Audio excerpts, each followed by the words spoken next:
You're listening to Ricky Gervais, with me, Stephen Merchant, and Karl Pilkington. Now, you probably know me from such works as The Office and Extras, Stephen being my co-writer and co-director on those things. For those people who are not so aware of Karl Pilkington, he was our producer, sort of given to us when we first started on XFM, and you're thinking, well, why are we doing a podcast? Why are we doing a podcast for no money?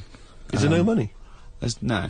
It's free, innit? It's free download. But this is what I'm here to answer. It's because I like to be in a room with Karl Pilkington. You know, like some people go and help sort of chimps. Do they? Yeah. Well, they go to the jungles and things. And help out little sort of endangered Diane species. Fossey or whatever. Exactly. You're very much the Diane Fossey of the Manchester scene. Of the little bald mank world. And Karl Pilkington is an ongoing experiment for me, because I've seen him blossom from an idiot into an imbecile.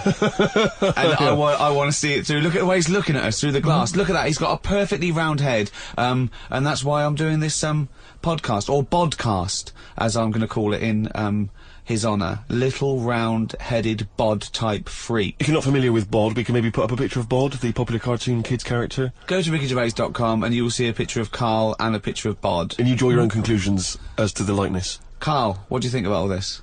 That's alright. Are you excited by this new technology? What? Podcasts? Yeah, exactly.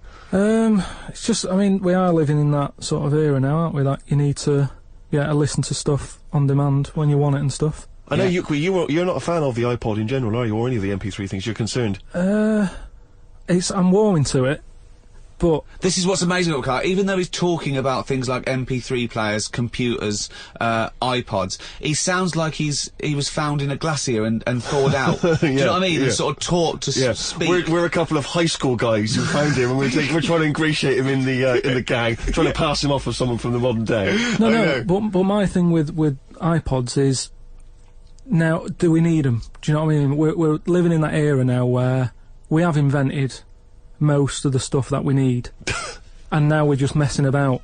They said that in 1900. Someone actually said everything that's to be invented has already been invented. They said that in 1900, and how wrong were they? No, but what came out? At what point? What was invented in that year where they went, right, that's it now?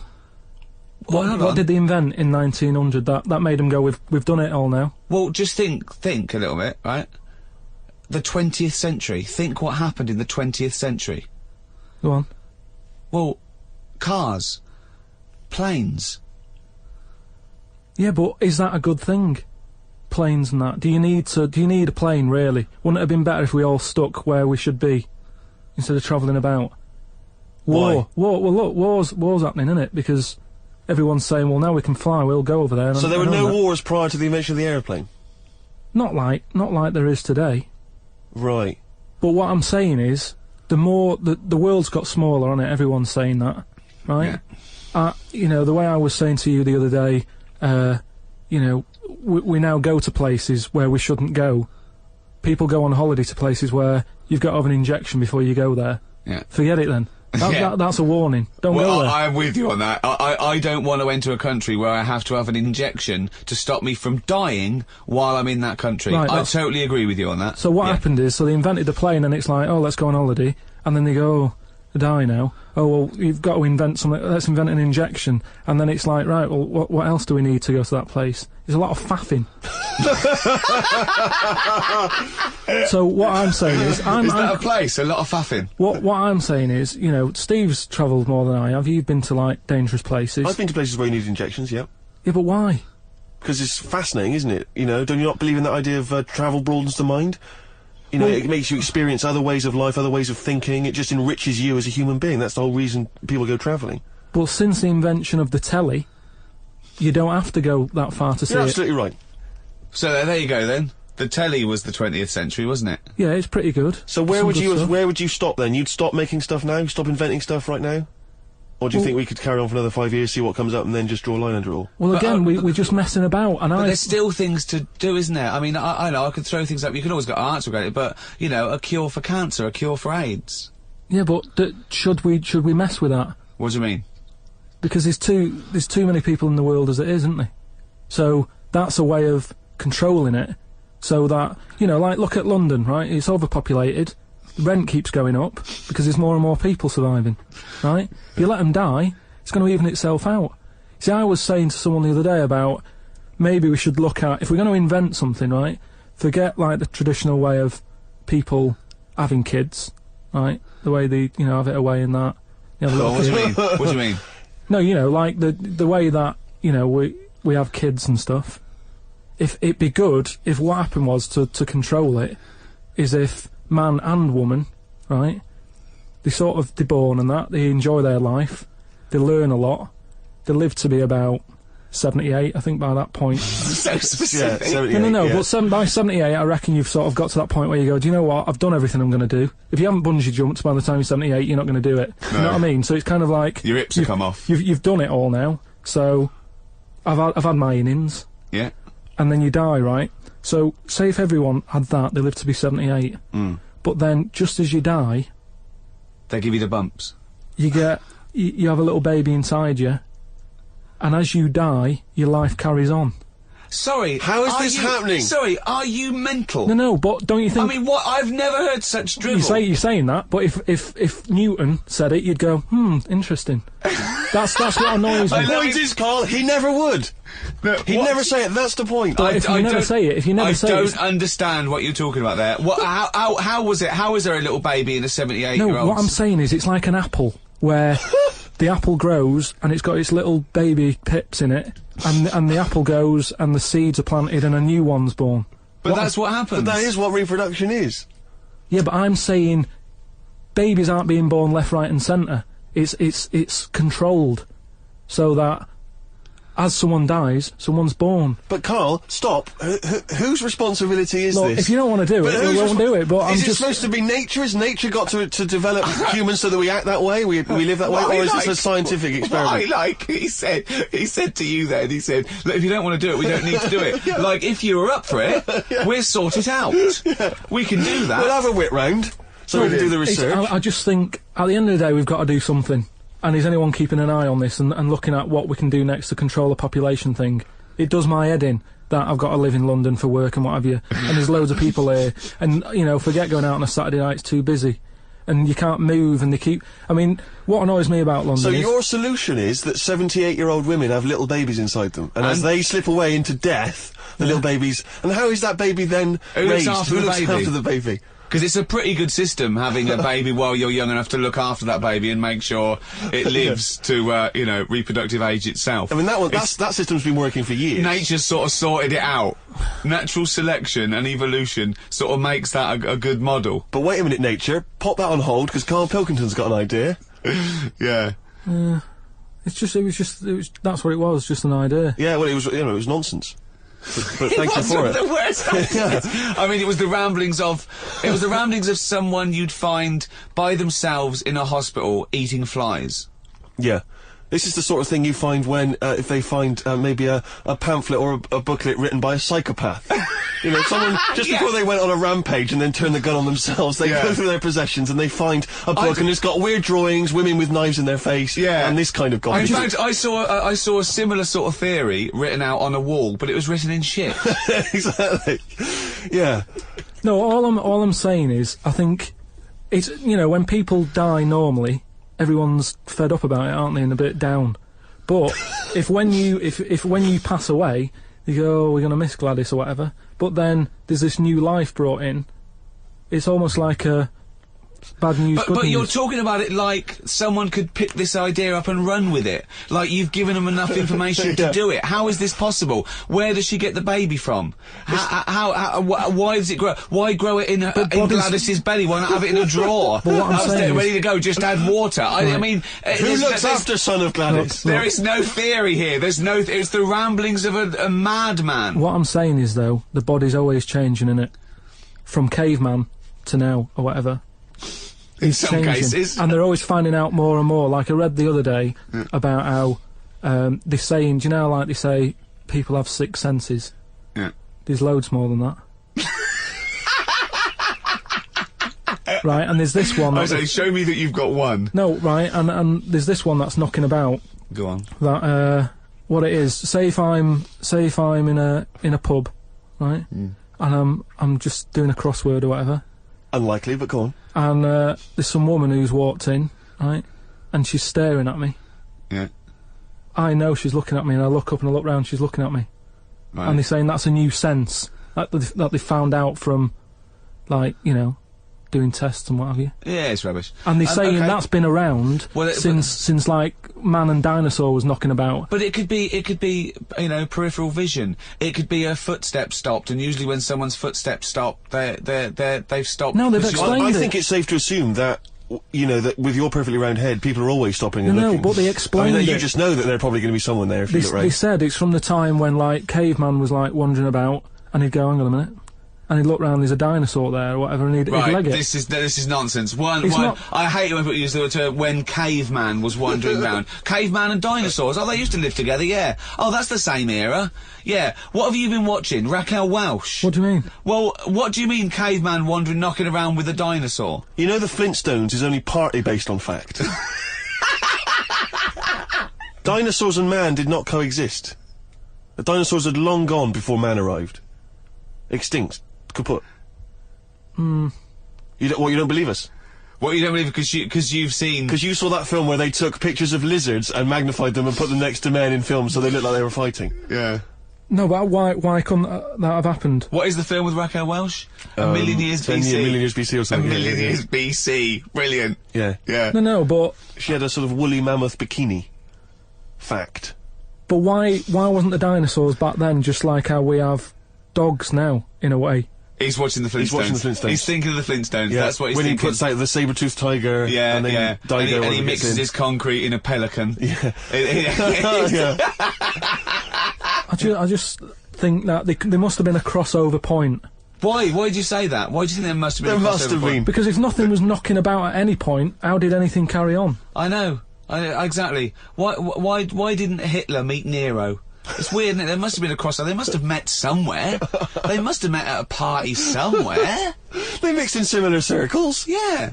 Well, I mean, are you telling me that Ken Dodd has never met Genghis Khan? They must have bumped into... I can't believe it. Yeah, forget it. Oh. You're listening to Ricky Gervais with Stephen Merchant and Karl Pilkington. Coming up after the ads, Monkey News. What ads?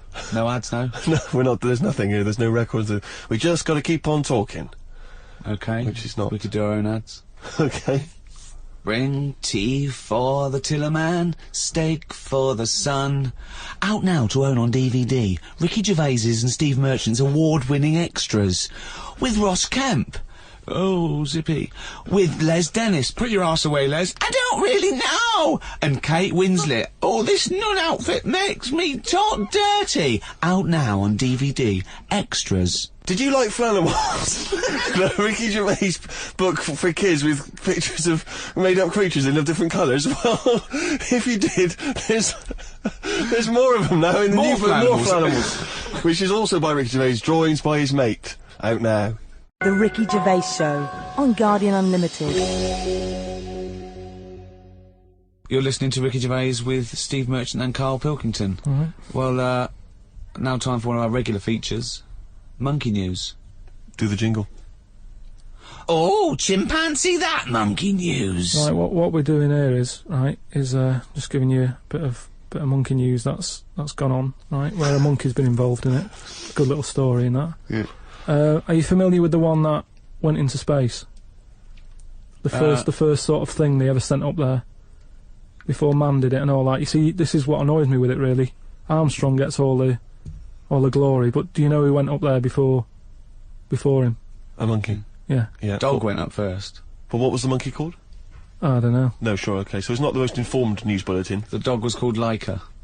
Was it? Yeah, they couldn't get it back there. They sent it up there, did a few tests and stuff, and they couldn't get it back. They weren't prepared to bring the capsule back yet. Brilliant. We could all do that. So is that a good mission? Well, I just think it was seeing what if the mission itself killed it, but they didn't have the technology, because of course it couldn't fly the capsule back, which it has to be manned to bring Right. it. Well, this was the next one up then, right? So the dog must have gone first, and then they went, right, we made an error there, right? Get the monkey in, and what happened is they taught it what buttons to hit at the time that it needed to hit them, and the way they did this was like give it bananas. It was like hit the red button, and it hit the red button, they'd give it a banana. Right. And they go, right, reverse is the green one, hit the green one. And then they do that and go, there's a banana. And then they go, right, hit reverse, and it go, and get a banana. Hit the red, so it was taking commands on, like, headphones. Right, but how were they Is giving it that the how banana? you learn to do radio? How were they giving it the banana? What do you mean? No, Well- this is before it went. You wouldn't just go and put a monkey in it and go, there you go, get on with it. They'd sort of put him in one of them capsules that you get, Yeah. and they were on headphones. I don't believe this happened. Well, I'm telling you the story now. So the monkey I sat... don't think they trained it to do anything. I think they sent it up there and he put electrodes coming out of it to see what it wasn't any of that. They did a thing like they do, like they can with animals. If you give something, you know, like a treat, you can teach it how to do it. It's just like a dog, isn't it? It's called Pavlovian conditioning. However, that was to see if it would salivate or go over to a particular corner, not if it could control a spacecraft. Next one up. It's the next one up. As far as the monkey's not sat there going, oh, I'm a bit under pressure here, it's a rocket. All that's knowing is, I'm getting a banana if I hit that button. That's all the monkey's thinking about. They wouldn't put billions of space But dollars. how can they be sure that it's going to press the button at the right moment? Because it's got headphones on. They're telling it. It's not like just, you have now. It's not like willy-nilly. It's not just like pop it in there and Willy-nilly, see... who's that? But what's to stop it from just hitting it any old time? Because it's a monkey and it's not a human. Because it's trained now. But Oh, anyway, it's trained. so It's listen, fully trained. Yeah, go so on. what happened is, anyway, Oh, this is absolute rubbish. they pop the monkey in there. Yeah. He's got his headphones on. They go in, right, hit the green one. And I think there's something there that a little banana comes out to keep the same... No, you're making this up. I'm not, it's the same... There's no way that they made a so spacecraft they can- that had a banana dispenser. Right, There's so- no way in this world that they made a spacecraft that could go into outer space, right? So what- so manned you're- so by a you're- monkey with a banana dispenser. So you're saying that it's easy to send something up to space, but you don't believe there's a little banana machine? Right, okay, so in your world, there's a monkey and it's been conditioned and there's a So- little monkey dispenser, Banana. monkey dispenser, a Yeah, banana like dispenser, right? So it comes to the launch day, monkeys sat in there, everyone's ready, bananas are stocked up and all the rest of it. They go, right, hit the green button. Right, and the rocket goes off and what have you. No, they would not make the monkey launch the rocket. Carl, So- you are living in a cartoon world. So the rocket goes off, right? This is absolute bollocks. It's all going well. I mean, I don't know It's what you're all- going to... It's not going well. it's going There's well. no way a monkey launched It's a going- rocket. There is no way a monkey launched a rocket, So you idiot. it's all going on. So they go and hit the left button, and it goes a The little bit left left. button! Right, so- well-known spacecraft command. This is Houston, hit the left button. Oh, brilliant. This is what happened in Apollo 13. Hit the left button. So it goes left. Yeah, it goes left. So it goes left, and it's going well. Left! It I goes know. left! Yeah. No, the moon! So You're it going goes, right! It goes for the moon. Everything's going well. Right. They get up there. It does whatever it does. It reverse. It comes back. Right.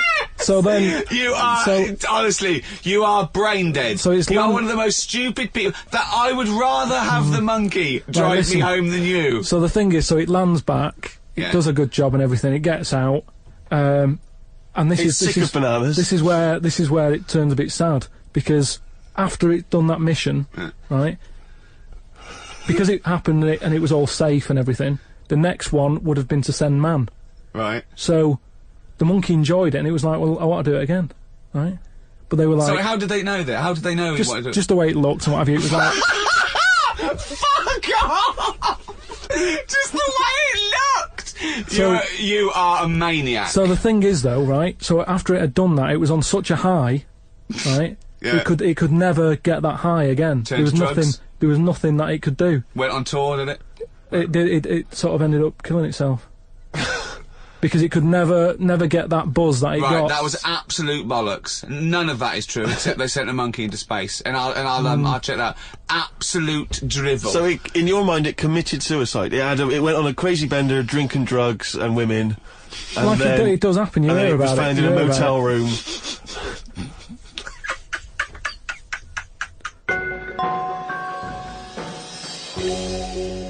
Right, do you know, like, you don't believe in, like, scary stuff? Just like, ghosts. No, I believe in scary stuff. I don't believe No, in well, things that ghosts are totally and that. logical. Yeah, ghosts. Vampires? No. Anything made up by man. Well, anything? there was something in the paper the other day about a vampire. How they found one. They dug something up. It was in the paper. And, it's true then. It's definitely true. But we'll leave that. But we'll leave that because you're just going to do that, so it doesn't matter. No, come on. Come on, quickly tell us. Come on. No, it's just that they found a body in a coffin with a bit of wood through its heart and a knife in its mouth. But if you don't believe it, then what's the point? Pirate. It was a vampire pirate. But that's definitely proof of a vampire then, and of course, and not some grotesque murder. Yeah. That's definitely proof of a If vampire. it was found, if it wasn't made up. Hang on a minute. Yeah. Hang on a minute. As far as I'm aware, when you put the thing through their heart, they just turn into dust. And also, all their victims get their own life back. Yeah, exactly. Yeah, that's Right, and here was the second bit. Yeah. Somebody had dug it up, got the heart, blended it, burnt it, popped it in some water, drank it, and they're in prison now. Now, if it wasn't dodgy stuff, why are they in prison? Because they're mental, because they dug up a body, liquidised its heart, burnt it and drank it. That's why they're in prison. There's your answer. Right. But anyway, that isn't what I'm talking about, right? But I met Derek Akora the other week. Oh, yeah. Right? Now, who's he? Which one's he? He's is he a medium? He can contact the dead, is that right? He just chats to him and that, passes messages on. Nice of him. So I said, oh, tell us something a bit weird and that. So he said, what do you want to know? I said, just something weird. So he goes, all right then. He said, here's one for you, right? And he said, there's this pub out in the country, and he said, there's this mug. Do you know those old mugs that they have, where they used to like leave their own cup knocking like about? A tankard. Oh yeah. The tankard thing. Yeah. So there was one of them mugs in there, right? And everybody. Tankard. Let's use tankard if we've established that's the word. Tankard, yeah. Because you're the only mug in this story. Right. Believe in it all. High five. Great. So this tankard's knocking about, right? And everyone who's running the pub keeps going, oh, I wish they'd stop leaving this tankard about, right? And they pick it up. It must be a pain. Having a tiny, small tankard in a pub. That must be a real grind. So every they sort of picked it up and went, we'll have to wash that, and they popped it on a different sideboard. Next thing you know, that person who's touched it died, right? Sure. So they must have been getting through bar staff. So they kept getting new staff and that. And they were like, oh, what's the connection here? Right? What's the connection here? Oh, God. So anyway, call Australia. We've run out. So they sort of someone notices and they go, you know, it's a bit weird. It's that cup, right? So they get tankard. So it's that tankard and that. So they get a vicar in. Of course they do. And they go, look, there's a lot of weird stuff going on here. This tankard, every time someone touches it, they die. So he said, leave it with me. He gets his special water out and what have you. He comes round, does a little prayer, sprinkles it. He goes, right, not a problem, don't worry about it. He picks it up, chucks it in the bin. Guess what? What? Dies in a crash on the way home.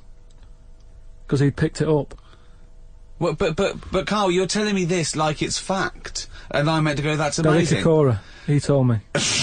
Carl, I have no opinion of that story, other than I'm pretty sure there was absolutely no connection between touching the tankard and him dying. That's all I'm sure of. It's not just him though, is it? I'm not going to even contest the chain of events. All I'm saying is there is no connection. There is no connection possible because I believe in logic and the laws of the universe. So when you're telling me miracles and strange things outside coincidence, you may as well be telling me about the Tooth Fairy and the Easter Bunny, because they're equal to me. That it's ludicrous. It's absolutely ludicrous. So what would it take though for you to go, oh, I'm actually a believer now? But what you're saying is I can't answer that question because I'd have to base my beliefs on some of your premises, which I can't do. It's like you saying, but what if you found out that 2 and 2 equaled 5? I can't. It's a necessary truth that it doesn't. I'd have to go back and fundamentally disagree with what I think twoism is, two-ness and fiveness. And you've never been in a situation though where you've gone, this room feels a bit weird. Could be something, do you know what I mean? Could be something knocking about, or. But that's a different question. I could go into a really rough-looking pub and think, this isn't good, because it's based on induction then. Because I mean, like, you know, if you've been to Cornwall on holiday and stayed somewhere and you've gone, do you know what? I'm sure so much died in here. I'm sure so much died everywhere. Yeah, but what I mean, you never pick up a vibe of like I've got a mate, right, who is living in this big stately home, right, and why is he living there? He's paying £100 a month, right, and it's almost like he's being a security man. All right. But he's not. He doesn't sit out the door with that on and everything. He just goes about his life, but he bases most of his work in this stately home. So what is it, like a housekeeper, like he's sort of house sitting? A little bit, yeah. I mean, it's massive. It's bigger than Buckingham Palace, this place, right? So what is it, a billionaire that's gone away or something? I think it's some sort of, I think he said something about a viscount or something, right? He said he owns this place. He's living in America. This place he owns, but it's falling to bits. Wow. And he's worried that people are going to go in there and squat and what have you. So he said to me, mate, you know, there was an advert in the paper, he doesn't know him, advert in the paper saying, do you want to live in a big house? 100 quid or whatever. And he went and had a look, right? And he's living in there now. He pays £100 a month. There's about 80 rooms. Gee. And it's this big stately house and what have you. And I went down there. He said, oh, come down and have a look, right? And from outside you go, oh, this is brilliant. It's like something out of, you know, like the Man of Bourne or something. You go, this is impressive. But then when you get in, it's like, it's a wreck. It's right? just falling apart because they can't afford... Well, it's just been left. No one's doing any vacuuming up or anything. There's like rat poison everywhere. Like windows are smashed, doors kicked in. That's a real shame. Why is it? Is it? I don't think he's doing his job, is he? Is it because it would cost like millions to do up? Or well, something? Apparently it'd be like I think they're going to have it done up, but it's going to cost like 80 million, right? So anyway, that's a big house. That's a big house. So we go to the pub and what have you. I've got like a little torch, and we're wandering around looking in all these different rooms, right? And I'm asking him how's it got in this state? Do you know what I mean? If someone's had it, why have they let it get to this state? And he was saying how, you know, it was like a mental home at one point, and it was like a drug thing as well. People who had problems with drugs, they popped them out there because it's in the middle of nowhere. Do you know what I mean? If you needed drugs or anything, forget it. It's not going to happen. Do you know what I mean? So that's straight away. Do you know, like, have you ever been in a hospital when it's been shut down, or a school when there's no kids in it, and there's that sort of bad atmosphere of like weirdness? Yeah.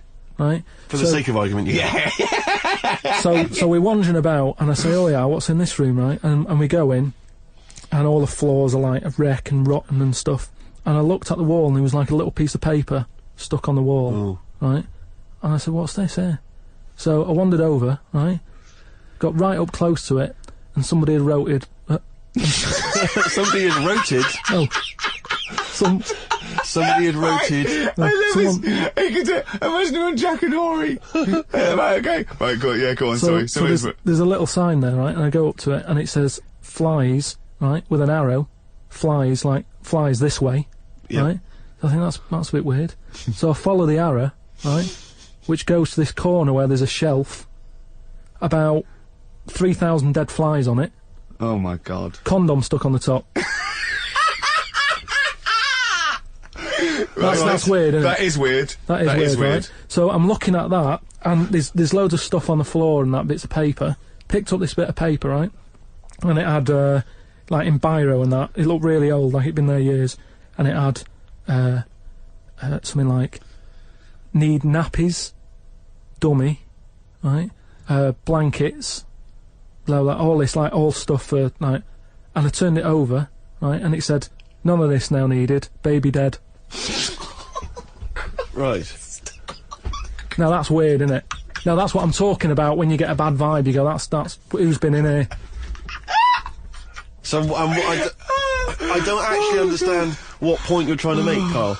Just because who's written that? Who's been in that room? Who's been in that state? And then straight away your mind starts going, oh, I'm getting bad vibes in here. But Carl, didn't you just tell us that it was once occupied by drug addicts and mentals, to use your word? Yeah. So haven't you put two and two together and thought that was probably who wrote it? That doesn't mean it's paranormal or ghostly. You walk into a building, it's a big, terrifying, empty house. It's terrifying in as much as it's cold and dark and drafty and a little bit spooky in this sort of illustrative sense. And insecure. Yeah, you're a bit nervous because it's got this sort of, it's got its bad vibe. It's just based on the fact that... Your mate's in charge.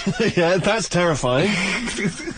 I mean, yeah, so it's like saying, are we scared of the dark? Yes, I understand why people are scared of the dark. I'm a little bit scared of the dark. You're walking along. Because you don't know what's in it. Yeah, you don't know what's in the darkness. That's why people get nervous. It doesn't mean you have to make the leap then that you've got some paranormal sense. Oh my god, I'm Karl Pilkington, and hang on, just like Derek Acora, I have sensed something strange and evil in this room. Wait a minute, there's some flies in a condom.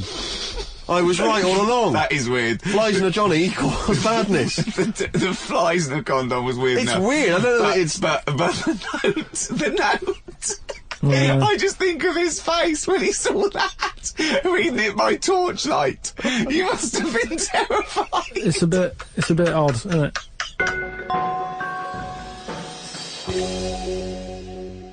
Thank you very much indeed for listening. If you'd like to get in touch with us, either myself or Ricky, or you've got something to send to Karl, then you can email us at podcast@rickygervais.com. I'd just like to say thank you to both The Guardian for sponsoring this and Positive Internet for hosting this podcast. Both great. The guys at Positive Internet know exactly what they're doing. They're my kind of people, as is The Guardian. You weren't contractually obliged to say that, were you? It just sounded... No, it's what I think. Just what I think. Right. It's just I've not heard you mention either of them before in that way. It just sounded a little Oh, bit... you're joking. I both love The Guardian and Positive Internet. Welcome to another podcast of The Ricky Gervais Show with me, Ricky Gervais, Steve Merchant. Hello. All right. And, of course, Karl Pilkington. Right. Rick, you'll be pleased to know we've already had some responses. You remember last week I mentioned that you can email us on podcast@rickygervais.com if you've got anything for Karl or you or I. And Simon and Mark have already emailed us in this link to something that was on the BBC News website. I don't know if you're familiar with this, but it's a remarkable story. Well, I'll give you the headline straight away, and you can draw your own conclusion. Lion mutilates 42 midgets in Cambodian ring fight. That's just the headline. That's a hell of a headline. That makes me want to know more about the story. Well, that's what a headline... That's what a headline should do. I mean, I think we'd all read the news. We'd all take more interest in the news if they could open the BBC News at 6 o'clock every night. Bong. Lion mutilates 42 midgets in Cambodian ring fight. Bong. We'd definitely pay more attention. So this is the story. It's just extraordinary. Spectators cheered as entire Cambodian midget fighting league squared off against African lion. Now, I didn't even know there was a Cambodian midget fighting league. You're an ignoramus. Everyone, of course, has heard of the CMFL, which is genuinely what it's known as in Cambodia. Now, like you, I don't know who the Cambodian midget fighting league are normally fighting. I don't know what tournaments... I assume it's each other. Well, I assume each other. It's midget fighting, then? Yeah, well, let me just give you more information, and then we can dissect it afterwards. Tickets had been sold out 3 weeks before the much-anticipated fight. The fight was organised when an angry fan contested Yang Shamoni, president of the CMFL, claiming that one lion could defeat his entire league of 42 fighters. So this bloke is going to the president and going, I reckon a lion could get all your midgets. I reckon he could destroy all of your 42 midget fighters. Now, apparently, Shamoni, the president of the CMFL, he takes great pride in the league, and he's conveyed in a recent advertising campaign that his midgets will take on anything, man, beast, or machine. Now, I don't know what kind of machine, again, midgets are fighting. But don't the midgets have a say in a this? washing machine. I don't know. The midgets going, all right, keep it down. No, they won't fight anything. Well, we won't fight anything. We'll fight each other. We're sort of like equally matched.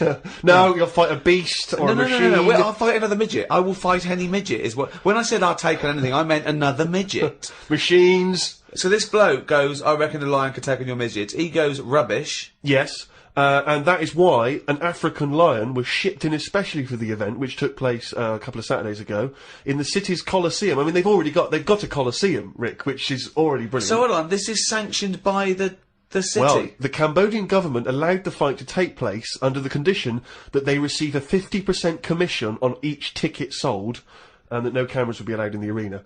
We'll take 50%, but, you know, for dignity's sake, there's no cameras. You know, we don't want to make this into a circus. Spectacle. Yeah. No. It's just lion versus midget, but, exactly. You know. Well, 42. Never forget, there was 42 midgets. Now, this is the tragedy element, and this is why we shouldn't be laughing, because the fight was ended. Don't tell me the lion gets hurt. Well, the fight was ended, Rick, after only 12 minutes, after which 28 of the midget fighters were declared dead. Right. While the other 14 suffered severe injuries, including broken bones, lost limbs, and they were basically unable to fight. But the lion wasn't hurt? It would have seemed that the lion was okay. Oh, good. Because the lion had no choice in this. No. See, that's I love it when a human takes on a beast and comes unstuck. Because that lion was scared and defending itself. Those little midgets were loving it. They wanted to go in What do you mean there. they were loving it? You don't know that. Well, why would they do it? Well, what I find out... Well, I'm worried, you see. I don't know the ins and outs of this. I wonder if they were fighting against their will. I got the horrible feeling, because with all due respect to any midgets listening, they must be fairly easy to round up. You could probably corral some midgets fairly easily. You know, you only need some regular full-size people, and it'd be easy to grab some midgets and take them away, whisk them away, put them in a cage. No, because no, because they don't. Because a lot of them stand on each other's shoulders and wear a long coat. Sure, but... And a hat, and you go, oh, that's not a midget. No, Let him go. well, those ones are getting away with it. They're fine. They're wandering around, you know, fine. Because who's voluntarily going to join the Cambodian Midget Fighting League? But midgets who want a bit of action, who want to fight other midgets. They're allowed, they want to fight. They can't get in real boxing matches because the fellas are too big for them. But they can go, well, I'll tell you what, let's have our own little fighting league, right? But if I was on the Cambodian Midget Fighting League, I'd be livid. I'd be thinking to myself, well, I can't believe I listened to my agent and he's put me up fighting a lion. I mean, I should have just taken Panto in Grimsby. I can't believe what I I've can't done. believe it. But hold on, though. I thought Are they all really midgets, or are they lumping in dwarves with them? It's not specified, Rick, but But that annoys me when people say, oh, look at these midgets, and I go, hold on, though, they're making up the numbers with a couple of dwarves there. That's clearly only 39 midgets and 3 dwarves. Sure. Well, that's amazing. Carl, what are your thoughts instantly? I mean, you're bound to have a take on that. Whose side am I meant to be on there? What? Well, by the story, I'd be on the lion side. I'd never go to a bullfight, but I love it when I see a matador gored to death. Because, again, the bull doesn't want to get in that ring and fight a bloke with swords, okay? So I love it. I think it's disgusting. And when someone says, a midget versus lion, I'm thinking, well, it's okay if the lion wins, to be honest, because they haven't got a choice. So, and I hate it when people go, oh, I went to a bullfight when I was in Spain, but it's the tradition, isn't it? Oh, well, there's loads of traditions that we don't adhere to anymore. So you know, I say it shouldn't have happened, of course, but if it happens, I'm glad the lion isn't hurt. See, what's annoying me is I've sent money to Cambodia because apparently they're hungry and haven't got any energy. So what's going on? Well, it's much easier to fill up a midget than it is a regular Cambodian. You know, they're I just happy feel on like a Mars bar. I'm being cheated a bit. You were conned before with a charity, weren't you? Well, a few times, yeah. What about the old lady? What was that? I got stopped, and it's like they sort of drag you in by saying, "Have you got a gran?" And I said, "No, they died," and that. It's like, "Oh, did they die of the cold?" No, you know, ill. What have you? Just old age. He said, "Well, what happens with a lot of people's grans is they die in the cold, right?" So I was like, "Oh, that's bad, isn't it?" Anyway, so she's chatting and she's showing me pictures of these old women who look cold, right? Saying, "Look at her, that's Edna. You know, she's got no family. She can't pay the bills and all that." Yeah. So I'm like, "Oh yeah." Anyway, it goes on for about 15 minutes, and you feel bad. You give them your bank details, right? And what happens is every couple of months you get a letter from Edna. Well, it's not from her; it's typed up and what have you. But there's a picture of Edna, right? And it's saying, "Oh, this December, you know, Edna's going to be extra cold. It's cold outside. She can't afford to pay the heat and what have you." Yeah. Keep going, right? So you keep paying every month like £5, whatever. Get another letter a few months later, right? Edna's sat there. She's got a tan. What do you mean she's got a tan? Well, when they said, you know, she's cold, I thought they meant for the heating, not to send her on holiday for a month. She sat there with a tan. I'm not joking. Are you sure it wasn't just a sort of a slight problem in the printing? No, definitely. Sure, she looked well happy. Sure, it wasn't liver failure. This is a terrible thing to say, but when I see those people approaching now with the clipboards on the street, Yeah. I always get my mobile phone out and pretend to have a I've done conversation. that one. The number of fake conversations I've had walking past them now. Well, I felt sorry for them, right? Because I thought, that, you know, to be fair, I've got about 10 standing orders where I felt sorry for them on court, right? I thought, they're doing a good deed, the least I can do. I find out they're on about £8 an hour. Are they? Yeah. They're not just doing it out of the kindness of their hearts. Well, I don't want to I thought they were libel them. volunteers. I thought that was at least why I should feel guilty. If they're No. getting paid to do it. I don't know, I could be wrong. I think they do. What? I've heard they get paid and that. Well, if someone knows, maybe email Email us. in. with podcast@rickygervais.com is how you can get in touch with us. 'Cause If you know if these guys are getting fleecing us twice. You know, I heard something. Carl thinks they are. You think they're not. I don't know maybe. anything, but No, anything that will allow me to But not let's feel find guilty. out, because you know, I don't want to slag them off, because they're obviously doing a good. So we find this out. It's you know, this is an educational show. I tell you what, though, right? Because we've talked about homeless people before and that. And I walked past one the other day. He's always cheerful, right? But don't you think, right? If you had a company, it's worth taking them on, because they never have a lie in. Brilliant. I'm finding it quite exhausting now, because a lot of the homeless I've encountered recently, they're not even after my money. They're just looking for conversation. While I was walking along the other day, and I don't know what you're supposed to say to this, we were both happened to be both passing a Chinese restaurant. He glanced in, he looked back around to me, he went, woman in there with 3 phones, 3 mobile phones, why does she need 3 mobile phones? Got nothing to say to that, got no opinion. Got absolutely no opinion of it. And I was thinking, what's going to, and you know that thing when you sort of, suddenly you got across the road conveniently to just get out of it. And there was another mad woman who started going, she was walking past me, she went, do you want to come to my church? I went, no, I don't believe in God. She went, do you believe in God? Oh, 20 minutes. Conversation, 20 minutes. It was unbelievable. I got to a point where I was so angry with her, I was shouting at her from across the other side of the room. I was the one who sounded like a nutter, going, there isn't a God! But you see, when does it become, like, bad to avoid people like that? Do you know what I mean? Because some people say you shouldn't, that they're people like us who just had a bit of bad luck. Well, of course they are. Yeah, I know, but I remember one on our estate, right? And she was a bit, what's the word that you can use? Because I don't want to offend anyone. But I'd say, but sort of mental homeless. Is that a term? That's the official term. I think that is the new official term. It's mental homeless-itis. Right, so she lived on the estate and what have you, and she aged. How was she homeless if she lived on the estate? Well, she sort of decided to stay around there because I think people on the estate spoke to her more than people who had money. Do you know what I mean? Really? I was going to say, why would she choose an estate not to live in, as opposed to like a walled sort of lovely community? Yeah. Why not go to St John's Wood or? Yeah, or I'd hang around in maybe, say, the Maze in Hampton Court. Exactly. No one's expecting to see a homeless person as they're trying to find their way around. Well, imagine the cash you'd make during the summer. The rich sort of Victorians used to keep sort of homeless in there as a little folly, and they used to pay them at the end if they stayed there for like 3 years. What do you mean? Would they pay? It was fashionable to have a little homeless little hobbit in your outhouse. Seriously. And what did they have to do anything for the money? Run, dance, no, they just had to tigers? be there. No, they had to be there when they brought around. They go, look, that's our little cat weasel fella right. living in our folly. Yeah. And then they got money, at the end of it. There's just like really rich sort of Victorians and stuff. That's a great idea. They should definitely bring that back. Because, you see, I would give a lot more to shelter and those kind of charities if I could have a homeless guy come in and do my bidding. I could make him dance. And they had a really long beard and rags. Exactly. Yeah. And I could just make them do dances for me, or, And he was somewhat magical, possibly. That you would weren't go, riddle me dee, fiddle me do, what is my name and who are you? Exactly. Yeah. And then, But anyway, so this mental There's a little idea homeless, for shelter if anyone's listening. Yeah. mental homeless woman on the estate, and what she used to do, right, she acted quite normal. And she used to always push like a pram around with her, right? Everyone was like, she can't have a kid, can she? Right? And she was dead happy every day. She was up and down, walking up and down the road. Anyway, one day she sort of walked past, right? Turned round and looked in the pram. There was a bucket with a face on it.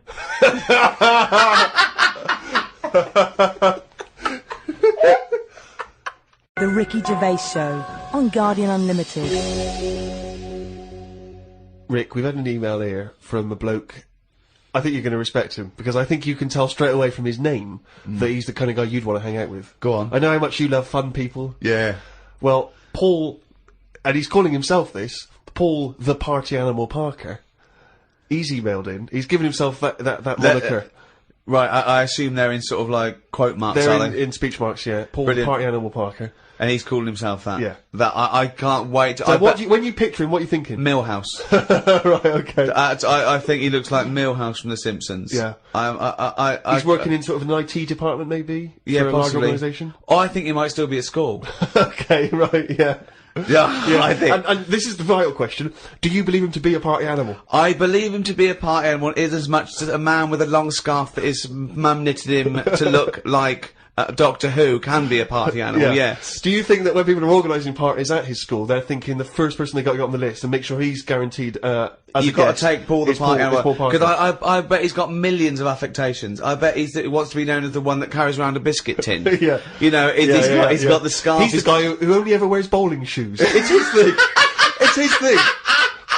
He's a little bit kooky, it's his thing. But thank you very much indeed for your contribution. And it is fairly interesting what you sent in. He's found this on the web. I don't know why he's felt an affinity with this particular inventor, but anyway, there's a Serbian man, who has invented a sex machine for women, and he's appealing to Western women to test his device. He's from a town in, as I say, in Serbia. I guess Serbia. I guess that's right. Is that right? Well, I don't know. What does it say? Well, it says a Serbian man, but is it called Serbia? Yeah. Yeah. What was all the Croatia-Serbia thing? Well, it doesn't matter now, does it? Okay. It doesn't matter now. It does to them. Otherwise they fought for nothing. What the hell do we know about world events? I mean, how long did that go on for? Months, I don't know. wasn't it? If they're inventing new countries, they can't expect me to keep up with current trends, can we? Anyway, this Serbian man has invented a sex machine for women, and he can't find any Serbian women to try it out, so he's looking now for Western women. He's taken out a patent on the ultimate sex machine. It runs on a 390-volt electric engine, simulates sex, and has a 7.5-inch artificial penis. He said, "My sex machine has an artificial penis that can make up to 180 moves in a minute." Now, I don't even know what that means. 180 moves? What? I mean, there's only really... Well, in and out, It's I in and out. imagine. It's largely Yeah. the function. Unless I've been doing it what wrong he's all done. these months. What he's done is he's put a dildo on a Black and Decker. A man can only manage the intensity of movement for about 5 seconds normally, but this machine can do it for as long as the woman wants. But anyway, so he's looking for a woman who will test this out. But what I love, as soon as I read this, I was thinking, it's just imagining there going, "Oh, thanks for coming in, yeah, okay." So there's, what's going to happen is there's a penis that's going to pop out from here, and it's going to have sex with you. I'm going to stand behind the machine. I've got to stand behind here, there's a lot of dials and stuff, I don't want to bore you with. Well, why do you have to stand behind it? Just... I can't, it's technical stuff, but I got to be behind the machine. But there's no penis on the robot at the moment, it's just a hole. Don't worry, what'll happen is, I'll switch the machine on, I'll go behind, and then a penis will appear. Will it be like a metal-looking penis? It will be a robotic penis, but it will seem like it's a regular fleshy human penis. So you're gonna alright. So you're gonna go behind this robot, Go behind the machine. disappear, Yep. and then a fleshy-looking penis is That gonna will appear through the hole when I switch the machine on. Okay, and that'll be the real robotic penis. But you won't see me for the duration of your sexual So encounter. you've made this sort of like robotic penis look really realistic. It's really realistic. You will not be able to tell the difference between, say, the robot one and mine, for instance. Okay, well, I don't want to see yours. No, there's absolutely not. Because I've not come around here to have sex with a person. I know, you've come around to test the machine. Yeah, and that is exactly what you're going to get. Okay, a lovely well, piece of mechanical action. But what is the idea that on the front, maybe he's painted a picture of a robot's face. Yeah. And then when the machine begins, you know, rather like in one of those horror houses, like a kind of mansion in a spooky film, the eyes of the painting, they'll move. And the real real eyes will appear, just staring out. But I don't think I can have sex with this machine unless you're actually in the room, just in case anything goes wrong. No. Don't worry, I'll be behind the machine, it'll all be fine. It'll all be safe, not a problem. Okay. But anyway, so yeah, Paul the Party Animal Parker sent that in, and knowing him, there'll be plenty more coming like that in future weeks. Carl, what do you think about that? The Machines and that. Yeah. Well, they've always been sort of. I mean, to a lot of people, sex is important, isn't it? You know what I mean? Not to you? Well, it serves a purpose. What purpose? No. Because you don't want to have kids, so what purpose? Just you know, Something to do in the something evening, to do, innit? when the telly's broke. But for years, like they've found stuff, haven't they? Machines from like Roman times that similar to that setup. No machines in Roman times. Like that though, the old sort of knob on a stick machine thing. The old Roman I love knob on a that. stick. I'm sorry, but I watch Aqueduct. Time Team every week, and Tony Robinson has never done that. An old knob on a stick machine. I just think of Julius Caesar sitting down and go, okay, aqueduct, we love that. Thanks for that. Straight roads, good idea. We can see the enemy coming. What have you got there? Well, I'm glad you've asked. Plompticus. What have you got there? Wanklicus. What I've got here is a Yieldy knob, and I've put that on the end of a stick. Oh, a stick of smallus. Okay, well done, Wanklicus. No. Well done. You are my new right-hand man, as they say. No, Excellent. But they do stuff like that. You've been in the London Museum and that, and they've got sort of sex stuff from years ago. They've got like these metal pants that they used to wear. I don't know what that is. Metal pants. Yeah, sort of Is metal. that a chastity belt? You mean? They used to make women wear them so that they could. When- have when- sex when- when No, men but were- they had them for blokes as well, though. metal pants for blokes. Yeah, Why? just- So he had a little lot. So if he was away, he couldn't play away from home, and if he was away, she popped on a little. No, I just think they sort of like sexy metal pants. What? Oh, I don't know what you mean. What with are you sexy talking metal about? pants. Well, they'll have to look, because I haven't got it in front of me. It's just something I remember seeing, some sort of sexy metal pants that I used to wear. But what are you saying? Sexy metal Carl, pants? they that always was have not to British be- Museum, that was Soho. No, what I mean... That was Old Compton Street, you were looking They in the always shop had to window. be ready for, like, battle and that, but these were a little bit sexy, but protective at the same time. I love that! Right, I'll have to look into I love it. the I'll idea have to- that that's all you remember from the British Museum. So Lancelot, are you ready to face the Black Knight? Yeah. What do you think of these? Huh? What do you think of these? Well, I don't really care. Just I just want to look good on the battlefield. Well, they're both protective. Will there and- be women watching, cheering us on? Well, you're not going to fight like that, are you? What about with your I'm going to wear nothing except these sexy metal pants. But what about your chest is exposed? no, Nothing- well, it's a good chest. I'll be working out. Yeah, I know. But what I mean is, you want metal I've all actually over. been lifting up the round table every week. I just work out, do that about 4 times a day. But that machine, right? Why...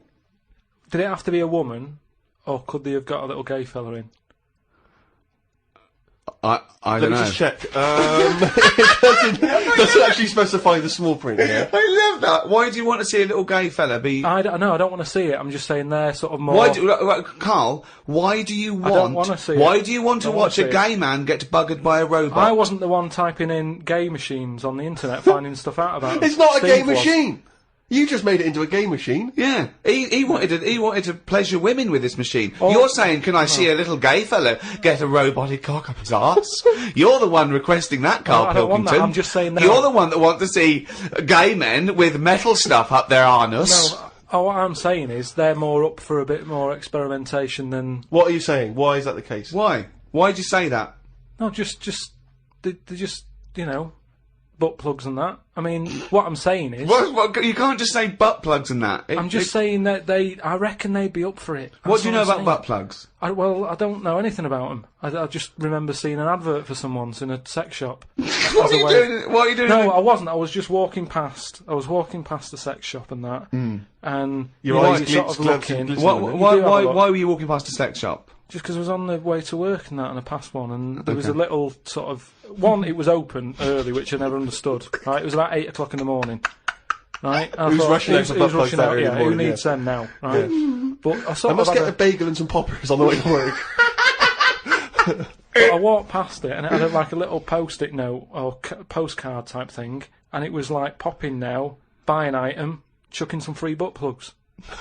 And I didn't know what they for. I'd never heard of them before. But all I'm saying is I've since found out what they do with them. What And do if they they do with do them? that with them, then Yeah. give them a go on that.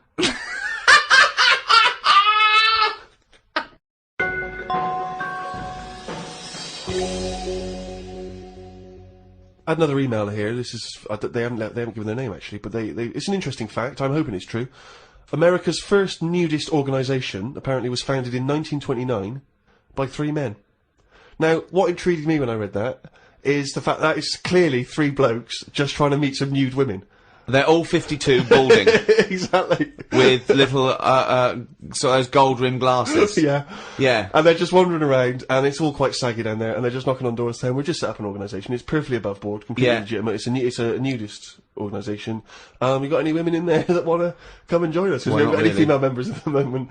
Got any women in there interested in, volleyball or trampoline? I can't be doing with it, me. You hate nudists, don't you? Nudists. I don't understand what it's all about at the end of the day. And here's something, right?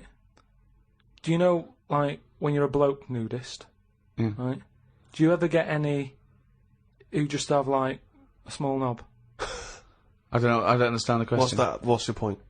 Well, are there any blokes who are knocking about who just have a normal-sized knob, or maybe a bit smaller than normal, who are happy wandering about showing off what they haven't got, if you know what I mean?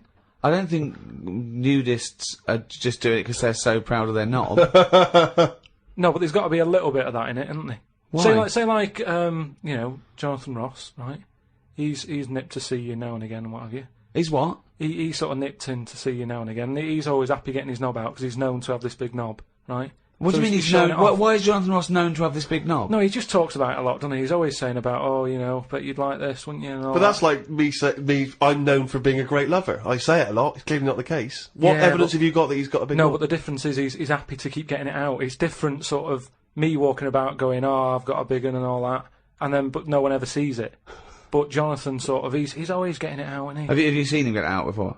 I saw, well, he did get it out, but I wasn't looking. What do you mean you weren't looking? How do you know it was out?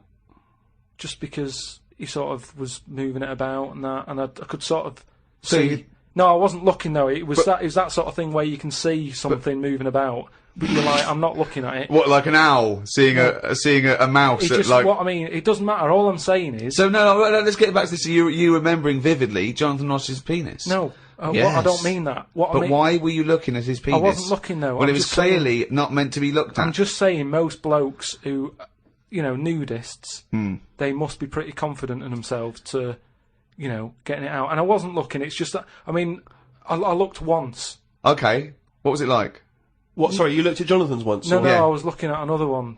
What? At the same what? time? No, Why no. are you looking at loads No. of men's What's penises? going on? No, Where are you Because hanging what out? is this? It's natural. That's what I'm saying. What do you mean? This As a is bloke- Carl takes a sneaky look at No, no. menscocks.com. No, what I'm saying is, it's Where natural. was this happening? You were in a gym. No, A lot of guys are getting changed, and you No, were just checking out their you're at your bedroom window with a pair of binoculars, No. and there was a little fella across the road I getting was changed. at some night out once. Go right? on. So you were at heaven, and you were in the It was toilet. some night out, and some people come running on the stage, right? Some music started coming on, and these 4 people ran out. It was 2 women. So 2 you're at a gay blokes. strip club. It wasn't gay in that. It was just a normal night out. Well, some sort of party night out. Right. These people come running on, right? You got 2 women. You got 2 blokes. Right. They whip the knickers off. The fellas whip their undies off. At the same Now- time? Yeah, all at the same time. Was it like that, was it like a choreographed thing? like what's it? Chippendales. No, what like Cheryl Baker was in it.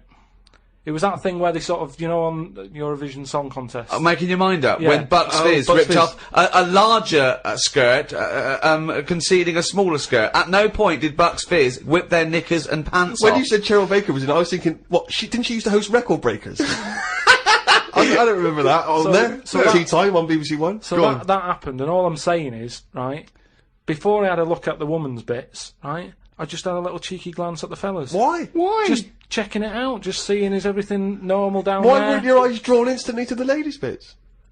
No, don't believe me. I had a look at that. All I'm saying But you is, went to the guys first. I didn't know how long pants were going to be left off for. So you didn't want to miss your opportunity, is what you're saying? You saw a window of opportunity to see some men's bits, and you thought, I better take it. No, because this may never happen again. No, So what happened? So there's had a 2 look. women, 2 men, right? I don't know what sort of event this is where you're looking at anyone get their knickers and pants off. I don't know why you're looking at all. Good night, So you go right. There's knickers and pants off. Right. Let's check out the knob and testicles first. you're telling me you've never, like, when you've been in a gym or anything, you've not just sort of turned your head, had a look, and gone, all right, yeah, that's all right. Yeah. Been in a... Sorry, let's just get this question right. Have we ever been in a gym and just taken a sneaky glance at a man's genitals?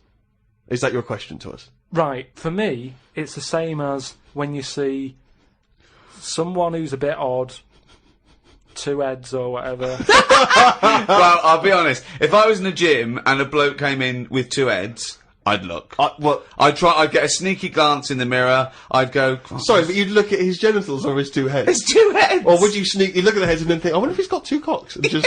I'd have to have a look there. If I'll tell you what, and now I admit it, if I'm ever in a gym and a naked man with 2 heads walks in, I probably will check out the genitals as well, just to make sure that he's got 2 of everything. Can I tell you the thing that always freaks me out? I do sometimes go to the gym, and I live in North London, and the thing that always freaks me out is if there's an elderly man, often quite short, and I say this only so you can picture something in your mind's eye, because I live in North London. There's quite a lot of old elderly Jewish gentlemen, wander around, and I'm always freaked out because there's at least 2 I'm aware of who've got very, very large penises, and I always find that really disturbing because sometimes you can't help but notice because it's like Godzilla coming through the changing room. Do you know what I mean? And it's swinging there, and it never seems right that he's an old guy, he's kind of a little overweight, quite short, and he's got a massive piece of action going on between his legs. And I always get, dare I say it, a little bit jealous. Because for a tall man, I feel I've been a little bit shortchanged. Oh, wow. So there you that, go. I do admit, that's the only instance where my eye has been naturally drawn to it. Do you know what annoys me in gyms? Where people walk round happily naked all the time whistling. They get weighed naked, pop a towel on and take off 3 ounces. How exact have those measurements got to be? Yeah. Do you know what I mean? Pop a towel on. I mean, unless you're going on the space shuttle, I reckon you could give or take a couple of Ounces. stone. Yeah, a couple exactly, of ounces. yeah. Absolutely right. Well, we've put that to bed. The Ricky Gervais Show on Guardian Unlimited. Right, Carl. Go on. It's that time again. You better be ready. Oh, chimpanzee that monkey news. Right. Well, this week, what we covering is, do you know, like they say, monkeys are pretty close to humans. Well, when you say monkeys, you mean apes, I assume, Well, and when you say apes, you mean whatever, chimpanzees. monkeys and that. Well, no, because they're different species. They're all What they've primates. done, But they've done a lot of tests and that. Like I said, we've talked about the one that went into space. that was We've rubbish. had ones that have worked in train stations. No. The rest of it. So the Barbers, next, was there a barber one? there was a barber one. He started off sweeping, didn't he? But he didn't immediately go in. Straight Cut into, hair, he worked his way up, yeah. Yeah, they do you know, apprenticeship. They do a lot of stuff. I've seen the salon. He was probably the top student. But the thing is, I mean, in a way, this is linked to the one in the salon. He could cut hair, but he'd never be allowed to work on the till, right? But these tests that they've been doing now, Why? Are they not trustworthy? well, they've had problems understanding money, right? But they've got one recently that they've been teaching about the value of money and showing it that to get this money you've got to work hard, you've got to save your money, and when it's saved No, up, it's all bollocks. you can do what you want with that money. Yeah, it wouldn't But happen. at the end of the day, these monkeys aren't on that much money. Yeah, So- and they wouldn't. They you could never. you So- could never teach a monkey the value of money. So the thing is, they've said to these monkeys, look, there's your money. They haven't said anything You're to the only getting monkeys. so They much have, Rick. money, Please listen to the news. but it's the news. It's the news. it's important that they know how to spend that money, right? It's basic rules, really. It's what you teach a human about money, innit? It's what you teach kids. The So value invest of money. wisely. Invest and all that. Sorry, who's they teaching got these monkeys? past, Well, so Carl, stop. Just some people and that. But who? Where are these The monkeys? monkey people. But where are these monkeys? Where are these I monkeys think being? it's in San Francisco. Where are these monkeys though? What are they? Are they in a shop? What are they doing? Are they in homes? What are they doing? Just in the like- zoo? Well, probably just in like some sort of science place where science people are checking out monkeys' brains and that and seeing how they work. But they're happy. They're not. This cutting is them that. different to the news at 10. So listen. Well, yeah, but you can't interrupt the newscasters for one thing, Rick. Please. Sorry, go on. So there's these monkeys, right? And they've given them some money, probably about £5, and they said, right, off you go, go shopping, see who comes back with the best. Sort of, how much can you get? Like in Ready, Steady, Cook. Steady, Cook, where they Right. say, there's a £5, go and get some food. Anyway, some came back and they were like, they hardly had anything. Right? This is absolute shit. No, listen. This is bollocks. Listen. But one of them, right, he was away longer, to be fair. Yeah. Right, I think he came back last. But they were really impressed because he sort of said, this is amazing that you've got all this. Can't believe it. Give us the receipt, right? Oh, this is absolute Right, forget it then. bollocks. Forget it. No, listen. forget it. No. This is absolute Forget it then. shit. No, We want to hear the end. No. Look, hang on a minute, right? So they said, give us the receipt and that, and they looked at it, and it was all official, right? And they went through it all, and what they were really impressed by is the way that they always went for the sort of slightly older veg, where you get 2 lots for the price of one. Right, you're absolute. So, and it just goes to show, This is right, absolute bollocks. Well, There's forget it no then. way. If you're not There's gonna- no way forget a it. chimp went It's not- shopping and right. knew what he was buying. It's I don't know why you absolute- asked me then. Well, it's absolute bollocks. Once again, you've made it up. You probably saw a headline it. on some sort of half-witted website, and you're talking shit. Right. Just to say, if you have any monkey news for Carl that you want to hear on one of these podcasts in future weeks, then you can email Carl, or indeed with anything Sick of at it. podcast@rickygervais.com.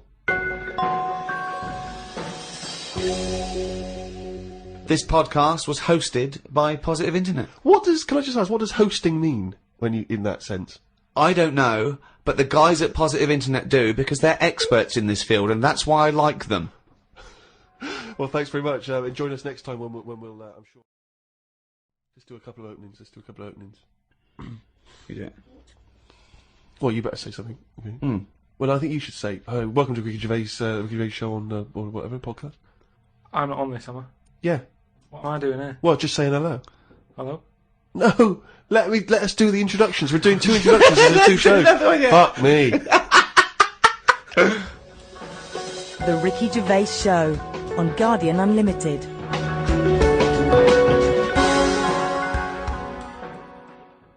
Right, welcome again to the Ricky Gervais show on on this Guardian podcast with me, Ricky Gervais, Steve Merchant, and Hello of there. course, hello there, Thanks. and of course our producer Karl Pilkington. Right.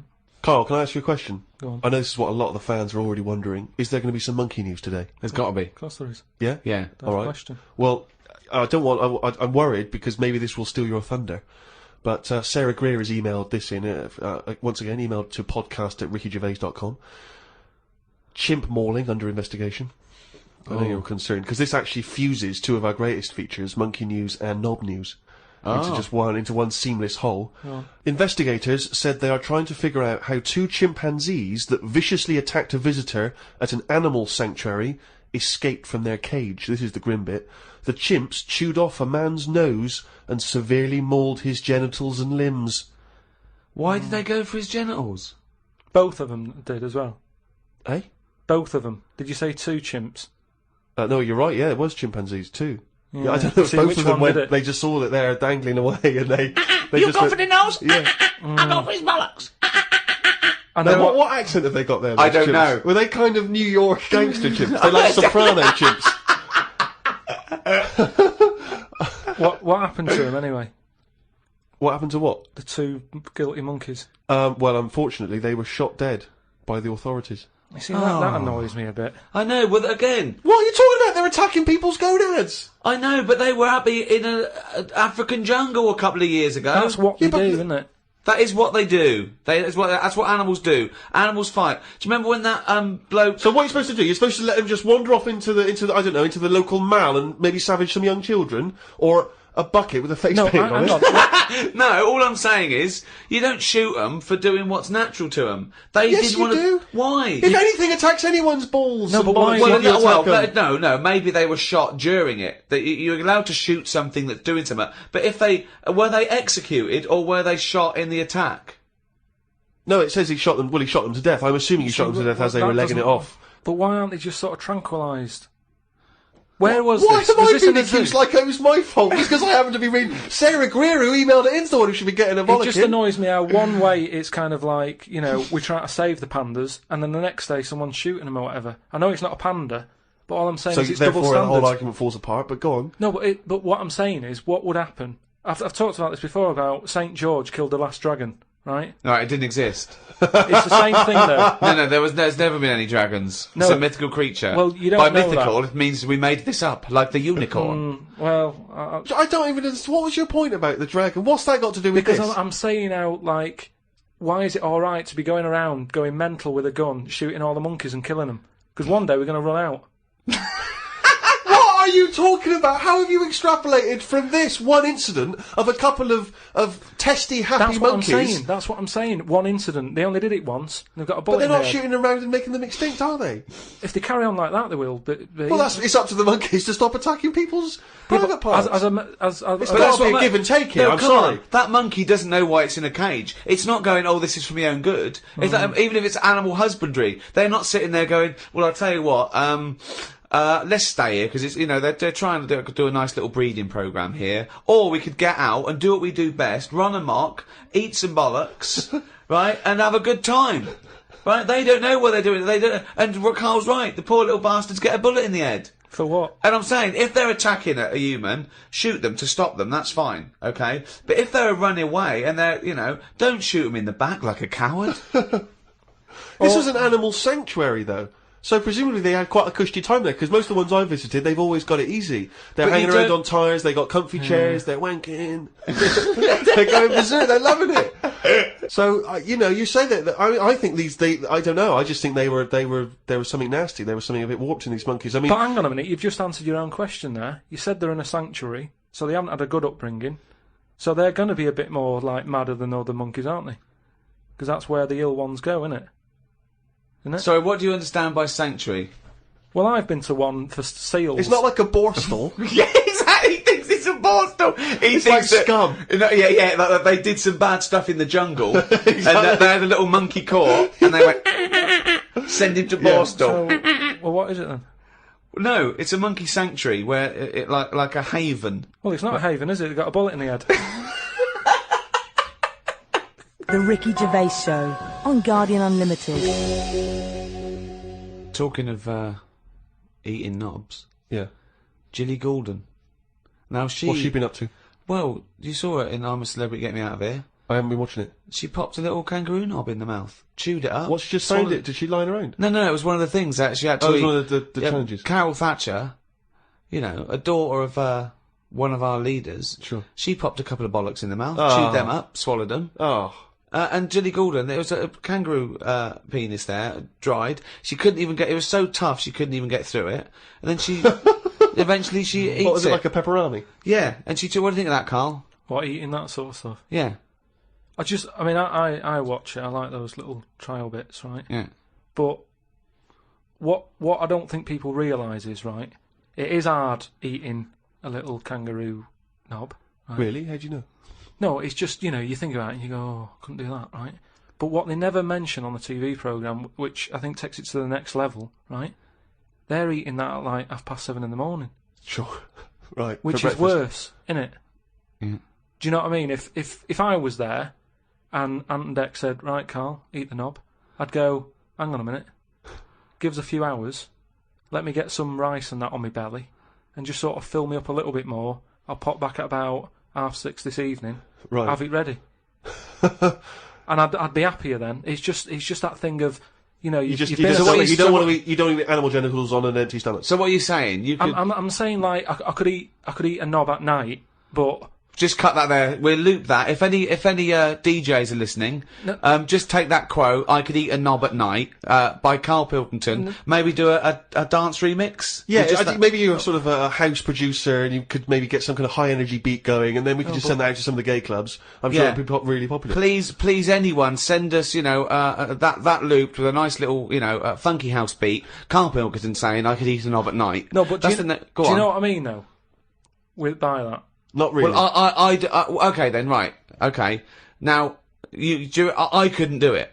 I could not do it. I couldn't pop a kangaroo testicle in my mouth and chew it. It was disgusting to watch. She was eating witchetty grubs. I mean, good on them because they were doing it. But then again, I think, well, they wanted to go in there. They knew they were up for it. So on the one hand, I think, is that admirable and is that showing sort of like good British metal, or is it, I'll do anything to get on telly for a week? I don't know. You know what I mean? I don't. Where does it stop? I thought Rebecca Lewis went too far when she gave the little pig a tug, but at least she knew where to stop. Yeah. She didn't, well, I think Gilly it's obvious when you have to stop. yeah, but The pig tells you that. to pop the can. Also, again, where's the kangaroo hopping around without a cock? I'll tell you, here's another question, right? Bit of a spin-off with animals and that. Have you ever, right, Steve, killed a fly? Probably, yes. Right? Well, I was watching David Attenborough, right? He makes his money out of flies and that, doesn't he? Do you think he's ever killed one, or does he go, well, I can't kill that fly or that spider, because that's how I make my money? I don't know what the question is. I don't know what this question is. Like my mum, right, she said if a fly is knocking about the house, she never kills it, she always catches it and puts it out and that, and she said she'd never kill Who is one. she, Mr. Miyagi? What do you mean she catches it? How does she catch With a it? pair of chopsticks. No, she...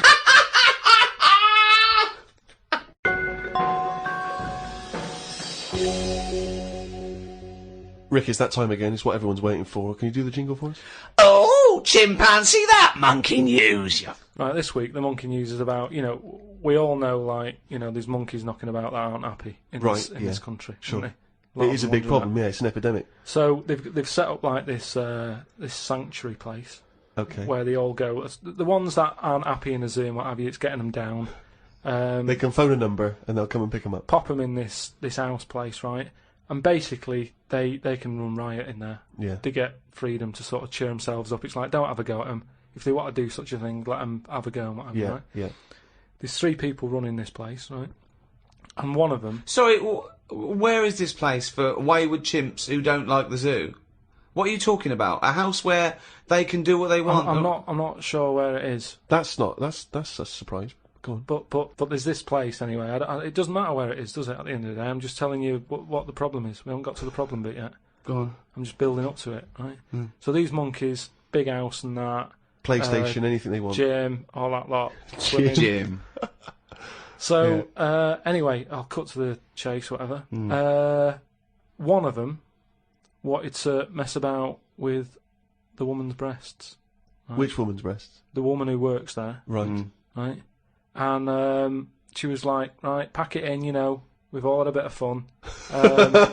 You've been in the gym and everything. She obviously, you know, got a bit excited He was fired up and that, ready for some more action and that. He's trying to have a go on this woman's breast, right? She was like, Have a go. She was like, no, you're not doing that, pack it in and all that. The boss who's running the place was like, come on, let him have a go. No, right, you're talking shit. I'm telling you what, I know sometimes I step over the mark and they made Right, up. This, so where is this place where... Well, one, where is this house where chimps are allowed to do what they want? And two, where is this place where one of the bosses, one of the human bosses, suggests to the other one, oh, and if the chimp wants to play with your tits, love, let the chimp play with his tits. I've said before, Rick, will you please stop interrupting Miss listen, News? it's alright, Steve, because what I'll do, I'll bring the link and you can put the link on the website and people can have a look at the proper story. I'm just giving it them in a headline form here. They can read the full thing. No, you've only read the headline form. I haven't read it. I sort of read like the first It paragraph. was probably monkey feels a right tit, and you've extrapolated all this from that. So anyway, right, so he's there and he's... So the boss says, yeah, you can have a group. The boss is saying, let him have a go. Come on, Rita, if monkey wants to play with nipples, let him. So she's like, I'm not happy with this, and he's going, come on, you know the rules here, we've got to cheer these monkeys up. This is absolute We bollocks. Actually, no, and in the end, because she didn't allow it to happen, the fella bloke sacked her, got someone else in. This isn't made up. I will put the link on the website and everyone can have a look at it, but basically... I want to see the advert he put in the Guardian media page. I love that. Woman wanted to let chimp feel tits whenever it wants. Well, it's all up there. You're talking absolute shit again. Well, we'll see. That is no way that happened. The Ricky Gervais Show on Guardian Unlimited. Do you know the other week when I came up with, like, a different idea of how we can sort of make the world run and that? Can we just have a quick recap of that? Because I seem to remember it was a load of old arse. It was ridiculous. It was he was saying that the world is overpopulated, so the system would be where people were living too long and stuff. So what happens is people live till 78. I don't know how you can enforce that, right? Yeah. But when they die, they've got a little baby in their stomach, like a pip in an apple, that then carries on when they die. Right. It wasn't a theory. It wasn't an idea. It was the ramblings of a mental case. You're saying it's stupid, but someone's emailed in and said, "Oh yeah, that's pretty good." Good Yeah, place. and okay, I'm asking you again. Was the letter written in shit?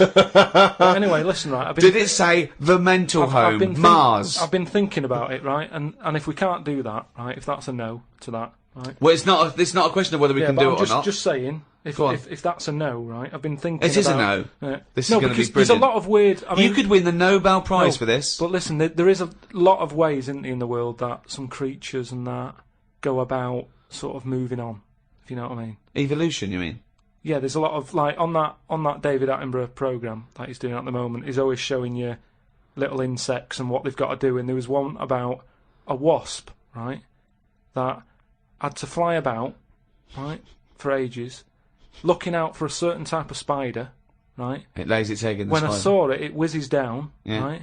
It lands on its back, so that he's got to get that right? It lands on it. I don't think the spider's up for anything. That isn't even aware of this is how things move about. He's not going, I've got to look out for a wasp. So all this is like, it's got to be perfect timing. So this wasp dived down, right, sat on the back of this spider, it injects it or something with a maggot or something, right? And then that maggot then lives off the spider for a bit. The spider knows it's got a maggot in it. No, it doesn't. It does. No, it doesn't. And it's making a web for it. It goes, I've got something to look after here now. I've got responsibilities. It makes a web, right? It sort of reverses into it and puts the maggot on the web. The maggot sort of clings onto the web. Spider's there. Maggot eats the spider, and then it moves on. If I came up with that idea for like a method, you'd say that's never going to happen. No, wake up! It's not the fact that you came up with the idea, right, for an old lady dying at 78 with a baby growing in her that then lives on. It's nonsense. It's no idea. It's how can it be enforced? It's like, so even if scientists thought that was the best idea in the world, how would they enforce but it? what I'm Who's saying going to go, that's a good idea, we've never thought of that. Yes, but what I'm saying Get in Elsie. Who told the wasp to look out for that spider, to go on its back, to do, you know... What do you mean, who explained told this the wasp? before to It's you. evolution, it's natural selection.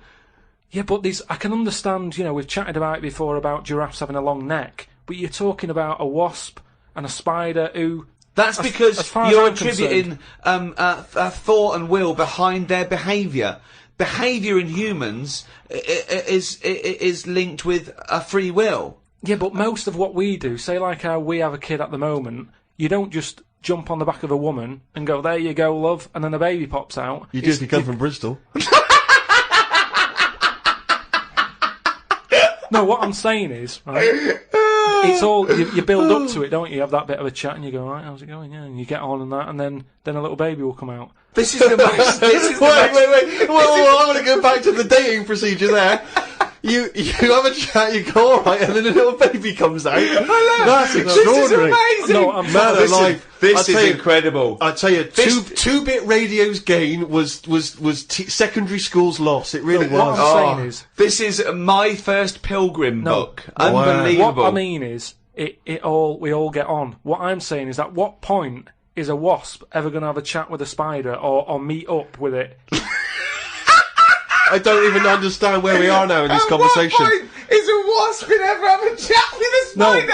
What world do you live in? What's in your head? No, but... I can't believe it. Carl, what point is a wasp ever going to have a chat with a spider? So in some kind of weird insect nightclub, these wasps and these maggots are meeting, they're getting on. Is that how you're imagining but it? that's what I'm saying to you. What are the odds on that actually happening? But listen. You're thinking because behaviour in lower forms of life is purely chemical. It's purely, it bypasses any form of consciousness. Right? There's a parasite that's like a flatworm, a platyhelminth, or it might be a nematode. It's some sort of invertebrate. Yeah. That it lays its egg. The beginning of its cycle is in a stickleback. Okay, and it literally has to change the stickleback's behaviour. Okay, because it has to get into a warm-blooded animal to complete its cycle. So what it does is, this parasite makes the stickleback not flee from the shadow of a heron. So it makes the stickleback get eaten, right? So it then is in the belly of a warm-blooded animal and it can complete its life cycle. But at no point is the nematode or the platyhelminth, whatever it is, going, slow down, there's a heron coming, stay here, stay here, stay here. And the stickleback going, why? I don't want to stay, there's a heron.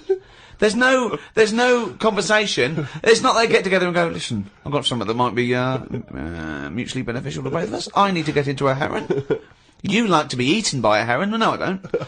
Where's this conversation with a wasp? Yes, you do. It's got Jedi powers. You do. No, all I'm saying is, you know, the idea that I came up with, you're sort of saying that's a crazy Can I idea. just, sorry, an idea. It's not an idea. Say, how many times have we heard all I'm saying is, and then such a stream of nonsense that it's blown our minds? No, but that's all I'm saying. That, you know, what you've just explained there with the heron having to knock about and for a flea to be sat in the shade and that.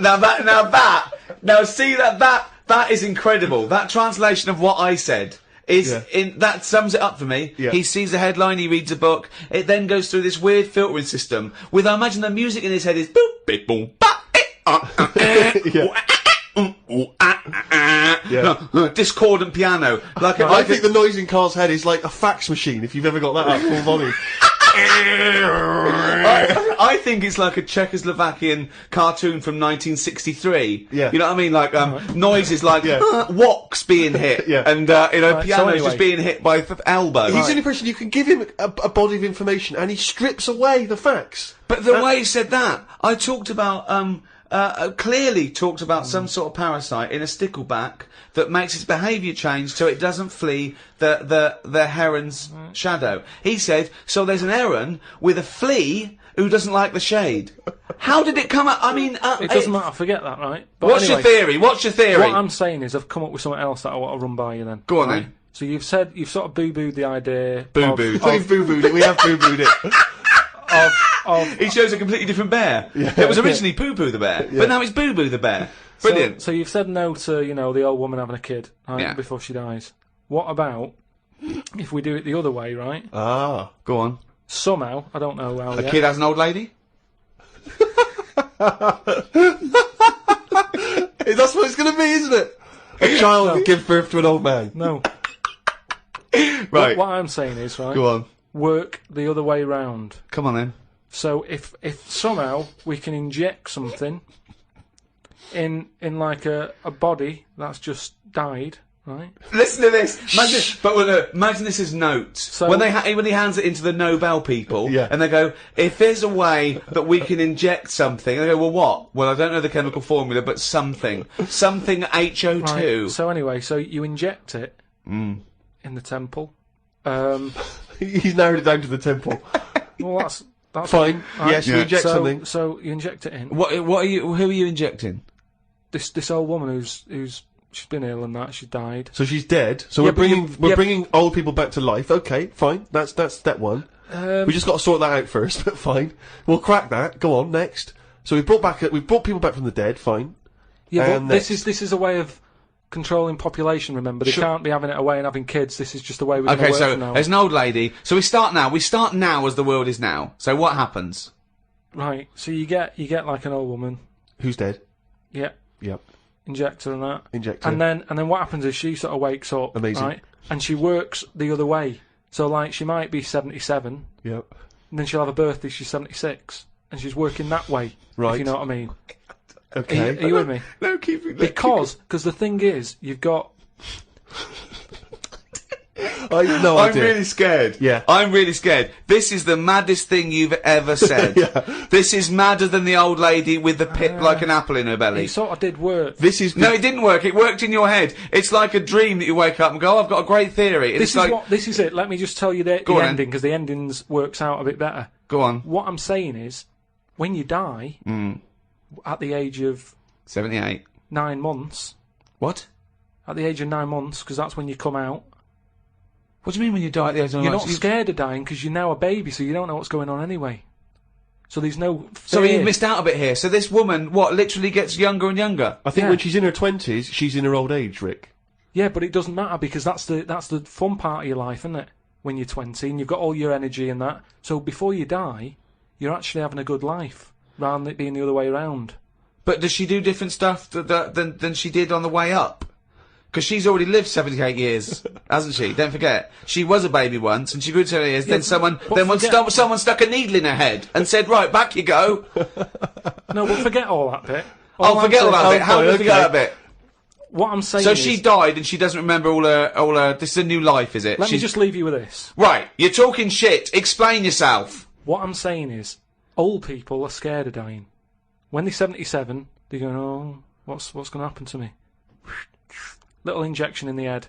When it's a baby, when it's like 1, and everybody around it's going, yeah, it's going to die soon and that. Baby hasn't got a clue. It's happy. It's playing about with its rattle or whatever. So it It's loses not all scared. its, so it loses all its memories. That's it. And then what happens? So when does it die? When it gets to naught? When it's naught days old? It goes Yeah, through. it just dies. People know it's almost like a countdown. So the family's aware of it. But aren't the family getting younger as well? What's happened to the family? Forget it then. We'll leave it as it is. No, leave it as it is, shall we? Shall we? Can we all agree on that, guys? Now, should we agree to leave it as it is? Is that all right? Because I don't want to hear any more from the diaries of Charles Manson. No, it's.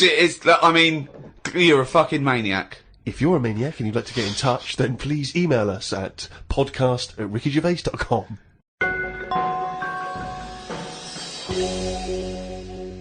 Doing a bit of Christmas shopping, Rick, the other day, and I was travelling around on the tube, the London Underground, the subway system for our American friends. And, you know, as you know, but people around the world may not be so familiar, there's a recorded voice that you sometimes get on the tube that says, mind the gap. Oh yeah, before you open the door. Yeah. Mind the gap. And the reason is that sometimes in some stations there is a gap between the train and the platform, and obviously, you know, theoretically you could fall down And it's there or different whatever. sizes, so just that little reminder, mind the gap. You look down, it's safe. Just makes you stop. Seems to make sense. Yeah. Saw a teenager, wearing a t-shirt, don't know where he bought it. It just said, fuck the Gap. He was tired of it. Yeah, he didn't want to mind the Gap. But what I like is, what's he protesting about? I don't you know. What I know. mean, it's not the police or the man keeping you down. That's just good, sensible health and safety information. That's like saying, fuck looking both ways before I cross the road. Screw penicillin. I know. No, do you know what? I'm going to drink and I am going to use threshing machinery. And I don't give a damn. I love that about teenagers, that kind of, screw you sort of mentality, but it's kind of blind, isn't it? It just, anything's a target, anything's valid. When I was a teenager, I think maybe 17, I had a t-shirt. I was rallying against just stuff, really. It was slightly more abstract than the Gap. I wasn't specifically against the Gap. It just said bullshit. Just in general, bullshit. You were raging against the machine. I would just go, yeah, people say, hey, what are you, I just open my, I go, bullshit, alright? Just bullshit. But I assume that these forms of protest have never made any dent in anything in the world. Because I remember when there was all these protests against the war, a couple of months back, and there was one guy, so there was a huge march in London, as you know, and they did these all around the world, didn't they? But there was hundreds, thousands of people in London. There was one guy, he was riding around on a 3-wheeled bike, wearing a jester's hat, blowing a horn. That was his form of protest against the war. Was it like, what sort of horn was it? It was one of those sort of hunting horns. Well, he was showing him, he was saying, this is what I believe. Yeah. And if that doesn't change people's opinions, I don't know what will. But I like the idea of Bush, just about to invade Iraq, and just the news comes through from his chief of staff. And Bush goes, George. What is it? What? No, listen, no, seriously, we've got some information coming in from London. Go on. I know you're thinking of invading Iraq. Definitely, but, yeah, why? Well, let's just think about it, because there's a guy riding around on a 3-wheeled bike. Oh. He's not got the regular 2, he's gone for 3 wheels. So... Okay, well listen, what's he wearing? I don't want to tell you what he's wearing, What's he wearing on his head? He's wearing a jester's hat. Okay, no, well, calm down, it's not that bad. It's not gonna change my opinion about... He's blowing a horn! Okay, get the troops out. Get the troops out now. What do they think they're doing? You've got to get involved in the... I saw a girl once again, a teenage girl, I was behind her on the tube, and she had this bag, like a rucksack, and it was kind of black, and it had, painted in Tipex, it had a picture of George Bush, but he was kind of in the sights of a rifle, you know, and it sort of said "Stop the War," and it had a Barbie's head, but it was severed, and the hair was scraped back, and she'd been made up to look kind of devilish, and there was sort of CND signs, and there was, you know, "No to war," and all this, and and I sort of wanted to tap her on the shoulder and say, are you actually getting involved in stopping the war, or have you been working mainly on this bag? Yeah, because that must have taken you at least a couple of days. You could have been writing emails, you could have been getting a petition going. Oh dear. Carl, have you ever been into that sort of teenage rebellion, teenage protest? What, to sort of stop stuff going on and that? Yeah. Or just, you know, making your views heard. I don't really like people knowing what I'm thinking and that. Right. There's no way anyone can know what you're thinking. No, but even is that why you're doing a radio show where you spout off your nonsense ideas every week? No, but what I mean is... A team of surgeons could fiddle around in your head for a couple of days and they still wouldn't know what you were thinking. No, I know what you're thinking. I know what you're thinking. Exactly. You're thinking of... you're thinking, could a monkey ever be president? At this moment, aren't you? But I don't like anyone that... Like, all those badges that you're talking about, like, you know, Save the Whale and all that. I don't like the idea that when I get on a tube and someone sees that, they sort of know that I want to save the whale. I don't like people knowing, even to the point of... It gives you a disadvantage in life, doesn't it? But just knowing stuff like when you get on a tube and say if you've been shopping, right, and you've had to buy an ironing board, I hate it that people sort of look at what you've got and go, oh, he's doing some ironing. Right, okay. That's got to be rare. I mean, you can't have bought more than 5 or 6 ironing boards in your adult life. I don't mean just ironing boards. I mean, like, anything big where they can't wrap it, so they just put a carrier bag round a little bit of it, and everyone can see what you've just bought. It's weird, because I bought an ironing board last week from Argos, and I did feel a little bit self-conscious. There you go. Because I thought people thinking, he's 30, why hasn't he got an ironing board yet? Yeah. No wonder he's a scruffy bastard. I pretend I'm going surfing whenever I buy an ironing board. I just make sure I go in Bermuda shorts and sunglasses, and I just walk down the street and I go, surfing USA, and they think, hey, there's a dude going to the beach. I pop on a bus, go home, do some ironing. Yeah. Wait a minute, what's that on his t-shirt? Bullshit. He's radical. I get still faintly embarrassed buying toilet paper. Yeah. I always have to buy something else to go with it. Yeah. I don't like, because if you just A buy that on newspaper. its own, if you buy it on its own, it's obvious that You're off for you're a dying shit, for yeah. one, Yeah. and it's like, I haven't got any in. Yeah. Whereas if you just chuck it in with a pot noodle, it's like, well, he's eating and he's thinking about later. Whatever. But Yeah, it's if you that- buy it on its own, you know that you've got none in the house and you've just rushed across the street to get Definitely. some. Because especially if you're still in your slippers.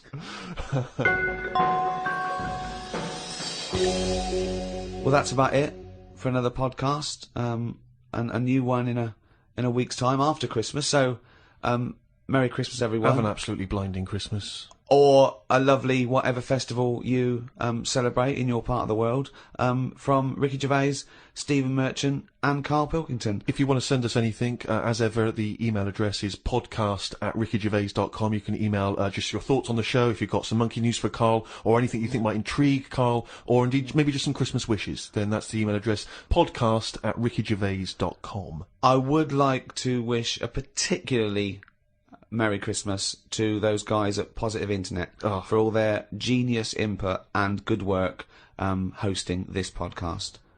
Goodbye. Merry Christmas. The Ricky Gervais Show on Guardian Unlimited.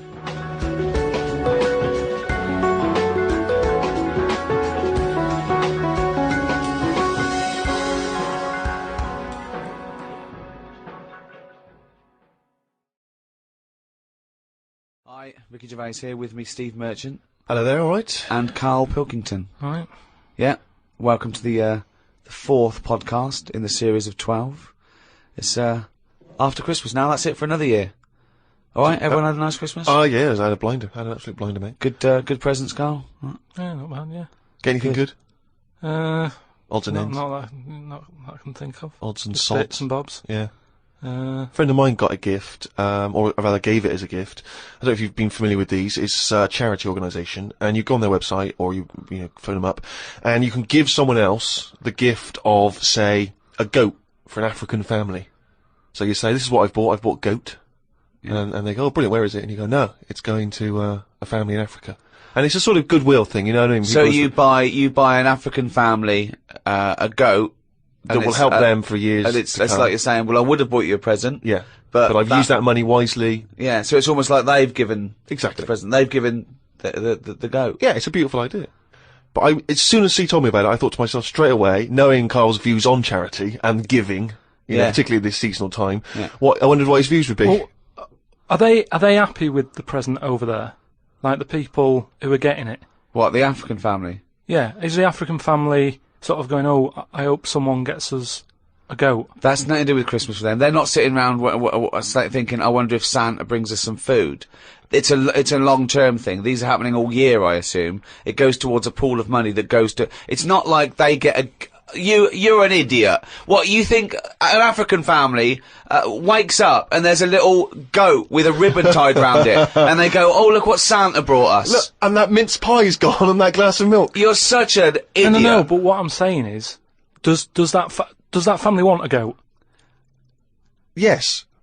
But why? It's not they want a goat, it's they need a goat. Do you think... What All do you right, think forget it. this organisation is? Just arbitrarily giving goats to They're people. going to say, oh, I wanted Nintendo. What are you thinking? But what I'm saying is, right, let me put myself in their shoes. Well, This'll be they a haven't got first. any. But say I'm one of them, right, over there, right? I'm hungry, right? I'm sat there, it's Christmas Day, right? I open it up, open the present, little goat there, right? Now, if I was one of them, I'd be going, not another mouth to feed. At the end of the day, there isn't enough food to go round for themselves, never mind a goat. Don't they say, like, having a dog and that is quite expensive? Sometimes they say, you know, what with all the injections you've got to give it, the food, the tin food and everything, it mounts up. And what I'm saying is, that's all very well giving them a goat, who's looking after it? Well, I'm assuming it's all above board. The goat's had its injections. That's what some of the money goes towards. It's given to them so they can milk it and have milk and cheese and whatever.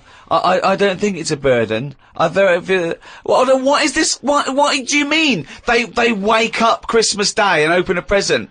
It's not like so there's that. a thing. There's a goat-shaped thing in wrapping paper. I wonder what that could be. I hope it's that goat we asked for. Oh my God, it is. All I'm saying It's just a nice marketing way of distributing wealth. It's the way of going, this is a nice gift. It's like people sometimes they say don't send flowers at a funeral. They don't send flowers. Give some money to the local hospice. Yeah. It's just a way of redirecting cash. But the thing is, why do they want that goat? What's the main reason? What does a goat give you? Milk. Right. Now, wouldn't it be easy to just send them a bottle of milk? Without all the hassle and the headaches that come with it. That's all I'm saying. And the other thing is, think about the goat. That was happy over here. Suddenly, it's on barren land. No grass. I'm gonna burst! What do you mean? You didn't send a goat from here. I'm saying, who's happy at the end of this, right? You've got a fella who hasn't got a present over here because the mate bought him a goat, right? So yeah, let's do this properly. So there's a tick. He's not happy, right? Then, you've got the person who's opened it, who, like you said, wanted something else, right? It's a goat. They go, who's going to look after this, right? So tick, they're not happy.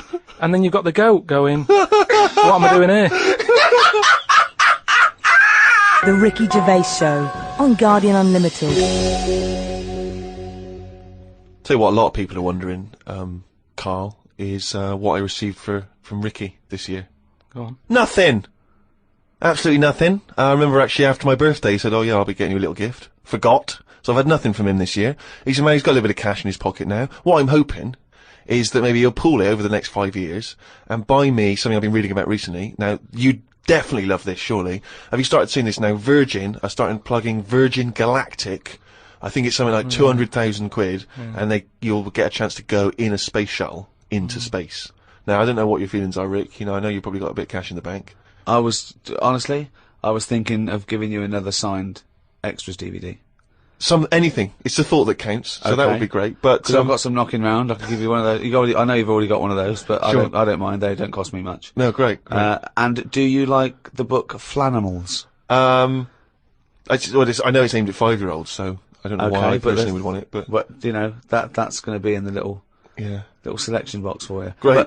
But no, the trip into space. I don't know about that. I mean, you've got a bit of cash. Would you think about that? Would you be interested, you and your missus, going up into space? I don't know. You have to be. I mean, it's not the money. There are things that I would spend 200 grand on as a little folly, but I think an individual jetpack, for example. Right. You know, I'd do that. Yeah.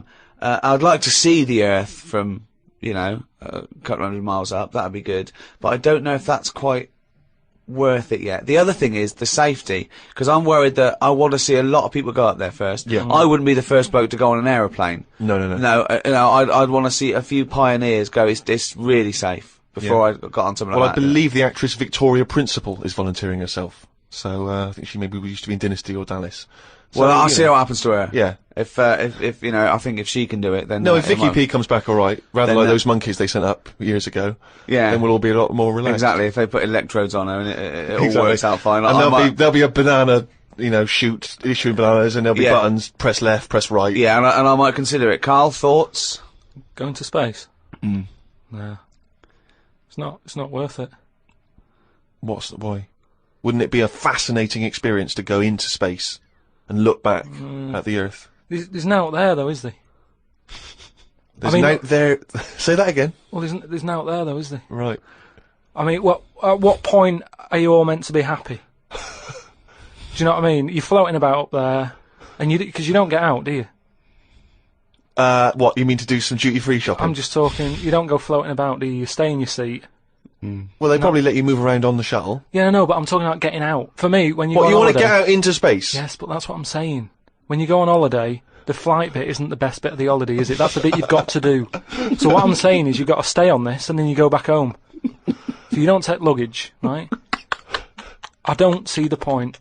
Right, so you're there, you're sat in your own clothes for the whole time, same clothes the whole time.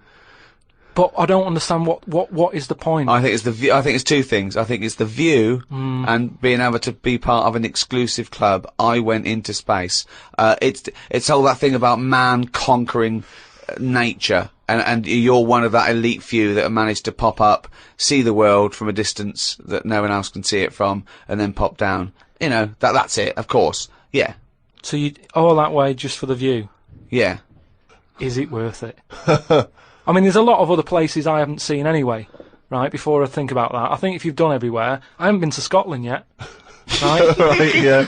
I'm not being funny, but do you know what I mean? So just have a look in your back garden before you go looking in someone else's. In space. Yeah. Yeah. Yeah. What would make it a trip worthwhile for you?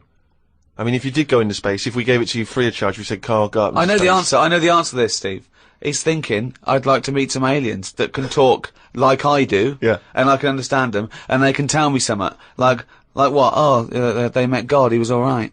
That's the sort of thing, that's what he's gonna say. He'd like them to look like monkeys in spacesuits. Yeah. That'd be his ideal thing. He'd like to go to the planet of the He'd apes. like to go to the planet of the apes. He Yeah, I'll would do that. love If they to could go arrange to the... that. Look, he's nodding. He's Yeah. nodding. Thoughts, Carl? Yeah. I mean, for me... What do you it's mean, just- yes? Well, yeah, that'd be brilliant. What would be brilliant? Seeing a little alien and that, having a chat with him, finding out what's been going on. What's been going on? No, but don't you think that... Like, I mean, if you bought me that as a present, right, Yeah. either of you, Yeah. I wouldn't be that happy. For me, that's a little bit like... Well, that's annoying, because we've got you a trip We to just space pulled and a together. goat. Yeah. Yeah, Do you know how, like, I am interested in sort of going on another planet, right? Not, Carl, you are on another planet, mate. no, but do you know what I mean? It would be quite sort of interesting. How do you think you'd get there? Well, yeah, you'd go on a rocket and stuff, but what I'm saying is, at least you know when you get there, you're getting out, you're having a bit of a wander. But I wouldn't be happy in just the journey bit of it. That's all I'm saying. That's great, isn't it? But the thing is, right? Because I was looking into it a bit because I was reading about the Virgin Atlantic Yeah. thing, right? And I was reading something that in 1971, right? 3 of them went up there. Can't remember the names. Wasn't the main one. It wasn't like the Buzz and the Armstrong one and that. Another 3 blokes went up, and there was one bloke in the rocket, right? The other 2 wandered off, had a walkabout, seeing what rocks they can find and that. And that bloke who was in the rocket, right? He was the loneliest man ever in the world. I don't know what to do. I don't know what to do. I don't know if that's some sort of profound poetry, or I don't. Do you know what I think he's trying to say? I think he's trying to say that he was. What are you trying to say? No, stop for a minute, because I just want to just recapture that moment. Just say that again, that sentence again. Right. The other 2 had gone off picking up rocks. Yeah. Right. He sat on his own in the rocket, and he was the loneliest man in the world. Okay, I know what he's trying to know what he say. means. I do, right. I don't know what he means. Well, right. He's trying to say he was, by definition, a human furthest away from all other human contact. Yeah, that's what Yeah. I said. Yeah, okay. No, you said loneliest. Loneliest evokes an emotion. Yeah. Yeah. But But it's like he started crying and writing poetry and listening to Morrissey records. you mean he was the most remote man? Well, yeah, he was saying how, like, he's on the rocket on his own, right? Yeah. And I think I worked it out because it was in kilometres, right? And I think it turned out that they, right, the other 2 spacemen picking rocks and that, they were 2,500 miles away from him, right? So they were miles away. They What, 2,500 miles? Yeah. But they had each other. They had each other. Yeah. You had the world right across the other way, everyone getting on with their lives. Yeah. He was on his own. That's weird, isn't it? But what I was thinking is, right, say, because I always sort of try and put myself in a situation. Yeah. When I hear about a weird thing that's gone on, I always think, what would I do? You know what I mean? And I was thinking about it, right? Do you think when he got up in the morning, he still bothered to put his clothes on? That's the first thing that came into your mind No, when just you because pictured him I in always, there. you know, at the end of the day, even if, like, my girlfriend Suzanne's out at work and that, I'm not happy walking about with everything out, because you never know what's going to happen. What do you mean, like getting it trapped in the microwave? Well, I just mean, you know, you never know Yeah. if someone's going to turn up. No, I don't like what I don't like. No, I always pop some pants on or a towel, even if I'm Not alone. always. Because I've knocked on your door when you've been stood there with. No, he's Yeah, taking but his trousers off. No, I when he did it comes to the door. especially Oh, knowing right. that you were there. I've done it especially to annoy you. Oh, right. Yeah, so. But do you know what I mean? Do you think he was walking about the rocket with his tackle out, or Or did he floating go, about, yeah. well, you know, no one's watching here? Do you reckon it floats up or down? Depends in how long it space? is, doesn't it? That's how long it is, yeah. I don't know what I mean by that, but it seems to make sense. Yeah. But don't they have cameras for NASA to monitor what's going on inside the spaceship? Not all the time, no. I bet they've got to give him some sort of privacy. Now, that would end up on the internet. Yeah. Him floating around with his floaty knob. Well, if you are the man who was up in a space rocket and was for a short period the loneliest man in the world, we'd love to hear from you. We'd love to hear what you did with your time, how lonely you felt, and also did you float around with your cock and balls out? What was that like? Did it float up or did it float down? These are just some of the questions that we'd like. So if you are that person, or maybe you know them, maybe they're a neighbour of yours, then you can get in touch with us at podcast@rickygervais.com. The Ricky Gervais Show on Guardian Unlimited. We've done radio and stuff in the past, Rick, and we have never had the kind of response that we've had from these podcasts. I mean, It's people amazing. are emailing in by the hundreds of thousands. It's meant, well, maybe not hundreds of thousands, but I didn't count them, but thousands, certainly. Crazy amounts of email. I couldn't really get through them. I've just managed to pick out a few. It's because it's global now. It's people all around the world are listening, and that's so exciting. We've got just loads from America, Australia. It's mad. Yeah, New Zealand, Canada, and these are just some of the ones that I've pulled out from the email because there's so many of them. Podcast@rickygervais.com if you want to get in touch. Rob says he listens to the show in his exams, which I'm sure cannot be a good idea. I mean, No, because that's a waste. What I'd do is the night before, I'd record all the answers and then listen to that, as Yeah. opposed to me, you, and Karl Pilkington. but surely you're not allowed to listen to your stereo or your iPod in an exam. That would be crazy, wouldn't it? Well, he's probably got it's probably up his back, Right, a little yeah. wire, wired to him, covered in sort of like some sort of fake flesh and Yeah. hair, and then just pops into his ear. It's all changed now, though, isn't it, as well? What do you mean? Well, they're allowed calculators and that, innit? It's just sort of... Sorry, I had calculators in my exams. What Yeah, what world? What do you know about exams, Carl? You but- never showed up. But what I'm saying is, years ago, a calculator wouldn't have been allowed. We've moved on a bit now, haven't we? What year was this I don't though? have an iPod. With loads of people with abacuses. I don't know. Anyway, Rob's question was this. Brilliant. I've never heard him admit that before. I think we've broken his Yeah, spirit. yeah. Carl, you go. I don't know. Oh no, we might have put an end to the phenomenon that is Karl Pilkington. Monkey news still to come. He's back. Anyway, listen. Rob's question is this, Carl, and it's specifically to you. Carl, if you could have a superpower, like Superman, what would your superpower be? Can I suggest consciousness? Yeah. Can I have the power of thought? Remember, you've already got opposable thumbs. So cross that one off the list. Oh, go on, Carl. There are so many to choose from. Telepathy, X-ray vision. Flight, invisibility, Choose it wisely. strength, intelligence. But why have I been picked? Oh, for God's sake! No, but I'm just saying. It's Rob's question No, for no, you. But I'd just say, does anyone else want this? Or, do you know what I mean? Oh, No, what do you because- wish you no, could do that's no, impossible is because- the question, no, because- what? What do you mean? Because with that comes a responsibility. is what With I'm saying. enormous power does come great responsibility. So, would you like Spidey senses? Is that what you're saying? Would you like some senses? Would you like some sense? The power of sense? Come on, Carl. You know what these superheroes because they can. I know, but it they can always freeze things. They're they- never happy, are they? Do you know what I mean? Spider-Man that wanted to tell that girl that he could climb walls and that. He's like, I can't. Superman didn't never tell Lewis and that. Who's Lewis? Who's Lewis? Lewis. Who's Lewis? It's just a pen pal of Superman's. Lewis! His little secret chum! Yeah! Alright, Superman. Hello, Lewis. What are you doing? Superman. Who are you? I can't tell you, Lewis. Brilliant. You know, Hulk, he wasn't happy. So, But you're being allowed to choose the superpower. You don't have to get it forced upon you like the Hulk. Hulk, he wasn't happy! It's true, he's got a theme. He has got a theme. There's not many happy superheroes, are But there? leaving aside the superheroes you're already aware of, Yeah. what superpower would you want? You don't have to fight crime with it, Carl. Everyone around the world now is thinking, what can Carl choose?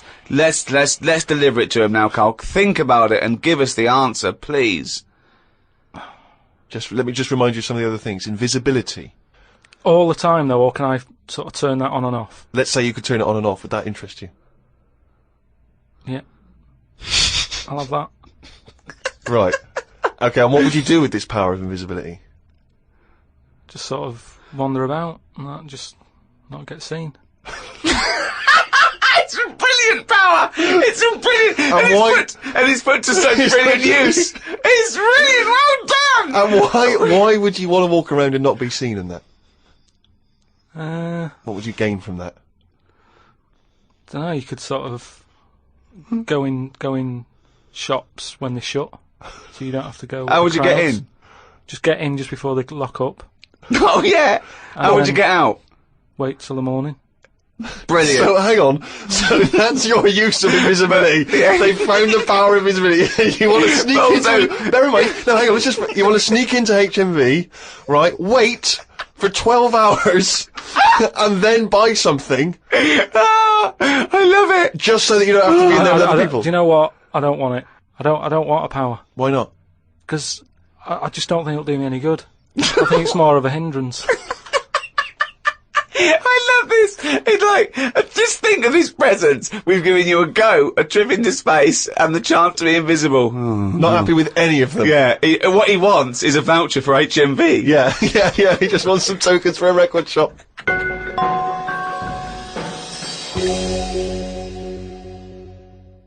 Just going through a few more of these emails. This one is from David. He's in Los Angeles, California, 22 years old. He says he loves the show, but he says, with respect to Karl, never before have I understood so little of what a man says. Virtually everything that Karl talked about was aloof to me. What on earth was he ranting about? Flies and condoms, monkeys and pushing the left button, cavemen and dinosaurs. And that's just some of you. I mean, let's be honest, if you are in America, I mean, firstly, the accent is probably a problem. But that is the best write-up we've ever had. Yeah. Flies and... Imagine if you're a new listener, flies and condoms. What on earth does that mean? This one's from Kent Plummer from Nova Scotia, Canada. He says, Karl, he's wondering if you've got any personal mantras that you could pass along. For instance, he reminds us of Ben Franklin's famous mantra, waste not, want not. Who said that? Ben Franklin. What did he do? What was his job? Benjamin Franklin was a well-respected American politician from the 1800s. He was a sort of thinker, a philosopher, a scientist, deeply respected. Also a big political figure. He features on the dollar bill or the $10 bill or something. Yeah. So he's one of the great sort of American Enlightenment thinkers. Right. And he came up with the mantra, waste not, want not. You must know waste not, want not. I mean, that's just... Do you understand the phrase waste not, want not? No, not really, no. What does it mean? You've never heard that? I think I've heard it, but I don't know. I've never used it. But when someone has said it, I don't know what... Well, in context, I mean, all I'm going to do now is paraphrase that and put some prepositions and stuff in it for you. I can't work out how you can't work out what that means. It's like, don't throw stuff away because you might need it, and therefore... You won't be wanting anything because you didn't throw it away. So, so he was a bit of a hoarder. Well, if you don't waste food, for instance, then you He's a bit of a hoarder.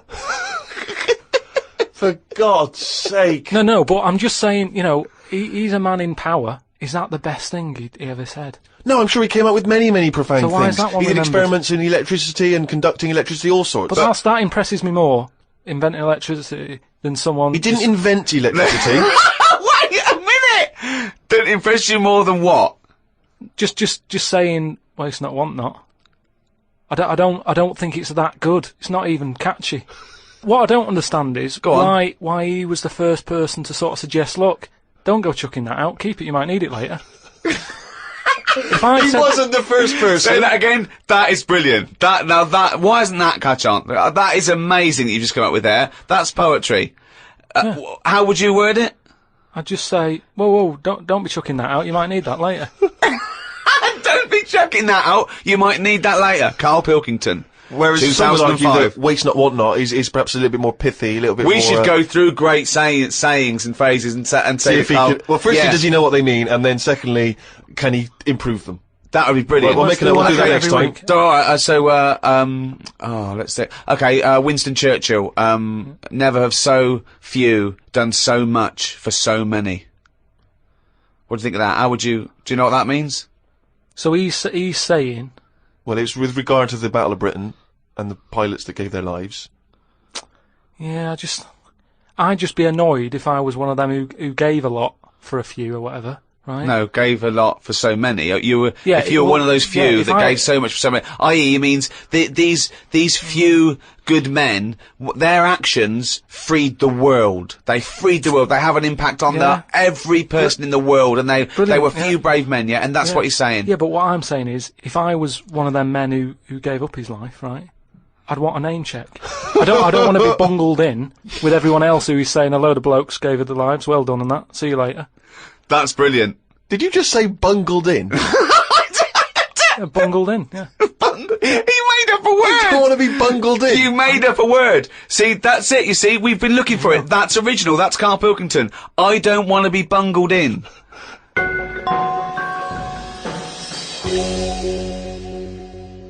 Email here, Rick, from a man I know you're going to look forward to meeting one day.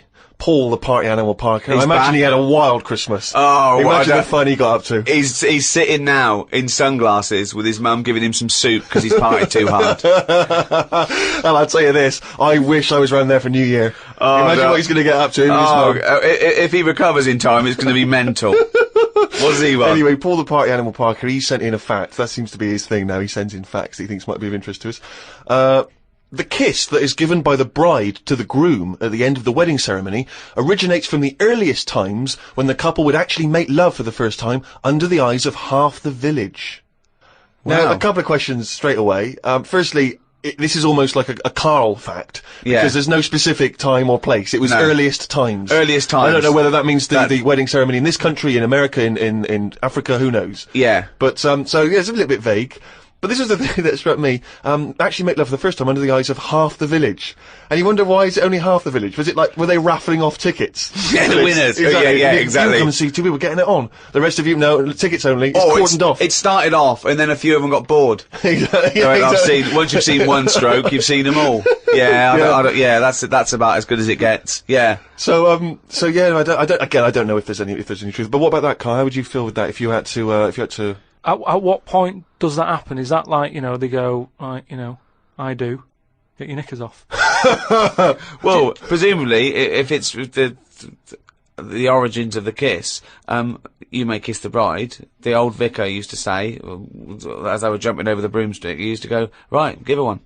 Yeah. And then You may knob the bride. Don't know how quick the lovemaking has to be, whether you've got to get in and out, boom, and then, you know what I mean, because people are hungry, they want to eat, they want to have a disco, or whether they can go on for hours and people are just eating, chatting. I'll tell you what, Sting's wedding must have So go been on a for long hours. affair, wasn't it? The guest was bringing in their People own brought cake. sleeping bags. Thermos flasks. The Ricky Gervais Show on Guardian Unlimited. right, do you know we've chatted about charities before, haven't we? Sure. Yeah. Done a lot of stuff on that, right? Just coming back from Manchester, right? Got off the train at Euston, Yeah. right? Got off the train, walking through the busy bit and stuff. There's this fella stood there, right? Like a charity worker, Yeah. right? Nice looking fella. He's got his suit on, the tie and everything, quite respectable and that, right? Look down at his bucket. All money's been put in the bucket and that, Yeah. right? On the front of the bucket, right? It says collecting for the homeless at Christmas. Now, why can't they do that? What, the homeless? The homeless people. Why is some fella taking his time out, right? His own time where he could be at home. Why? Some of us have got homes to go to. Yeah. Why? Do you know what I mean? What, you think just give them the buckets? Well, what are the homeless people doing whilst he's doing that? Is what I'm saying. What have they got on the timetable? Cut out the middleman. Cut out the middleman. Give all the homeless a bucket with homeless written on For it. Christmas? Yeah. No admin. No? Just keep everything you get, mate. What do you think of that? It's a brilliant idea. What would prevent a homeless person, an entrepreneurial homeless person, just getting a bucket and writing that on there themselves? Could I suggest something? Hunger, some drug addiction, traumas, often mental illness, just possibly too depressed to get up, put a suit on and go to Euston Station with a nice bucket with some writing on it. And then, right, I was thinking about that, right, and I was walking down the street in London with Suzanne. Saw a little homeless. Well, I didn't see the homeless bloke, right? I saw a leg, Right. sticking out of a doorway. I thought, here we go, right? Walked past it, right? You're not going to believe this. Go on. Homeless Yeah. Chinese fella. I've never seen one of them. No, I'm not having a go, right? But have you ever seen? Do you know what I mean? That was a shock. I to me. really don't think I have. I think he's got me there. I hate to say it, but I must say I can't remember ever seeing a homeless Chinese person. No. No, I suppose you're right. Thinking about it. Weird, isn't it? I don't know. Actually, said, I was walked past and I said to Suzanne, "Did you see that?" She went, "What?" I said, "Just look back there." She said, "What?" I said, "That homeless fella. Look back at him." She said, "What?" I said, "He's Chinese." And she said, "Yeah, good point."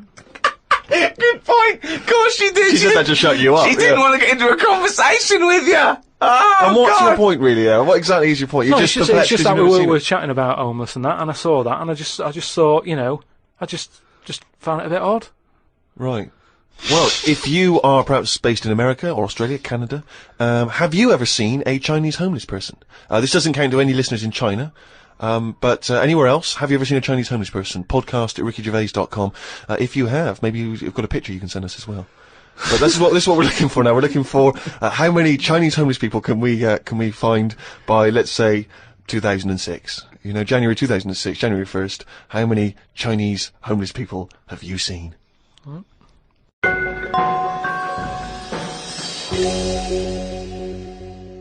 Rick, it's that time again. It's what the whole world is waiting for now. Is it every Monkey week. News? It is Monkey News. Please perform live the jingle. Why'd you say that? Oh, we've had a few people saying, "Oh, is that a pre-recorded jingle?" Yeah, like anything's pre-recorded. No, it's different Well, every we've got week. that technology. I'll give it a big one, shall I? Give it. Oh, chimpanzee that monkey news, you There we go. Right then, well, got an email from John. If you've got any monkey news going on in your area, Let us know. Podcast at rickygervais.com. Oh, God, amazing! just bung it on email. And this one's sent in from John. Don't know where he is. But do you know, like, they're running out of TV ideas and that? They're running out of TV ideas. Well, Are they? they've done a lot of stuff. I mean, if you had to come up with a TV idea now, you struggle, don't you? Because every idea you come up with, it's kind of been done on it. Sure. Okay. Right? It's like inventions and that. Right? They're not so- getting monkeys to come up with TV ideas, are they? Well, no, right? But there's a TV channel in Moscow, right?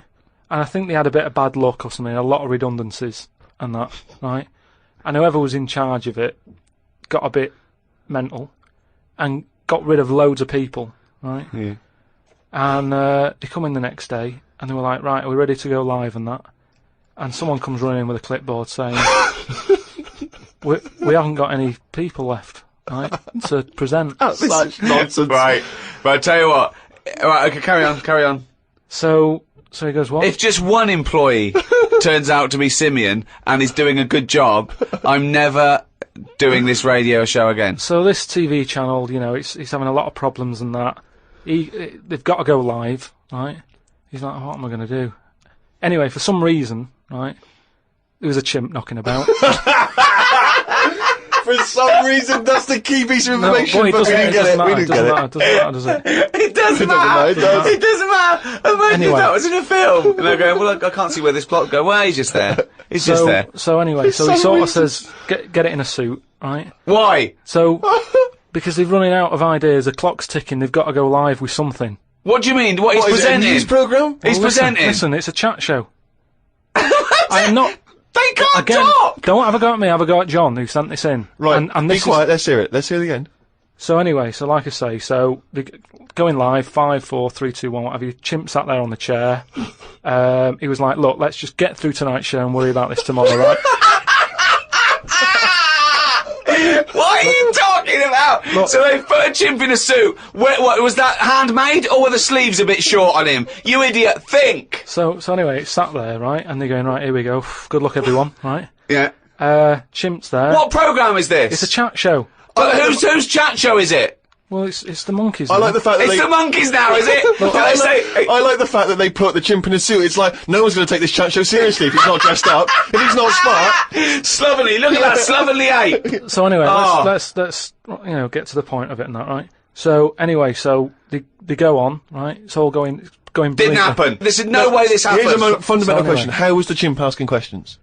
Not sure about that bit, but all I've got is the stuff that was on the news site for this. Like I say, I've But given it's you, rubbish. Yeah, but I've given you some facts. I've told you there's a TV channel in Moscow that's having problems, right? I've explained that. No, bit. it's this rubbish. They've got rid of presenters. The monkey sat there, right? Don't worry about it anyway. I'm telling you, it goes all right. All right. It goes So anyway, okay. In case you were worried, Rick. he's sat there, right? Absolute They get to shit. the first break, they're like, can't believe it, right? You know, viewing figures and that, they're loving it, right? What? No. What? How did they know the viewing figures in the break? Please do not interrupt the And news. what did the chimp At do in end the of it, first half? They had a big guest on that week, and what And what have did you. he do? Just talk to was it? himself? They walked off. So Cher comes on, I'm yeah. not but say if it is Cher, right? No, Right, what- the main gaffer is like going, oh, Cher's going to go mental at us, right, for putting on Say with it the is. monkey. No, it is Cher. No, it's In Cher. his mind, it's Cher sitting there talking to a chimp in a suit. So anyway, she and they're comes filming off- it for Moscow TV, and the ratings are going through the roof. Presumably there's a translator, because Cher doesn't speak either Russian or chimp. So she comes off, right, and the bloke who's in charge is like, she's going to go mad. She's going to go mad here. She walks up, she goes, I love that. Right? She said that's one of the best interviews, right? So anyway, they decided, right, it went so well, kept him on. He's still there. I love the fact that Cher was an idea that Steve threw up, and now she's going, I love that, I love that, I love that, Jim, get me back there. I want to go to Moscow, never mind. Unbelievable. Don't have a go at me, have a go at John, but, you know, if you've got any monkey news, send it in. Podcast at rickygervais.com. From the creators of The Office, Ricky Gervais and Stephen Merchant. Extras, the first series, now on DVD. Who are you? Nobody. What's that? Who? Nobody. That's right. Nobody. And who am I? So the Starsky Hutch, I can never remember. You are guaranteed an Oscar if you play a mentor. I've just written a sitcom, but I wonder if you could give it to anyone you know. Is there any nudity in it? Well, it could be. Men or women? Either. Well, just women. Yeah. I will make it so. A painfully funny double disc. Extras on DVD now.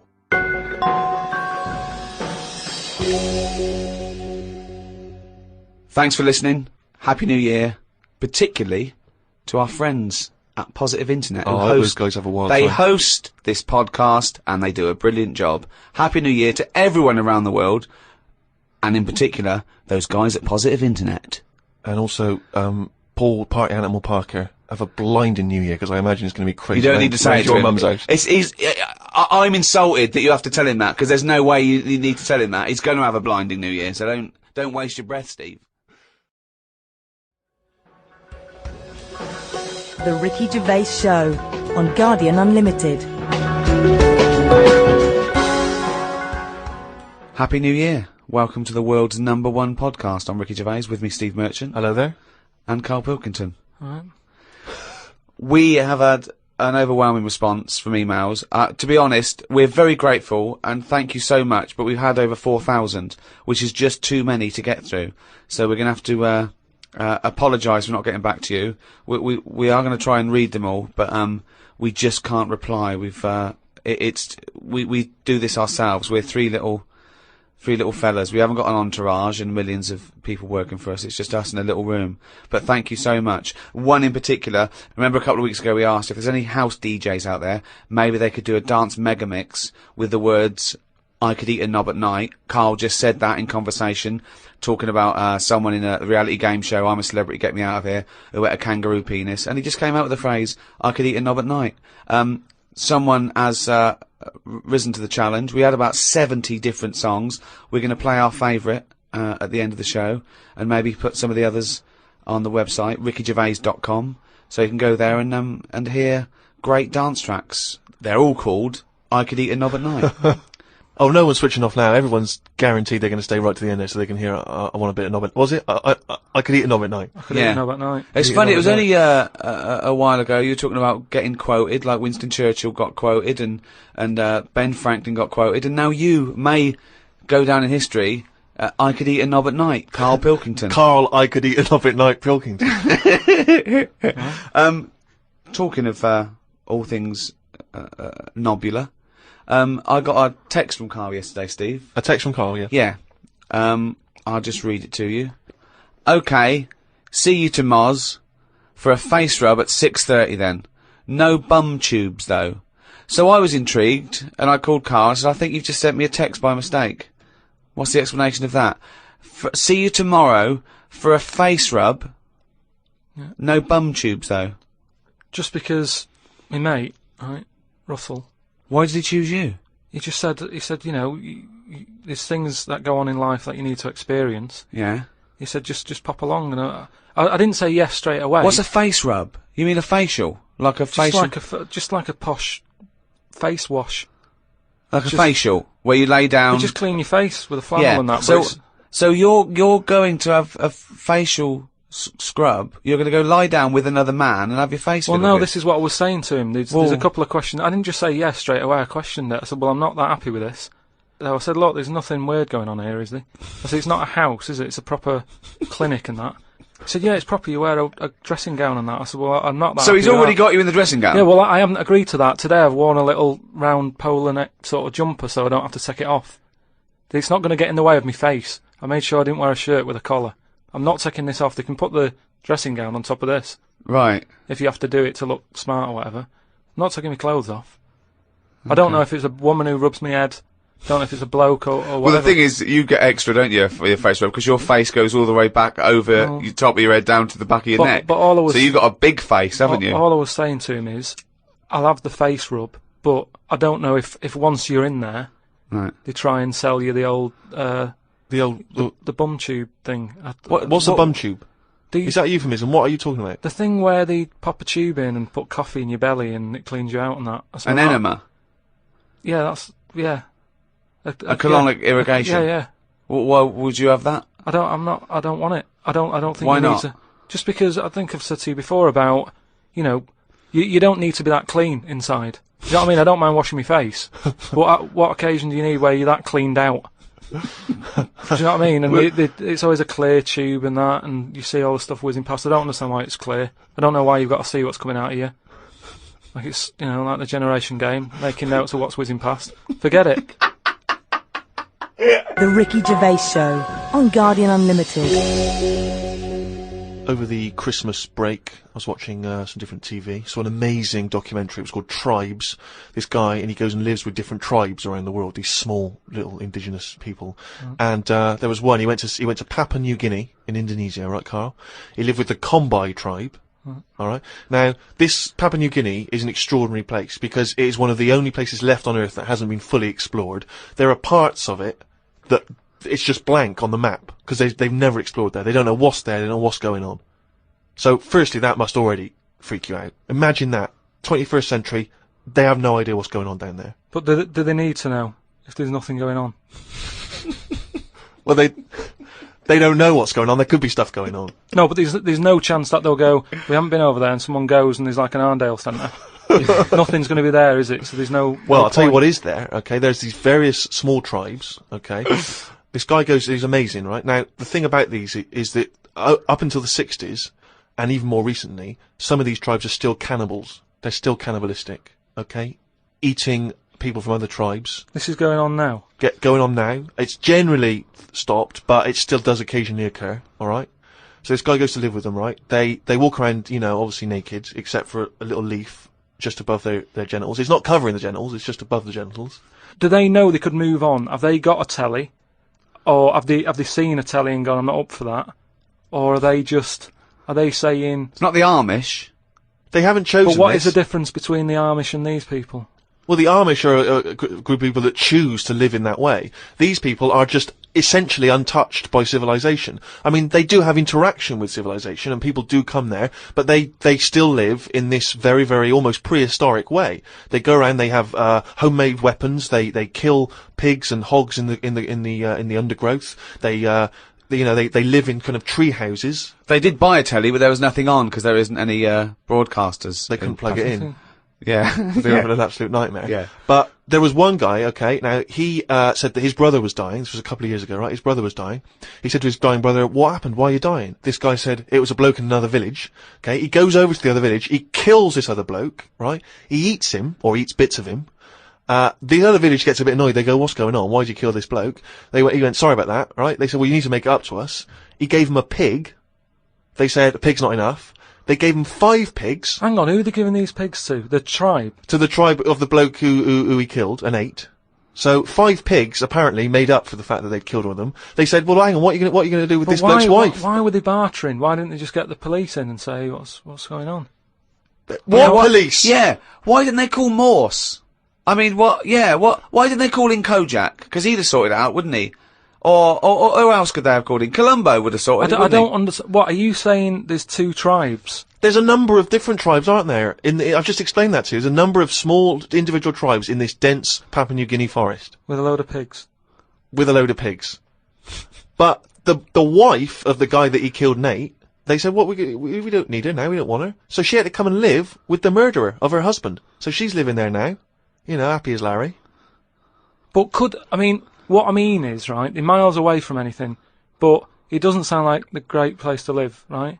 Could they not move? Could one of them go, do you know what, I'm sick of this. I'm moving or whatever, and go to a proper city. How far away is this, these Papa people, to the next... They're like the Smurfs. They're very like the Smurfs. But how many miles away from a place with a normal life going on? But think about this, Carl. Firstly, they don't speak the language, so they don't have any practical skills. They've got no experience of civilization. So even if they chose to go and live in one of these cities, what can they do? How can they function? They'll spend, 15 years just trying to figure out how everything works. Mind you, I have had the same thought about Inuits. Right. If you live in a house made of ice and eat fish all day, and then just stay in for 6 months, move. I really do. I mean, I don't understand why they're living there. I think there's some bacteria that has better lives than that. That's got to be offensive. Why? Okay, Albert, this is one of the weirdest things. This is one of the weirdest things, right? Sorry!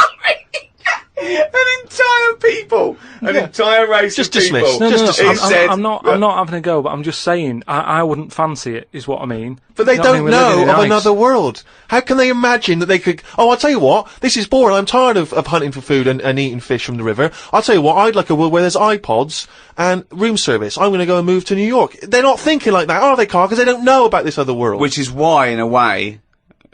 Carl can't offend them because they are not listening to this podcast. Very unlikely. Very unlikely. You're not going to get any nasty letters from Eskimos or Inuits, as they want to be called now. Does an Eskimo ever... Inuit. Do they ever meet, like, an English person on holiday? And an English person goes, it's choppy here, isn't it, or whatever. Well, what do you think? It's just that people go to, Steve said before about places he's been to where people are still walking about with swords and that. People go to these places on holiday now. They like a little bit of danger. They like to see how the others live. So all I'm saying is, we know they exist. Yeah. The Papa people, maybe people aren't going there. It doesn't sound like the best place. I can't imagine it having a tourist board or anything, right? But would they accept me if I popped over there and, with Suzanne, sort out a little weekend break and that? Where are we talking? We're talking Papua New Guinea? In Papa. Well... Okay, this is one of the things that they do, okay, which is a tradition you may have to do. These Kombai, right, they invert their penises, so they push their penises back up inside their bodies. Like a sock. What for? Well, keep it out of the way. Of what? Well, if you're running through the undergrowth, chasing a hog, you don't want it flapping away, But it's also become a kind of ceremonial thing, so if you were over there, you may well have to try it yourself. You would have to try it yourself. If you went there, you'd have to try it yourself. But even cavemen had little pants on. Why haven't they... Whoa! Slow down. Rewind. What do you mean? Again, you've been watching the Flintstones. No, it's just, Is it a leopard skin pair of pants that's actually quite a... Go on. But it's a well-known fact that they wore, like, bear pants or whatever. Bare pants. What do you mean, bare pants? No, listen, you are a qualified anthropologist, so what... I mean that, whenever you see them on footage or in a museum... Footage? Yeah. Whenever you see that well, it's a bit shaky, isn't it? It's black and white as well, isn't it? Caveman footage. You always see them wearing a little bit of fur little pants and that. So, what I'm saying is, even though... What year is it to these people in the woods?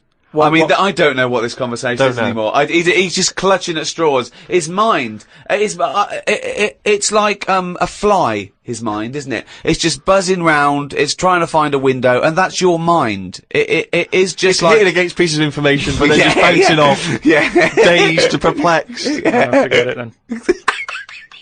The Ricky Gervais Show on Guardian Unlimited. You can't believe your luck, Rick. Paul, the party animal Parker's been in touch. I imagine the kind of New Year party he was having last night. I don't want to think about it, because it gives me a hangover just thinking about what that dude got up What to. that dude got up to. Yeah, come on, then. Man alive. But anyway, you know, he never stops. He never stops supplying us with little tidbits. Oh, Little odds and ends. what's PP done for us now? He just likes finding little odds and ends and just sending them in. And you remember when we used to years ago we used to do that thing where we'd read headlines. Yeah. And sometimes the headline is all you need from a story. Yeah. And this is what's great about this one. If you just give me a news at 10 style bong. And now the news at 10. Bong. Boy waited while doctor rode unicycle. What does that mean? Well, amazing. A hospital has apologised after a 6-month-old boy waited 2 hours for treatment while a doctor rode up and down a ward on a unicycle. Paula Dadswell has taken her son James to a local general hospital with suspected gastroenteritis. I should point out now, James was fine, it was not a problem. But she spotted the doctor pedalling the unicycle, but was astonished when the same doctor later walked over to examine the child. Miss Dadswell said, "We took one look at the doctor and said, 'You must be joking.' His face went bright red." A spokeswoman for the hospital said, "Of course, we are sorry if distress was inadvertently caused to the mother, and we've offered her our apologies. But let's also remember that we should try and make hospital wards less intimidating places for patients, and we regularly provide diversions that are not directly related to medical care. Many parents have commented favourably on this approach, and indeed about the unicycle." What I like about that story is that it's the most important job in the world, Yeah. and the most useless. Being a doctor is saving lives. It's incredible. It's so noble. Riding a unicycle is the most useless thing Yeah. you can do. It's that to me is plate spinning, Yeah. juggling, yeah. Flame eating. Who goes into plate spinning? Is it like the father going, "Son, when you've finished university, you can take over the business"? "But I want to be a doctor, Dad." "Look, the plate's nearly," and you're hooked, and you Yeah. give it a little push, and you're there, and you're hooked. It's a dying art. You don't see it as often as perhaps you once did. "Dad, I want to be a doctor," "But the plate's nearly dropped, son." And unbelievable. But what I can't make out from that story is whether the doctor he'd done the 7 years medical training, and then they said, "You're working at this specific hospital." Yeah. They whipped out the unicycle. They Yeah. said, "You're gonna need to learn that as well before we can put you on the wards." Or whether he was practicing. Who knows if he was practicing? Do you know what I think happened? I think the bloke in charge of the hospital, there was 2 people up for the job. This fella, who was brilliant, he got Yeah. a first from Oxford, he was amazing, and the bloke in charge's nephew. yeah. And they both scored the He same. did an open university course. Yeah. And they went, "Well, you're both very good, but who can ride a unicycle?" He whipped it out. Yeah, He yeah. went, "Have a go." Yeah, and he's been practicing. Unbelievable. But it's also the idea that if it is indeed something which the hospital has initiated in order to cheer people up, particularly kids, I mean, it just seems like a dangerous thing to be doing in a hospital, with all due respect. I mean, I think so. You could pull out leads, wires. Anything can happen. I know, yeah. They get you to turn your mobile phone off when you go into some ward. So, please leave your unicycle here, surely. Do not, no unicycles beyond this point. If you have a unicycle accident, of course, a great place to be. It is a good place to be. It's an ideal space to be already. But who rides the unicycle anyway? Do you know what really annoys me? We live near a park. It's a lovely park. And on a Saturday for about 3 hours, there's some twat hippie with braids, dreadlocks, sitting there, playing one drum. How can you play one drum? He thinks this is brilliant. This is therapy. It's I want to shut the fuck up. It's nothing. It's not music. It's not percussion. It's not expressing anything. It's just No. annoying. Yeah. Tell you now, this would be my worst nightmare if you were to take me on an evening out. You say, "Steve, we're going tonight, right? You can't get out of it. You've got to do it. It's 2 hours. Stomp. Oh. Stomp, where they put dustbin lids on their feet." Now, I mean, I've seen a little bit of it on the Oscars. Yeah. It's alright for 30 seconds. Well done. But what is that show? What is the Stomp show? I don't know. I mean, Jesus Christ, after about 15 minutes, you've had enough of that, surely. I'm assuming there's not really a story. Are they bin men? No, I just wondered how you get into that, how you start practicing and go, "Do you know what? That sounds quite good." Yeah, they are. They're bin men, yeah. I was shopping with Karl before Christmas, and we went round sort of Piccadilly and St James's, and those really beautiful shops around there. And I went in one shop. You had to ring a bell to enter. Yeah. They came down, and it's like a iconoclastic sort of shop, and they found things from churches and nearly all Russian 16th century pieces onwards. This beautiful carvings and paintings and statues and everything. And I was wowed by it. And this bloke clearly loved his work, and he was, enthusing to me about these stuff. This is from the 16th century. This is Russian. This is and I went, oh, it's beautiful. And as I was looking round, I heard Karl sidle up to the bloke and go, "What's the newest thing you've got here?" Yeah. Sure, that's his first thought. I mean, that is the wrong question to ask of a man who's clearly in antiques. Yeah. Proud of the fact he's got 16th century iconoclastic Russian stuff, to ask, what's the newest thing you've got here? What sort of question is that? Oh, I don't know, probably the doorbell. I don't know, what does he want to say with my shirt? What were you thinking? hoping for? I was just making chat with him, because it's the sort of place that I don't think many people go in, right, Steve? When you go up to this shop, right, it's not sat in there. You have to ring a bell. He's getting on with his life upstairs. He lives upstairs, right? You ring the bell to say, "What, I'll come in your shop." He pops down, stands there watching you look around. So it's not a natural way to shop. Sure. Do you know what I mean? It's not nice having a bloke stood there watching you look at all this old stuff and that. So I was kind of making friendly chat. Yeah. And I think it's an alright question, because he was saying there's loads of old stuff in there, and he kept going on about the old stuff. So what did to say? Well, what's the newest thing you've got? And what was? Do you know what he said? The other question he asked him, he said, "How often do you get new stuff in?" And the bloke went, "Every day." And I said to him, "Why did you ask that?" He said, "Well, I was thinking, if you got antiques and you sell it all, what's left? Like, someone's going to sell all the antiques in the world because they're not making any new stuff. What does that mean? They're not making any new stuff. But I know for a fact no one's ever going to go in there and buy the lot anyway. I mean, I've never seen anything like it. I'm not at any point in my life, and I don't think it'll ever happen, will I go, "I need some old Russian wood." Because it was brilliant. No, Steve, no. It was beautiful. It's amazing stuff. There's stuff. There's these things from the 16th century of sort of like saints and monks, and they're carved. But and there's loads of it. It's just all piled up. No one's interested. If I was him, I'd go, "Do you know what? I'm into this, but no one else is. Close shop." Because seriously, it's just piled up, piles upon piles of like old bits of wood with pictures on it and that. But think of a man 400 years ago that carved this, No, but nobody wants it, do they? I've never heard anyone say, "Oh, look, it's my birthday coming up. I'll tell you what I'd love. What? Bit of old Russian wood." It doesn't happen. That's what I'm saying. I've never heard anyone saying it. I've never overheard someone saying, "You don't know where the Russian shop is, do you?" And this is in London, where the rates are high. There was this thing, right, Steve? Again, making chat. Loads of bits of wood with them old drawings on, like... It was like a panel from a church that someone had painted. Right, yeah. And I think it was like, from sort of like 1590 or something. Yeah. And it was this, a picture of this saint, wasn't it? So 1590. Could be from any time, really. So there's this one there, right, leaning up against the wall. And most of them in there was that Stalin bloke, right? But there was this little... Right, can I just stop with there? Lenin. Right, okay. alright then. Yeah. So he was on all these bits of wood and stuff. But I saw this other little face, right? Little fella with a beard, right? So I said, "Who's this bloke here?" He said, "Oh, the story there, right?" He said, "It's this little fella who went a bit mad or something. He got mugged back in Russia." This is right, isn't it? This is what he was saying. He said he got mugged. It's just that term. I love that term in a 16th century Russian wood. Oh no, I'm being mugged. So he got mugged. He got happy slapped. And he said, "I've had enough of this," right? Yeah. And he went to live in the woods, right? Made like a little shed, stayed there. People went to visit him, and like, if you got a problem, you knock on his door and you go, "Oh, I'm sick of it." And he'll sort of say, "Yeah, I know what you mean. I've moved out of the city and what have you." And he'd make them feel better, and then they go again. Now, why has that man got a plaque? If he was around now, there's no way he'd have a bit of wood with his face on it, is what I'm saying. If someone had got fed up with living in London or New York or whatever, and they go, "I'm going to go and live in the woods," people wouldn't visit him, and he wouldn't get a piece of wood with his face on, is what I'm saying. But this man is selling it for I think it was about 750 quid for this bloke's head. He's having a laugh. Because it's 400 years old and beautifully painted. But the chances are that this is either a well-known Russian folktale, or it may even be a piece of classic Russian literature. He's a saint. He was a saint. He was canonised. Everybody was a saint years ago. That seems to be like thrown about, doesn't it? Who's a saint now in this year? Who's a saint? Name him one now. Yet this fella lived in the woods in a hut. Oh yeah, that's Saint John or whatever.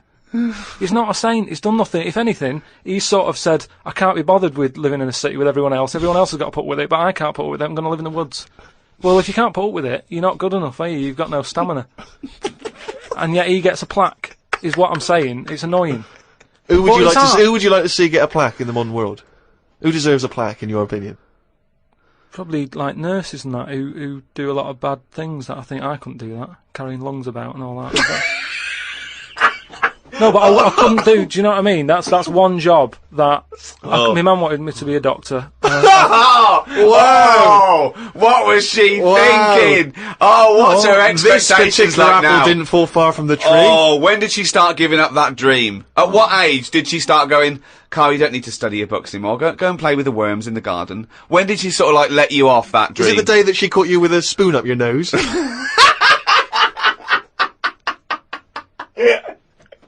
From the creators of The Office, Ricky Gervais and Stephen Merchant. Extras, the first series, now on DVD. Who are you? Nobody. What's that? Who? Nobody. That's right. Nobody. And who am I? So the Starsky Hutch, I can never remember. You are guaranteed an Oscar if you play a mentor. I've just written a sitcom, but I wonder if you could give it to anyone you know. Is there any nudity in it? Well, it could be. Men or women? Either. Well, just women. Yeah. I will make it so. A painfully funny double disc. Extras on DVD now. That was a good advert, wasn't it? I'm just remembering some of the great jokes in that show. What was that for? I always forget what adverts are for. So it was for... That was for Extras, available now on DVD. So if you've got vouchers for Christmas, you could go to a shop and buy... Go to the shop, yeah, extras. Definitely. Absolutely. You could walk straight into any kind of shop, high street shop, and say, excuse me, have you got extras on DVD? I've got some vouchers, and exchange them for a copy of the DVD. Right, and that's big in England and America, isn't it? So on HBO in America, so it's a very successful... Americans, I guess, the great place to buy that would be on say, one of the websites, Amazon or one of the internet shopping .com companies. or .co.uk or Play... And search for it there. .com.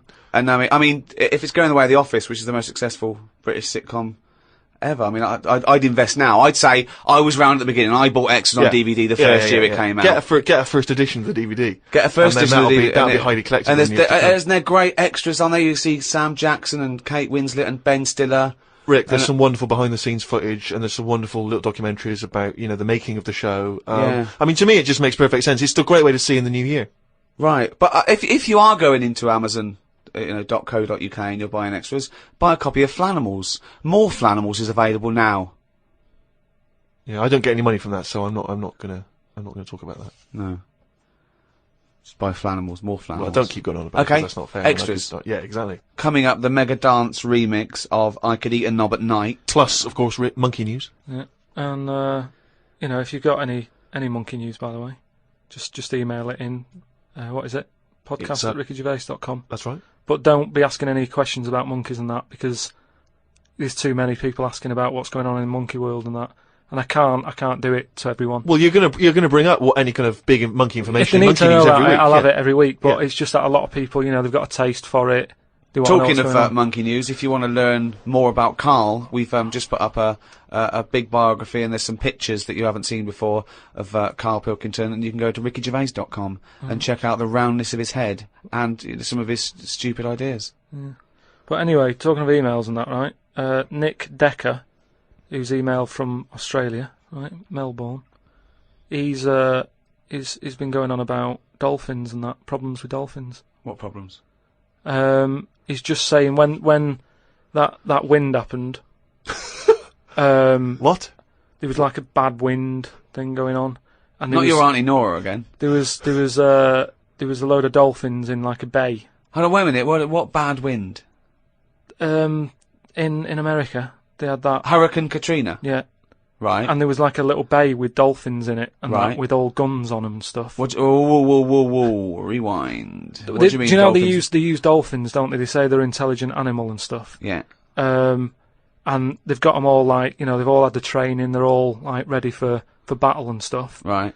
got like rifles on them. What do you mean rifles? They've How got- can they've they got hold a weapons, rifle? they've got- How can they've they got- hold a rifle? No, it's sort of on a strap and that. What do you mean it's on a strap? I don't know what they kit them out with, but they're just ready for war. Whenever What it are kicks you off. talking about? Listen though, that isn't the point. Don't worry about it. Oh, we leave But what that I'm one, do saying we? is- That's not the point, so let's leave it. So they're swimming about. And that, Yeah, in this with little with bay. rifles and berets. Whatever they've got on. Yeah. Right, ready for battle and stuff. Yeah, ready for battle, yeah. The wind comes in. The wind right. comes Hurricane in. Katrina. Makes a wave and that. They get out of the little bay. Yeah. Still all kitted out with all the, weapons. You're and talking that. bollocks. Steve, do you want to look at the email? Well, mate? there's no way. There's loads of dolphins now swimming round, kitted out Causing with problems. guns and that, with a strap. How can a dolphin hold a... Again, you've been watching Planet of the Apes. They just say, they say they're an intelligent animal and that. Yeah. People are trusting them. Right? Brilliant. Look, here's a dolphin. Oh, he's trying to talk to us. What's he saying? He's saying, go ahead, punk, make my day. Look, You're I'm just- talking shit. It's just news to say if there's dolphins, if you see a dolphin in that, don't go, oh, it's friendly, because there's some with weapons now. So I'm just reading it out on email. That'll cover it and that. So Bollocks. and more animal stuff, right? Mm. Your girlfriend Jane, right? When I was round there the other night, she was talking about they're getting closer to doing the mammoth. Oh yeah, they're genetically engineering it. They're a few sort of million bits and pieces away, but they reckon they're going to be able to build a living mammoth in 2 years. Yeah. Really? Yeah. Apparently, What sort of Jurassic Park type stuff? Sort of, yeah. Yeah. What do you think of that, Carl? Do we need them? What do you mean? Well, is it worth messing about? Because I always think, well, whoever's like knocking one of these together, right? Yeah. They must be pretty bright. Right? Yeah. So whilst they're messing about with an hairy elephant, could they be doing more useful stuff that the world needs? Well, it's sort of like, it's fascinating. Even if on the face of it, it looks pointless, which it rarely is scientific discovery. It's about conquering nature, isn't it? I mean, that's amazing, isn't it, that you could bring a mammoth back? What are the implications to bringing a mammoth back? Could they aid the workload? Could they feed the starving? There's What, so applications. you're saying Well, I'm not bring saying it back anything. to kill it to eat it? Well, I'm not saying anything. I'm saying that rarely is scientific discovery pointless and a waste of time in the greater scheme of things. We learn from this, don't we? The fact that it can map DNA of a mammoth, what are the implications there? Could we bring back, I don't know, Churchill? Could we bring back Nelson? Would we want to? Is it moral? That's another question. But the feet alone, and I don't mean its feet, I don't mean we can bring back mammoth I could feet. tell that was what he was thinking when his eyes moved. Yeah, I meant the achievement alone is remarkable. Putting a man on the moon, pointless. But what a feat. But don't you think? Not impressed by putting a man on the moon? No, we've chatted about the man on the moon. Some people like it, some don't. I'm not going to argue about it. Do you know what I mean? If you were behind it and that, good on you. But Yeah. I'm not that fussed. I don't think we've learnt that much from it. You went all that way, popped a flag up, came back. What have we learned about that journey since? We haven't really been back. We conquered space. We just conquered space. That's what we do. We see what we can do. Why climb a mountain? 'Cause it's there. What's at the bottom of the ocean? Yeah, but I don't agree with people who climb mountain for the sake of it. It's all right if you've got to get over it, but don't go up and then go down again. Nor Just go for a good walk. Well, I don't mind as long as they don't strain the emergency services. If you're a posh bloke going up the mountain in a beard and you get stuck, you're an idiot. Yeah. And then it's, people would have to risk their lives going to rescue you because you wanted to laugh. I agree with that, actually. But don't you think the world's busy enough? It's like you can't hardly move. You know what I mean? And mammoths are taking up quite a bit of room if a load of them come back. We've already got elephants, which in my eyes are good enough. They do, they carry stuff about and that. What's going to be better, a mammoth or an elephant? Because I can see that one of them's going to have to go at some point. If like we start running out of elephants, would they say, well, it doesn't matter, we've got mammoths and stuff. So what's the point? You don't need anyone else in the room for a conversation, do you? No, but what? He's arguing with himself. He's arguing with his own head. Amazing. Where would you put the mammoth if they get it going, right? Yeah. They pop it on give it the old electric shock and that, wake it up, and Frankenstein has been watching. and it's like, all his information about science is about the Flintstones, Planet of the Apes, and Frankenstein. In his head, they've got an elephant. They've put some carpet tiles over it, and they're trying to bring that back to life as a mammoth. forget it then.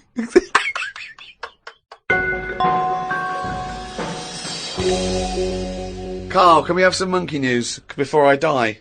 Alright.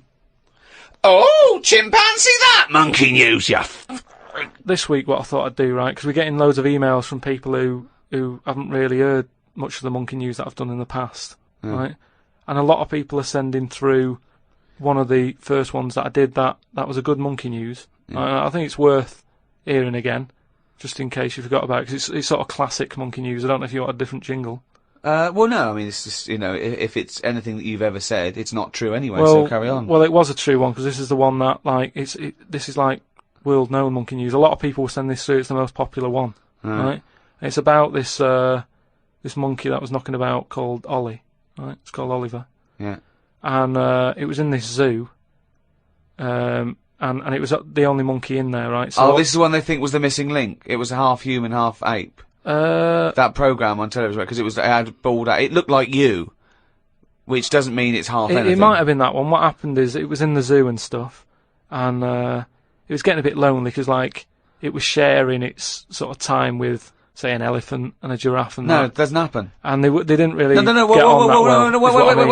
they do not let me just tell you. They do not put chimpanzees in with... No, well, it's not true. Why would he share his time with an elephant and a giraffe? Gervais, it was some kind of flat share. They put an advert in the student union saying we've got 2 rooms to let. African mammal wanted, not specific. A mammoth and a... What I'm saying is there was other elephants for elephants to knock about with than that. The monkey, it was the only one there. So what happened is the zookeeper felt a bit sorry for him. Right.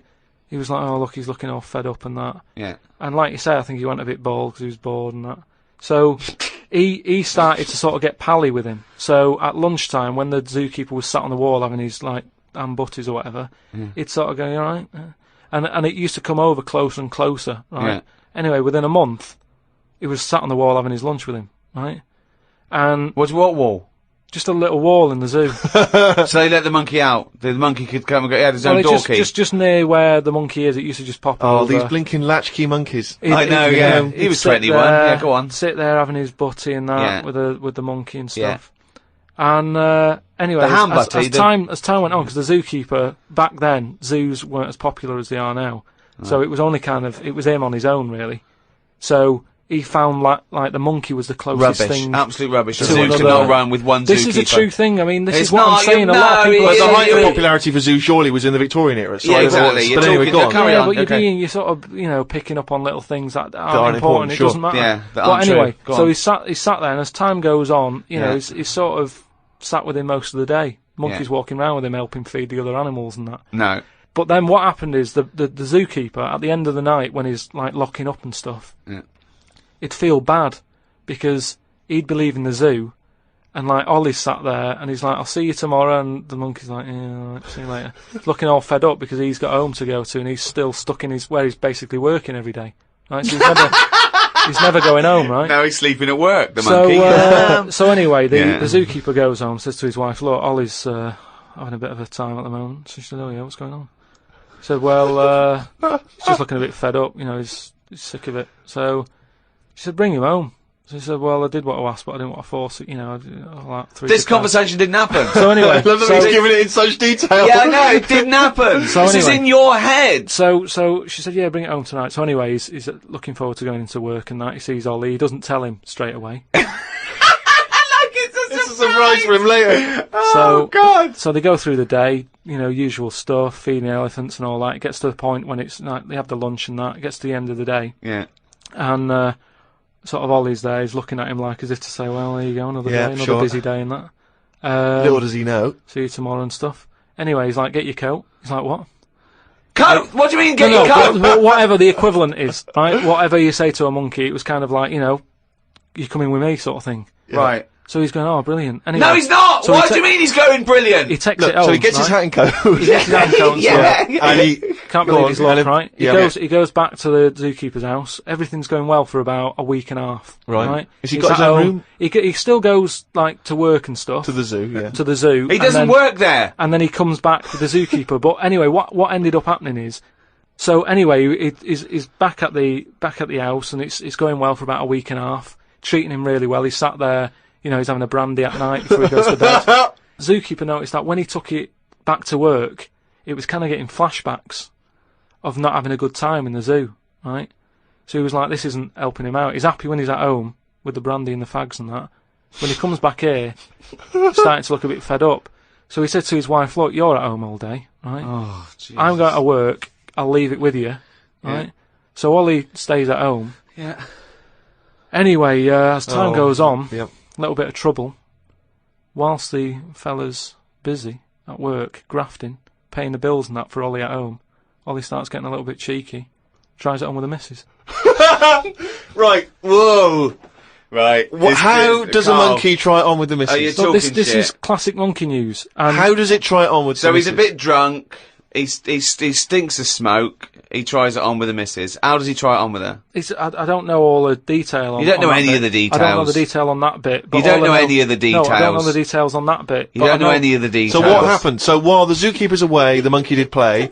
What happened? Did the zookeeper's wife reciprocate these affections? Just a little bit of, like, you know, little bit of fun, I suppose. She probably went along with that at first. You know, she's cooking at home, getting the tea ready. That's walking past, pinching her arse or whatever.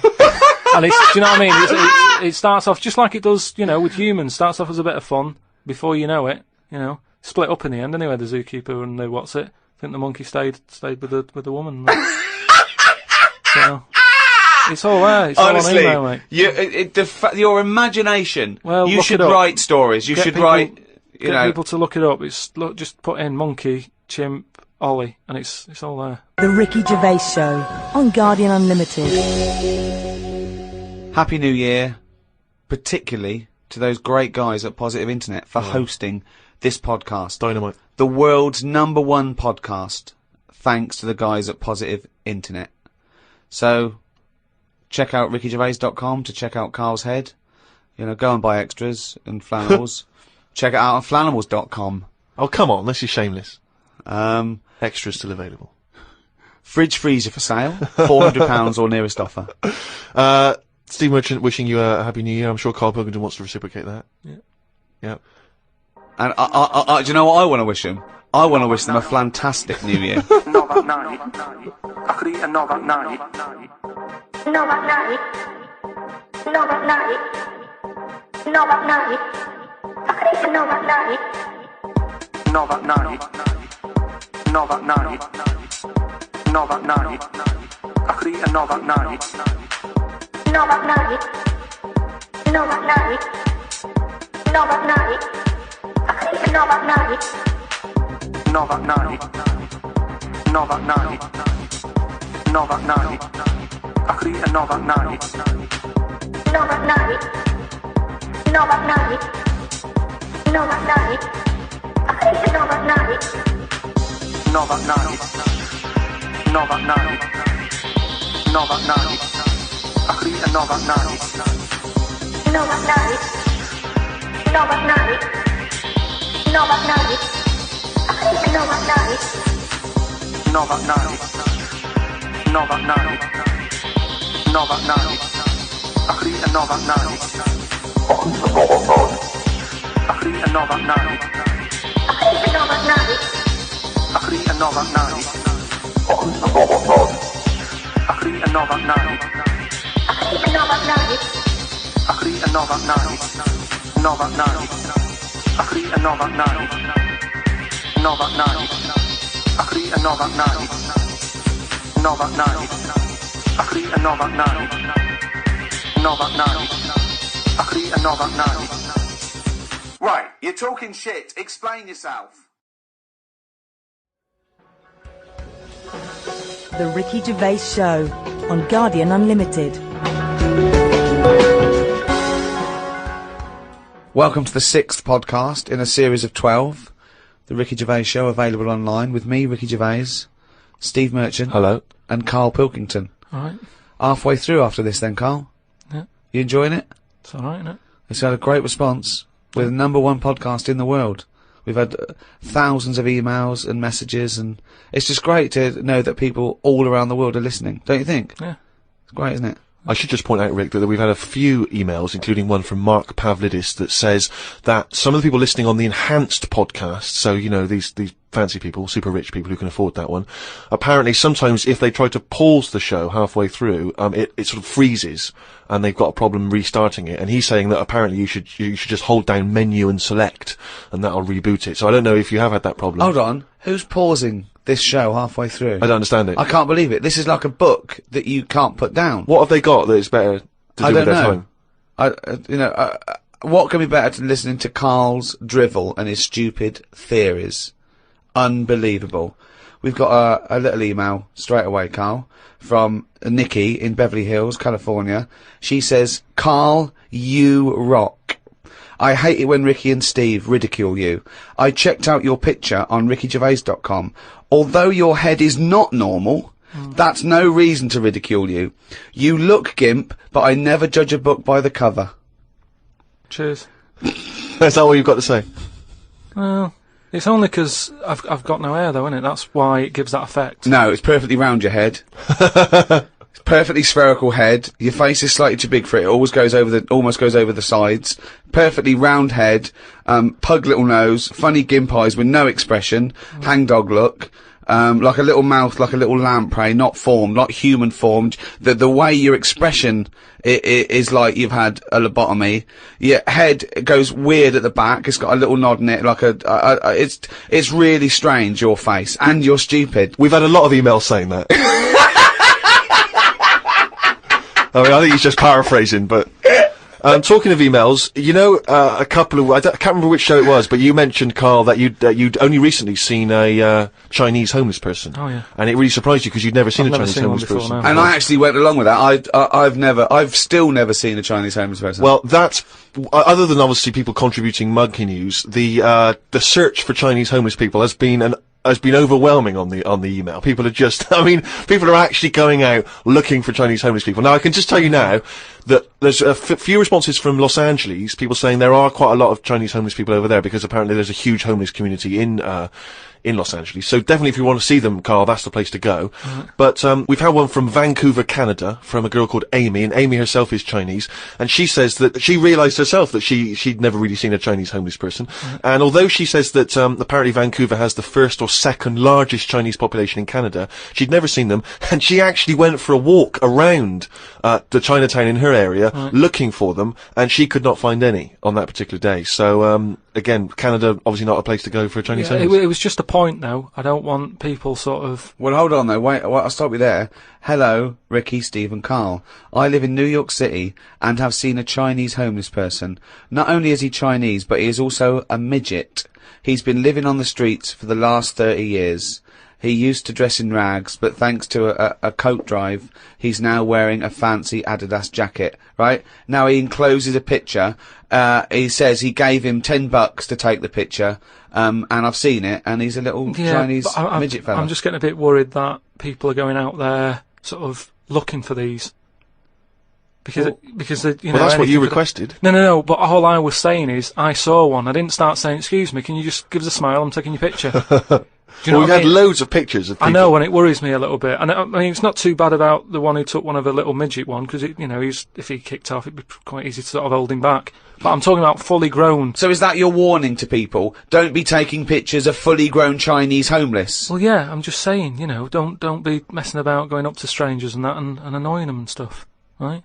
Maybe I think that's a good rule of thumb. Don't annoy them. But that is a hell of a sighting, isn't it? We asked for a Chinese homeless, and they gave us a Chinese midget homeless. Many of the listeners are aware, Karl, that you're sort of fascinated by smaller people.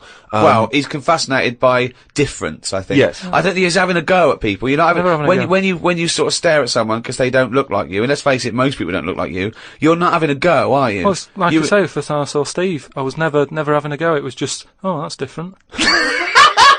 But Steve, I was never having a go. It's just that thing of, oh, right, interesting. What do you mean? No, just I've said before about when I saw Steve and what have you. Now I've got used to it, and Steve got used to it. What you don't know. Well, you know my feeling with this. I don't really know where he's coming from. But Steve knows I'm not having a go either. Yeah. Karl used to carry around a book that was called the top 50 freaks of all time. Well, it's interesting you should mention that, because we actually had an email from Richie, who says that he's been a fan of ours for many years, and he's listened to lots of the radio shows we've done in the past and things. And he says, of all the people you've discussed, Karl, in the past, including some of the people from your kind of odd magazines, who would you most like to spend the day with, of all those people that you've encountered? Favourite of all? Well, certainly who you would want to spend time with, who you feel would be the most fascinating, the most interesting. You know, I mean, let's just recap on some of Pillow Man, the bloke with no arms, no legs that can roll a cigarette with his mouth. Yeah. No, not impressed with him. That's not sufficient. What about the three-legged juggler?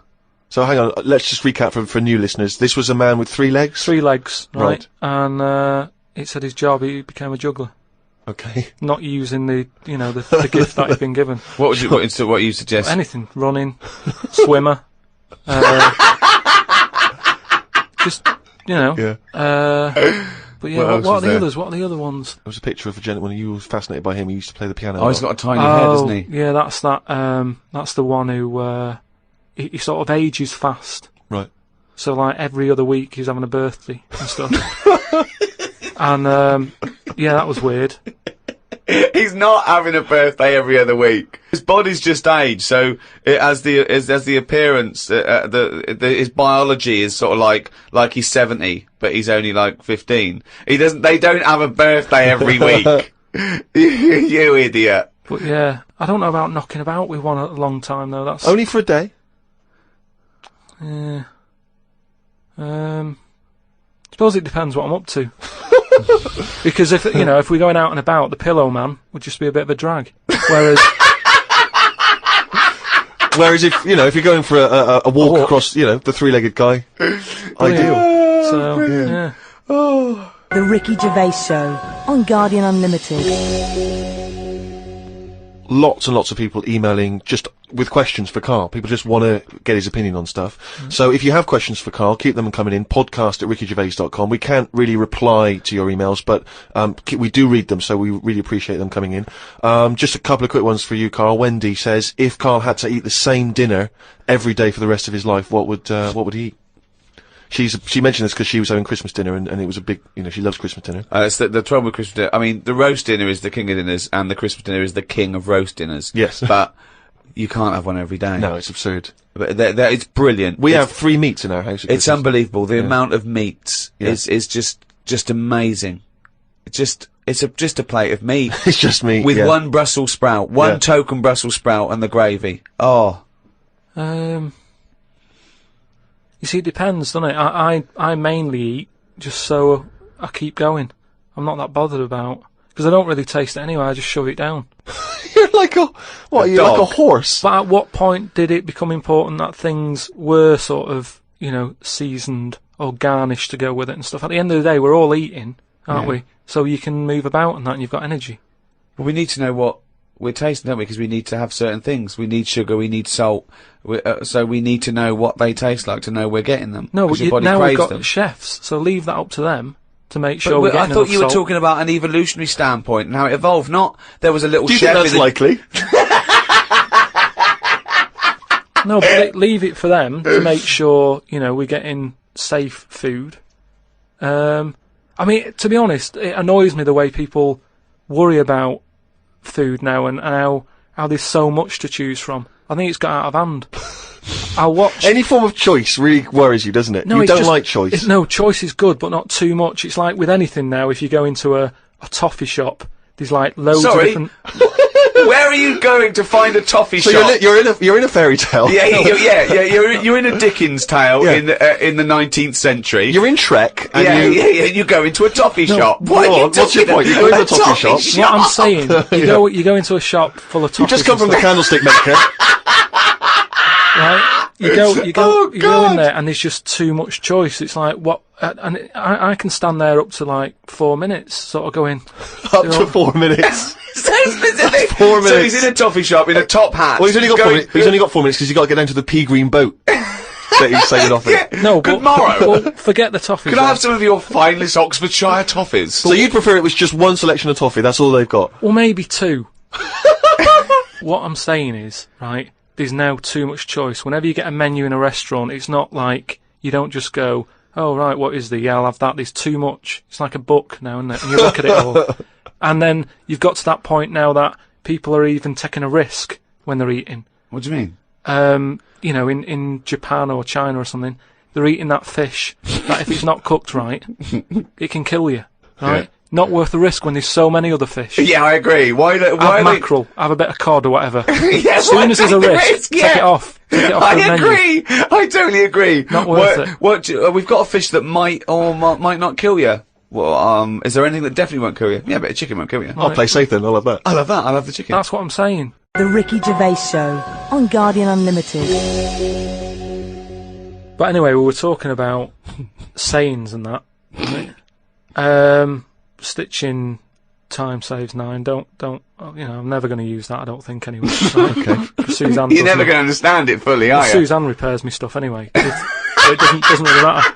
But what about the one? About the one in greenhouses and that? People who live in glass houses shouldn't throw stones. Yeah. What? Does that confuse you? You've never understood that one? No, that's a lot clearer, isn't it? It's sort of saying, don't be chucking stuff about if you're surrounded by glass and what have you. Yeah, but don't forget, it's an analogy, it's a metaphor, it's not to be taken literally. It's not really just talking to people who live in glass houses. It's saying, hang on, sorry, before you say that, Rick, I'm intrigued to know if he's fully got to grips with this. Okay. Just give us your explanation again of what you'd take that to mean. Well, just don't be chucking stuff about, really. So, well, if that was it, they just say that. No, but that saying's been around a lot longer than we think. That's when people probably did live in basic glass houses and stuff. No, whoa, what they mean now. Who has ever lived in a glass house? So cavemen went from rock to a nice crystal structure, did they? What are you talking about? When did people live in glass houses? What they mean now, when that saying's used now, they mean sort of, you know, plasma tellies, ornaments. No, they don't. They're saying don't chuck stuff about because you'll break it. No, it's not about damaging your own property. They don't mean you're inside the glass house throwing rocks inside your own glass house. It's a metaphor. It means don't be having a go at people if you yourself have got more to lose. Do you know what I mean? It means it could be anything. Don't start a war where you could come off bad as well. It's about how fragile your situation is. If you live in a glass house, metaphorically, don't throw stones at someone else, because when he throws it back at you, your house is more easily damaged than his. Again, metaphorically. It doesn't mean that if you're living in a glass house or in a house with other precious objects, you don't, in your own home, throw bricks about. Because that would be a very specific audience that I was trying to reach, that phrase. I mean, let's be honest, what kind of a mental case? Do you know case? what? I think we've got the crux to this, right? I think I can answer. Right. Karl, what is an analogy? It's sort of like a little story told quickly. Isn't it? It's a little story told quickly. To what end? Well, it depends what the story is. Okay. Give me an analogy. Well, for me, I thought a one with the greenhouse. Yeah. Right? It's a greenhouse. Before it was just a glass house. Yeah. Alright, then a glass house. Okay. Right. What I mean is that glass house is metaphorical. It's about the fragility of your situation as compared to your aggression or your... You see, I just prefer sort of, you know, what you say is what you mean. So people who live in a glass house have to answer the door. I don't know what that means. I don't know what that means. I mean, because you may be a genius, because I don't get that. People who live in glass houses have to answer the door. Okay, let's hear his explanation. Because the people knocking at the door will be able to see you, because it's a glass house. But what? But you literally mean it, don't you? There's no analogy there or metaphor for you. You literally mean, if you live in a glass house and someone knocks the door. So there's no hidden meaning there, is there? Well, normally... Couldn't that also, but you have to add a number of other things, other caveats. Surely, if you live in a glass house, don't walk around naked. Yeah. If you live in a... But these are literal. See, if you could actually make that into quite a nice, saying there, because if that meant, if someone said that to me and they weren't a shaved chimp, right, if they said people who live in glass houses have to answer the door, I think that means, it means that, there are no secrets, you can't hide behind anything. If you're very open, if you've chosen to be totally open all the time, you can't go back on it. So people, if you wear everything on your sleeve, if you shout around and you tell the truth, and you can't go back on it, they can see through you. It can mean that as well, yeah. Oh, okay. Oh, that's handy. But just the idea that in your head there should be sayings for people who live in glass houses. Who is it that's living in a glass house? Well, I'm not talking about them. It's just that if everyone else is bringing up about these people who are living in glass houses, let's get to the real problems they've got. He still hasn't got to grips with the idea of the metaphor or the simile. People who live in glass houses should live near a glazier. Right. Well, here's another saying, right, that I learnt recently from a mate, right? Well, there's an elephant in the room. Okay, I haven't heard that one, but explain it to me. It's like when something's going on in a room, right, but no one's mentioning it because everyone's a bit too sort of. But in a way, it's better that it's out. It's like how whenever we go out for something to eat or a drink or something, it's normally after about 5 minutes the sort of topic gets onto the shape of my head. Yeah. Well, Right. I can't resist the shape of your head. Right, so you're happy It's talking not just about the it. shape, though, is it? It's the state of it as No, well. but what I'm- outside and in. I mean, it's a fascinating little objet d'art. His head. but what I'm it's perfectly round. It's got no hair where it should have. And it's hollow. The features are slightly too small for the face. Yeah, unbelievable. No, but what I'm saying is, it's interesting how, like, I'm the elephant in the room, right? Nobody's talking about it. You mention it once, suddenly it's the talk of the town. It's what I mean. Everybody starts joining in, going, well, yeah, it is round, but it does suit you. And these are people who I don't even know sometimes, and they're all dipping in. And that is an elephant in the room. So you don't want people to discuss the shape of your head or the lack of hair. You would feel better. You would feel happier that they didn't mention that. Sometimes I think it's better that it's out there. It's made me a stronger person, though. It's the same way, we were talking about religion and that. Samson Delilah, he got weaker without hair. Whereas with me, I think it's made me stronger. Because, it's almost like it's treated like a disability. Everybody's sort of mentioning it and talking about it. What's it like having a bald head? And, you know what I mean? So it's made me stronger. But would you ever wear a wig? Not really. What was a long wig like Samson? Well, the only time I wanted a wig was when I did jury duty once, wasn't it? And it was annoying that I was sat on the jury, right in front of, like, these criminals, right? Everybody else has got disguises. The judges have them wigs on, right? That's not disguises! It is a disguise. That's a disguise. That's why judges wear them, right? No! Well, then what if they print their name in the paper and have a picture? What do you mean it's a disguise? It's a disguise, isn't it? No! If it was a disguise, they'd go in with one of those glasses with a nose and the beard attached if it was a disguise. All judges would look like Groucho Marx if it was a disguise.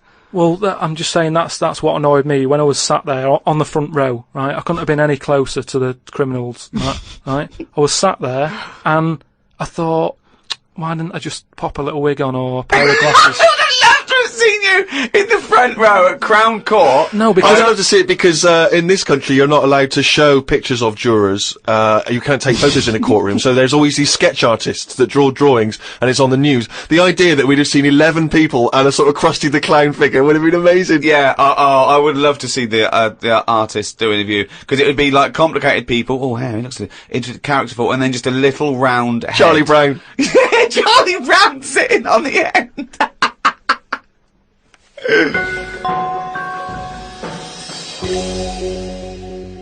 Carl, you said that your New Year's resolution was that you were going to learn something every day. Yeah, have you learned anything today? If I can. Today, like, I don't know the full facts of it, but... Could I just say that when someone says they learn something new every day, that doesn't count if they forget it the next day. No, because that would be Groundhog Day learning. Well, the thing I learnt today was about an octopus. Oh, yeah. Go on. What they can do is, they've got 8 legs and that. Yeah. They Tentacles. they can use 6 of them legs to cover their head so they look like a little stone, and use the other 2 to run off. Right? But that's He's thinking of Squiddly Diddly. Yeah, it's a Disney image in his head, isn't He's it? thinking They're of- pink. But anyway, that's So that's it's not the main Pink singing thing. a song in your mind and running off, yeah. No, but anyway, but something else I learnt, right? It's mainly about animals and that, because that's Yeah. normally quite interesting. Yeah. There's a chicken somewhere, Oh, yeah. Oh, yeah. and Specific. and the owner of it was getting fed up because you know, he had to feed it and that, but it embellishment, wasn't, guesswork. No, come on, let's hear it. It wasn't giving anything back. No eggs. No eggs, right? So he was like, oh, I'm sick of this.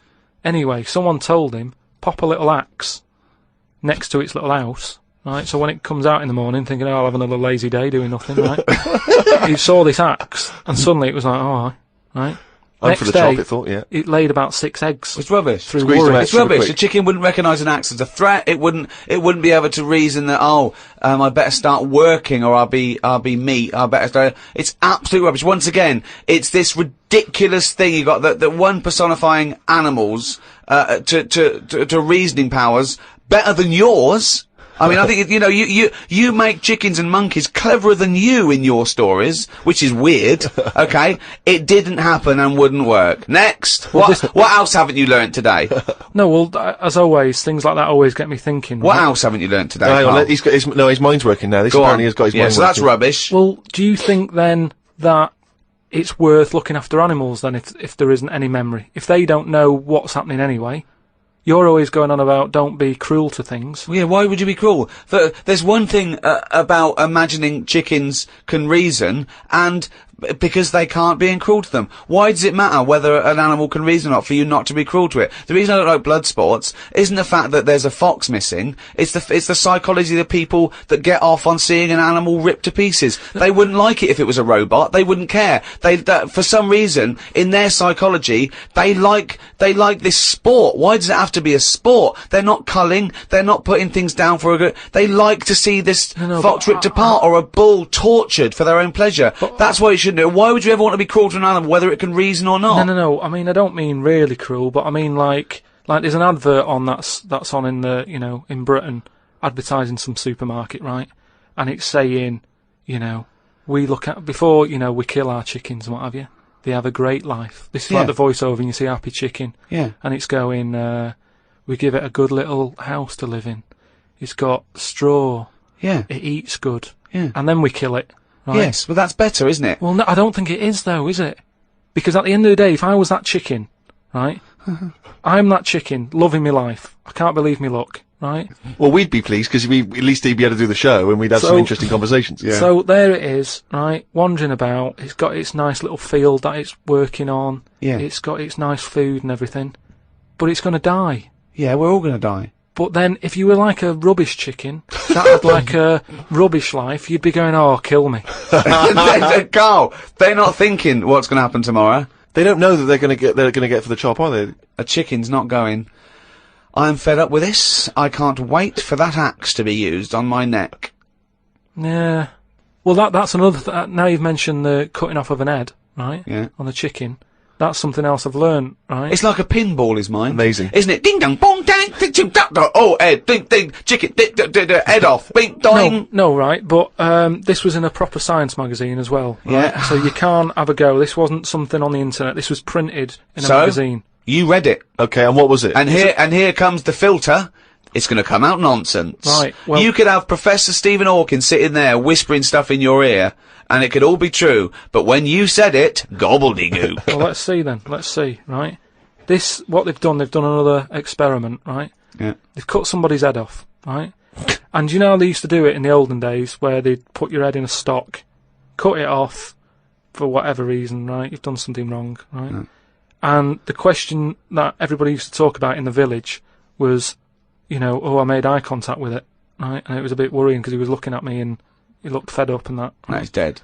So they've put a bit of work into this, and they've done it again somewhere, right? And they've worked out that when the head comes off the body, it stays alive and that for 30 seconds.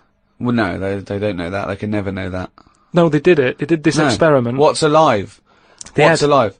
But there's loads of issues here. One, no one's experimenting with human beings cutting their head off, Carl. Well, two, no. So you read this in what? Executioner's Monthly? This is in two, Carl, it's what your definition of alive is. Because you can be alive and have no conscience. No, but this is where it gets weird, right? Yeah, this is where it gets weird. You talking about it. So the head's off, right? Yeah. And what they did was, they chucked a load of questions at it. all sanctioned by the government. Yeah, this is all fine. So the head lands perfectly on the neck and goes, what do you want to know? And it said, so they're asking questions, and it's going, do you know what? To be quite honest, I don't answer your question. I'm a little bit annoyed about the execution still. well, that was the interesting thing. They said it's about... No, it's not. It didn't happen, Carl. Let me hear. Oh, don't talk Let shit. me hear it. What are you talking about? Who? There's people around in white coats going, quick, ask it a question. It's bleeding. Right, so they said for about 25 to 30 seconds, the last 5 seconds it is sort of like, can't be bothered answering them. Right, but prior to that, apart from that, they were chucking stuff. I don't think it spoke. I don't think it was like, 2 and 2, 4 and stuff. It was more, it was to do with blinking. So blink once if you say yes, blink twice. So it told it, said, listen, when you die, you're probably not going to be able to talk because your jaw's going to be on the ground. You're not going to be able to open your mouth. If you do, you'll fall over backwards and hit your head. Now listen, blink 1 for yes and 2 for no. Yeah, right, yeah, not too bad. Yeah, the axe nice and sharp. Yeah, Promise? you're Do you talking promise? shit again. You promise to do it? Yes. All right. Well, yeah. The thing is, they wouldn't be able to do it with you, because if they cut your head off, it would just roll. It would roll away, because it's perfectly spherical. They would go, oh no, there's Plus, no... it takes about 20 seconds whenever you ask Carl anything for the question to process and for him to start to formulate an answer. Anyway, if people listening and that, if they learn anything, that's amazing. Just send it in, because it'll come out gobbledygook when Carl tries to translate it. Interesting facts is what we're after then. Plus also, if you've got any questions for Carl, if you just want to see how his mind works, then you can get in touch with us. Or whether his mind works. Indeed, we've any proven doctors, that. psychologists out there. podcast@rickygervais.com. That's how to get in touch.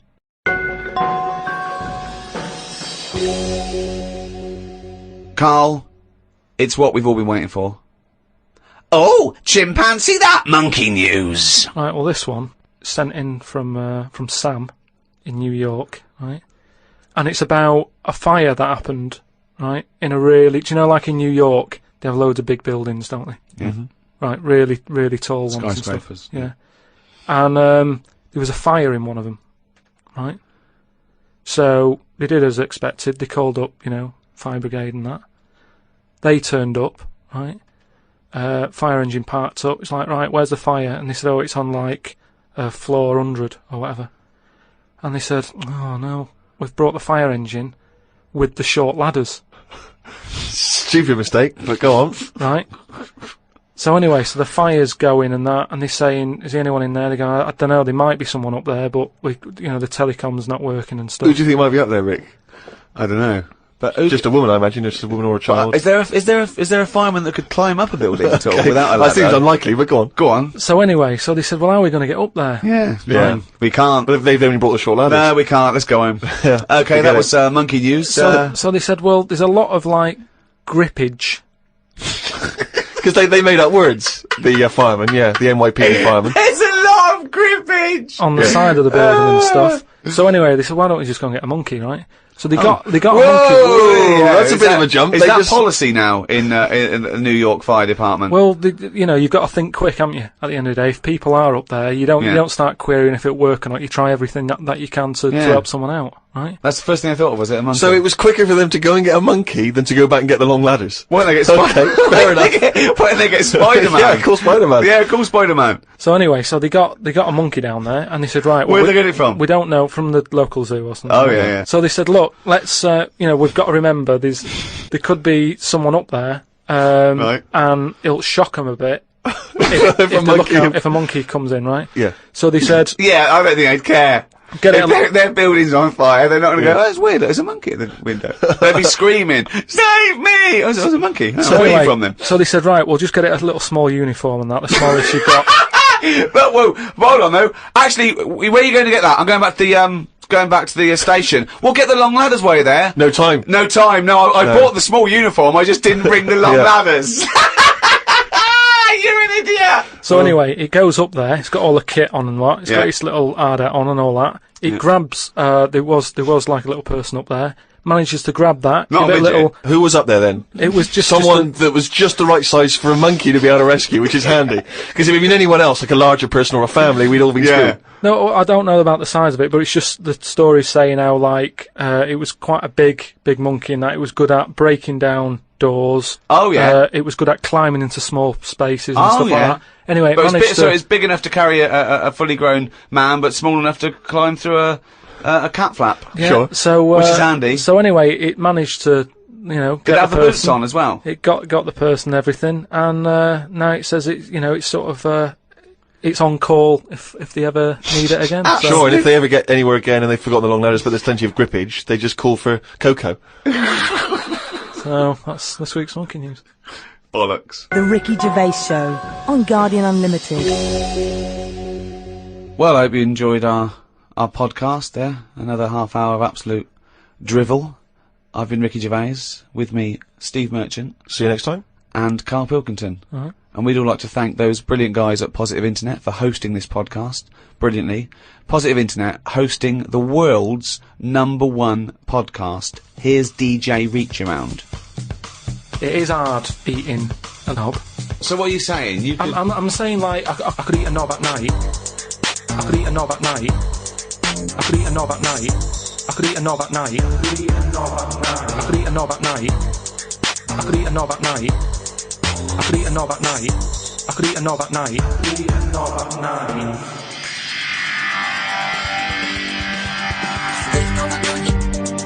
eat a knob at night.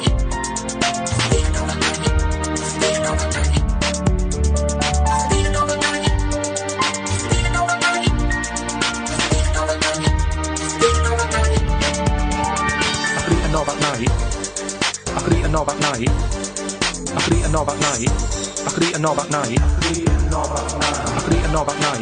I could eat a knob at night. I could eat a knob at night. I could eat a knob at night. I could eat a knob at night. I could eat a knob at night. I could eat a knob on the slip. I could eat a knob at night. I could eat a knob at night. I could eat a knob at night. I could eat a knob at night. I could eat a knob at night. I could eat a knob at night. I could eat a knob at night. I could eat a knob at night. I could eat a knob at night. I could eat a knob on the slip. I could eat a knob at night. I could eat a knob at night. I could eat a knob at night. I could eat a knob at night. I could eat a knob at night. I could eat a knob at night. I could eat a knob at night. I could eat a knob on the slip. I could eat a knob at night. I could eat a knob at night. I could eat a knob at night. It is hard eating a knob.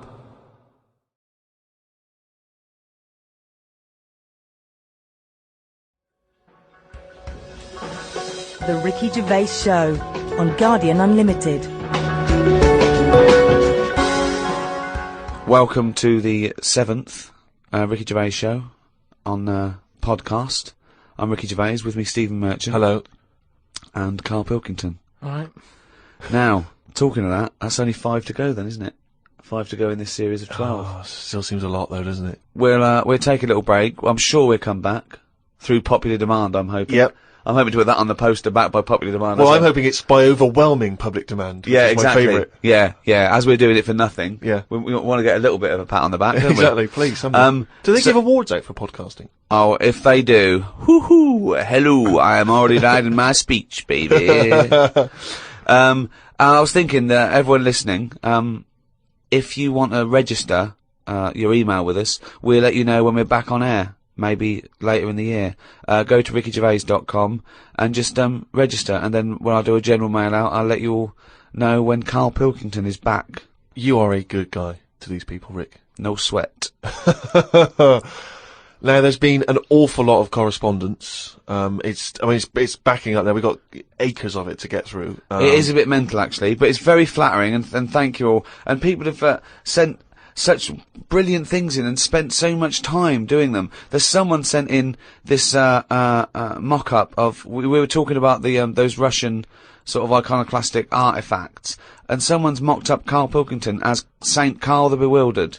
It's brilliant. It's so good. Can we put this on the web? Yeah, I think let's put that up on rickygervais.com, and that's from Joe Murray in Philadelphia. We've also got one which is a little work of art from Ed Ferrari, and it's the three of us in a studio, and it's just great. It's a very flattering picture of you there, Rick. You look about 14. I know, I've come out very well in this. Karl, he's got a head like a fucking orange. Look at that. Yep. And you, well, I don't know what you are. Your head is about 2 foot long, and in real life it's only 18 inches long, isn't it? So he's exaggerated yours a little bit. But it's a lovely drawing. We'll put that up on the web as well. Just, everyone go to rickygervais.com, everyone register, please, and we'll email you. And everyone, keep sending stuff in, so thank you very much. Carl, Joe from Bradford asks, what body parts can you live without?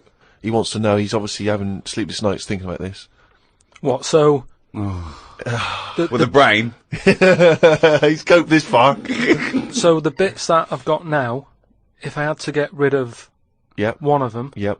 what wouldn't I miss? Yes. See, I did a bit of an experiment on this, right? Brilliant. It's my job at home to wash up, right? Suzanne does. She gives you all the really big responsible ones. Yeah. She sort of like pays the bills and wires the house, and you go, what can I do? And you can go, well, you can go and play with the worms in the garden. Yeah.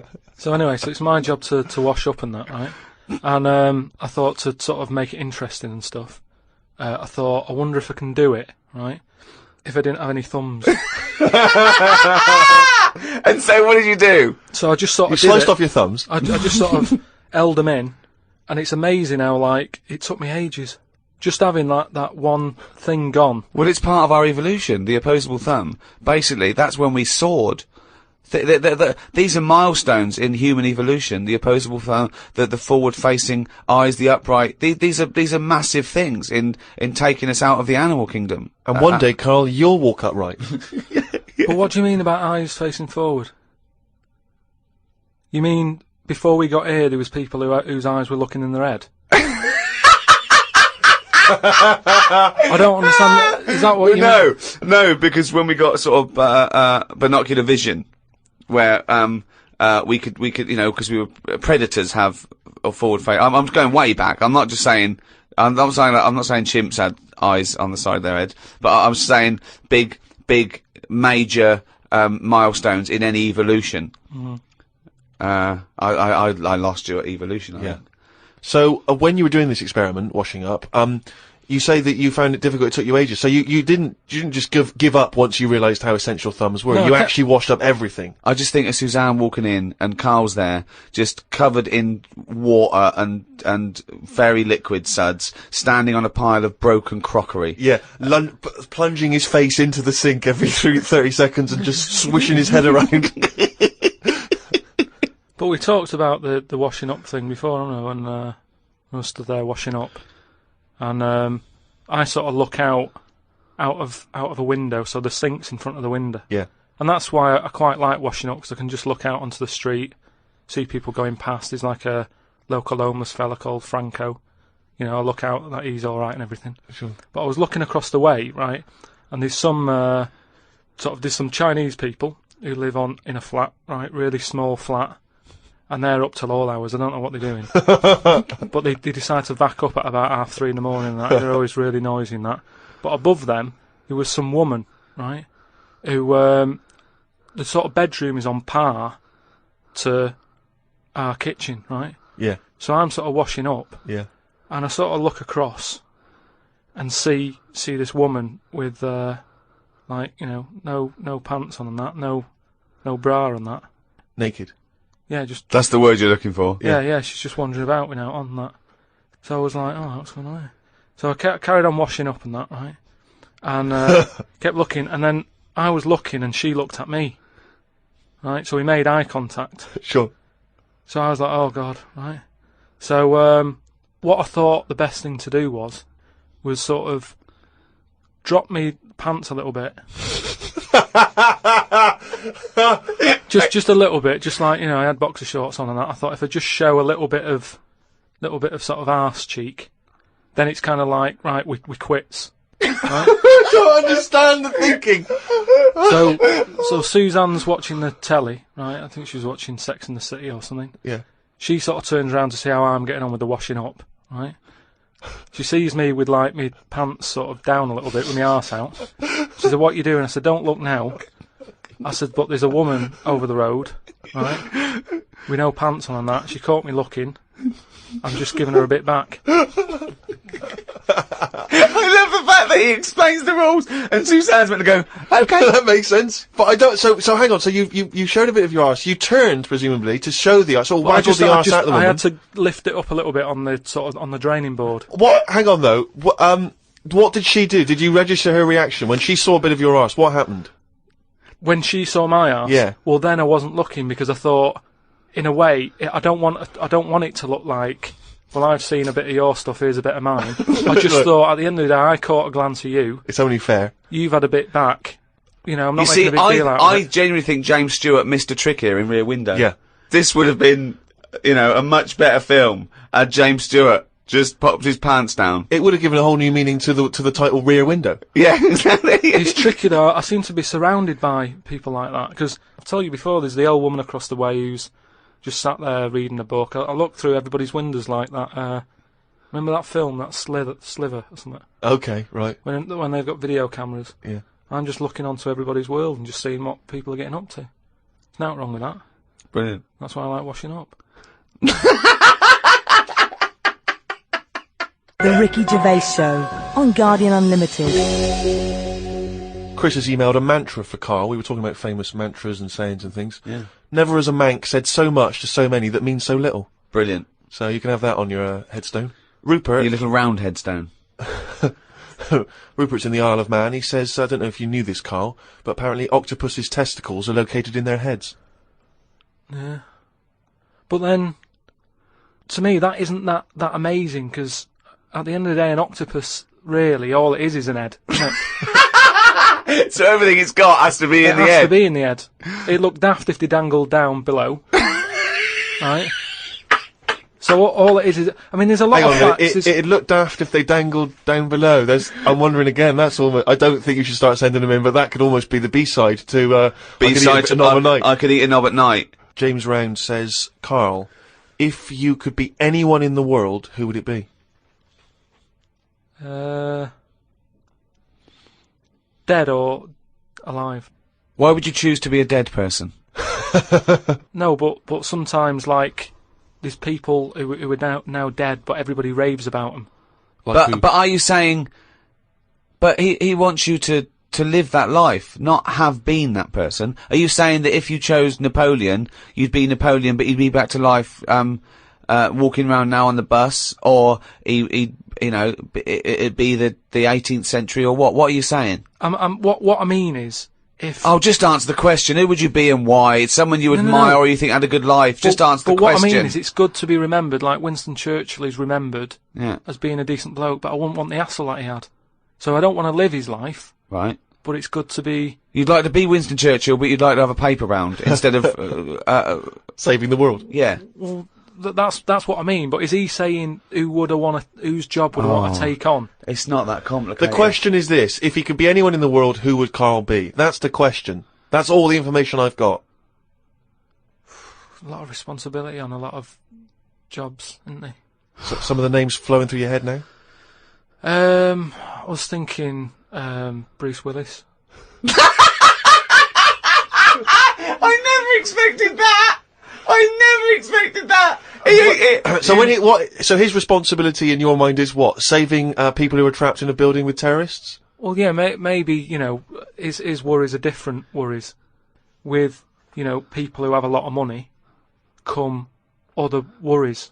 Yeah. Do you know what I mean? So Bruce Willis, he's always going on these marches, isn't he, saying stop war and all that. Mainly because he's got, you know, he's got more to lose if there's a war. He's got loads of houses. One of them's going to get damaged. Whereas if you're poor, you've got the one house. If there's a war, it's like, oh, just end it all for me then. I'm sick of it anyway. Do you know what I mean? Sure. So Whereas Bruce, yeah. With successful life and happy life, there's more for you to lose, is what I'm saying. Right. Like at the moment, because I've finished a job that I've been at for 10 years, right? I've finished working there, so suddenly I've got my timetable's a bit out, and I haven't got enough of a routine, and I'm a man who likes to know what I'm doing. Right? Yeah. So now suddenly 5 until 7, washing up with no thumbs. I've sort of turned into like an old person, where the little jobs that you shouldn't enjoy are now the main event. So but hold on, how old are you? You're 31, aren't you? 32. 32, and you're pottering around, not knowing what to do with yourself. Well, like yesterday, Suzanne's shoes needed to go to the cobblers, right? I haven't heard the word cobblers. I didn't even know cobblers still existed. I only ever see that in Christmas films made by Disney. Well, I had to go and do that, and that suddenly... Because last time you were going to the toffee shop. Yeah! And now you're going to the cobblers. Next week is the candlestick maker. But all I mean is, that suddenly is a nice little day out. I'm sort of putting my coat on, going, right, I'll go and see the cobbler now and go and have a chat. Tell me about the cobbler. You didn't come back with 3 magic beans, did you? No, the cobbler's alright. He's doing You know, he's fixing Cobbling. shoes and that. He's cobbling all day. Have I told you about my Uncle Alf, who was a cobbler? No? I'm sure I told you about him. He's the one who he lived in like a bedsit, and he had 2 tellies. He had like one that the sound didn't work on, and one that the picture didn't. But both together, it worked. Oh, right, okay. So as long as he was watching the same channel on both, sound came out of one telly, and he'd watch the picture on the other. Brilliant. And he slept in like a rubber dinghy, right? But he was. Whoa! You can't just let that slide. Why did you in a rubber dinghy? He just liked boats and stuff, and he sort of. Yeah, I like boats, but they're better on the water. Beds are better to sleep on. Boats are better to sail on. Well, he just had it in there. It's a bed sit. It was really tight space. Boat sit. He's got this. He's moved into a dinghy sit. He's got this dinghy, so he's thinking, well, rather than it get in the way, I might as well use it. Yeah. Right? But he was a cobbler, and he used to like repair like my shoes and that, right? Yeah. But he'd always sort of overdo them, right? So What do you mean?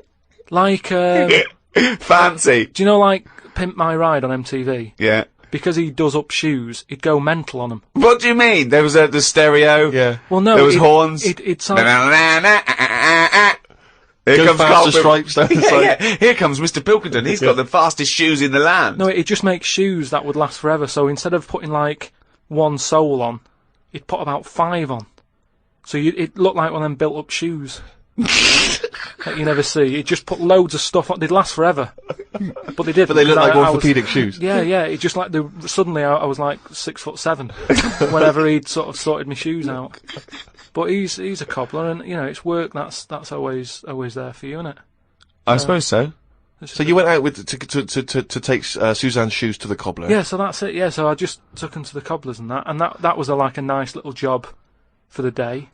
I got a leaflet through the door saying, you know, if you want to walk a dog, you know, the rates are good. I don't know what they pay and that, but I got a little letter in my little letterbox saying, you know, if you're free in the day. What, they pay you to walk a dog? They pay you to walk a dog and that. And I thought if I do that and get a paper round, 2 in 1.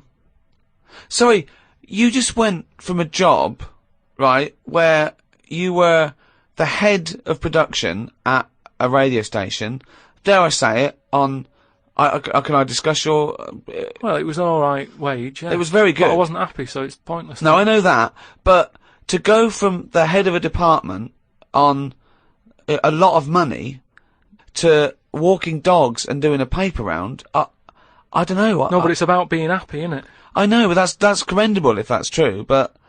okay. And that makes you happier? Well, I haven't walked the dog yet, but I'm just saying if I do... I mean, I'm not taking it if it's raining.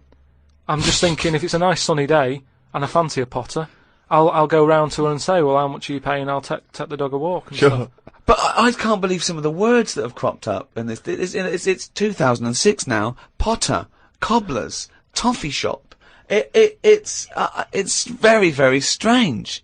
Do you live in Narnia? The Ricky Gervais Show on Guardian Unlimited.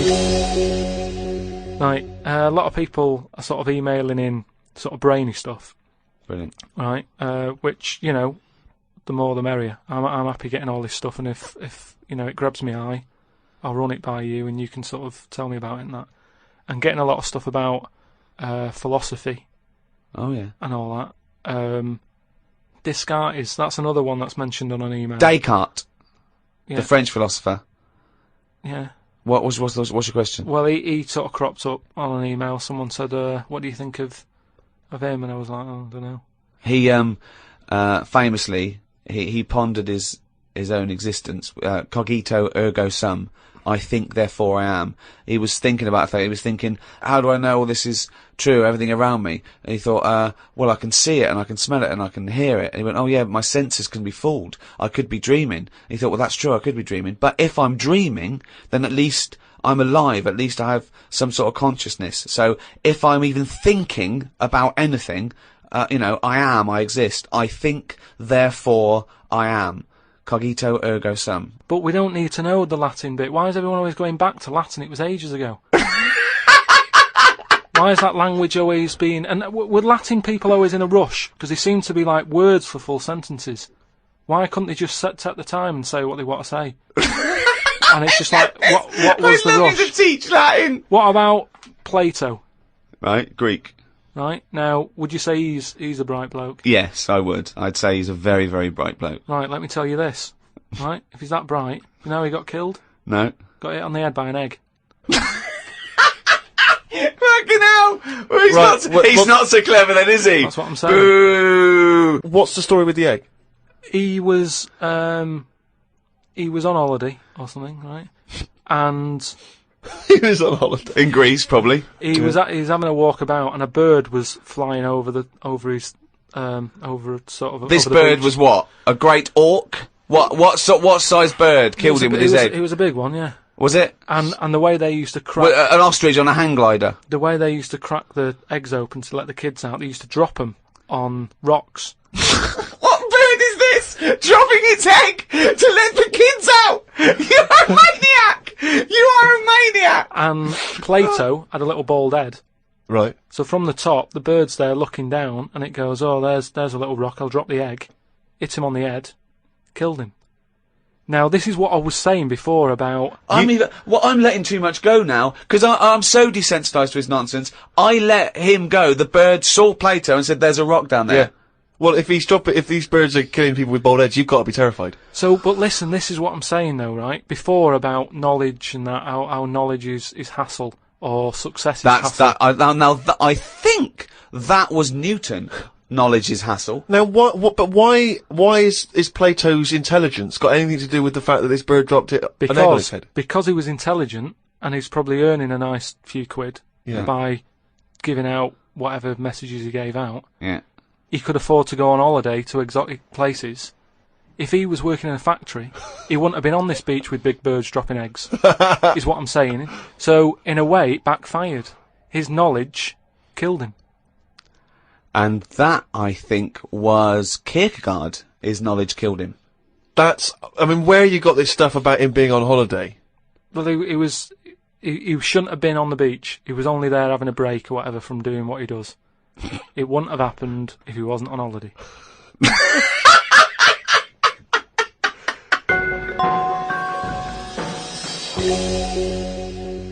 Again, I can't remember which show this was that we were discussing this, but we talked about well-known phrases and quotes from the past. We talked about Benjamin Franklin. People have this is an email we've had saying, Carl, what do you take by the well-known saying, "A stitch in time saves 9"? A stitch in time saves 9. Oh, a stitch in time saves 9. Yeah. See, it's another one that I don't think I've picked up on a lot of these sayings that are being sort of thrown about willy-nilly. Willy-nilly. Willy-nilly. Okay. Willy-nilly. No, but I again, it's one of them like last week. I've heard of it, but what does willy-nilly mean? Just sort of like throwing it about all over the place. What do you mean? But what someone said, what does the term willy-nilly mean? It just sort of means, carefree. That's right, yeah. Okay, but what does a stitch in time save 9 So you mean? understood willy-nilly, so you used a phrase. Yeah, but it sounds you nice, used doesn't it, you said it willy-nilly, but you sort of got the gist of it. So what does a stitch in time saves 9 mean? I don't know. What do you mean you know. don't know? Think about it. A stitch in time saves 9. Is it to do with sewing? Well, yeah, sort of. So it's not that clear. So if you got a jacket, Yeah. and the seam starts coming undone, oh, there's a little bit of seam. I'll leave it. Oh, it's getting worse and worse. Soon your sleeve falls off. So you just need 1 stitch there. That'll do it. If you do it now, later you'll need 9 stitches. And that, of course, is an analogy to other things. If you leave something that needs attention or repair, it'll get worse. So do it now. Do it in time. Yeah, but they could have said a tile in time saves 9 on your roof. They just used a sewing analogy. But it depends if you're busy at that point, because if you've got something else that needs doing, that means that isn't being done because you're messing about sorting out a hole in your coat, is what I mean. Yeah. You can't always do stuff straight away. So maybe, I don't know if there's a sort of a middle ground where you don't have to do it straight away, but stitching... A stitch sometimes time, today. Say in 15 or whatever, meaning you don't have to do it straight away, but just do it before it gets really bad. Brilliant. Do you think yours is less poetic than a stitch in time saves 9? So yours this is what you wanted to be a quote, right? Where, well, you could do it now, but if you're doing something else, then, Well, don't do it immediately, but do it soon so it doesn't get really bad. Karl Pilkington. No, but it's the same. That's the same way I treat most things in life. It's like I never go to the doctors unless it's really That is sensible. bad. That is very good advice. No. That's brilliant advice Well, for it anyone is, though. listening. Never go to the doctors. Unless it's really bad. But that's why a lot of people, particularly working class people, die because they don't want to bother the doctor, or they're mildly embarrassed, or they don't know symptoms, bad symptoms. Go to the doctor if you're not sure about something. Like you were terrified to go and have your prostate. Still not doing it. Why not? I wish you wouldn't talk about it, because now Suzanne will listen to this and she'll go, "Oh yeah, you haven't been," and start dragging it up again. But why are you worried about a qualified doctor? I don't know what they're doing up there. What they What just year pop are we in? They. What are you talking about? They pop their finger up. That's what I mean, though. Why? Well, it's 2006. Yeah. Why are they still using the index finger? What, would you prefer the forefinger or the thumb, would No. you? No, what I mean is, we've got... Or a thumb on a stick, some kind of thumb on a stick. Yeah, would you prefer it to a be... mechanical thumb, a robot thumb. Why isn't it just a little camera? Or something that can have, Well, they put the camera up if they initially discover something. but just put the camera up straight away. If I'm No, paying they for don't the need visit. to. They pop the finger up, feel that the prostate isn't swollen, wiggle it around a little bit up your back passage. What are you worried about? I don't think they need to do Are that. you in this embarrassed? day Are and you age. embarrassed about being in a room with your trousers around your ankles and a little fella popping A his... little bit, yeah. Why? And the other thing is, it's not just that, is it? So you go in there, they check your heart out and that, which to me is the most important thing, because that's what keeps you going, isn't it? Yeah. Right? You've got to go there. You Yeah. sat on the bus, stressing out, thinking, "Oh, in less than half an hour, I'm going to have a finger up the arse," right? What is the problem? And they go though? in, they check your heart, they probably check your testicles and that. What's up with that? They check your testicles, yeah? Yeah, but it's all building, and you've sat there going, "Oh, soon that'll be happening." Yeah. And that's what puts me off. So if they just came round when you were asleep, Suzanne just let them in and goes, "He's over there," right? Yeah. And they crept up and went, bang. You go, "What are you doing?" that? I just don't understand why they don't teach you how to do it yourself. How can they? Wow. How can they teach? Imagine you squatting in a corner with one hand on your bollocks and the other finger up the arse going, "It seems to be alright." Carl, you don't understand the phrase "a stitch in time saves nine." I don't think you should be doing any kind of invasive medical research in your own human body. But then Who knows what trouble you're going to cause? No, but then at least You would get stuck. Yeah. You would get stuck. Susanna come out, your fist would be up your own arse.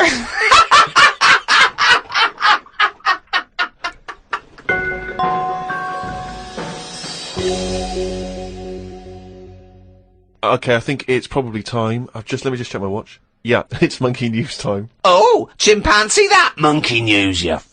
Right. Last week we talked about the one who was good at getting up buildings and that for putting out fires and stuff. Ended up working for the fire department. Yeah, not true, but... Sure. Yeah. But if the building had good grippage, he was right up there. Yeah, it's not true, but go on. So this week, anyway, it's more about tall buildings and stuff.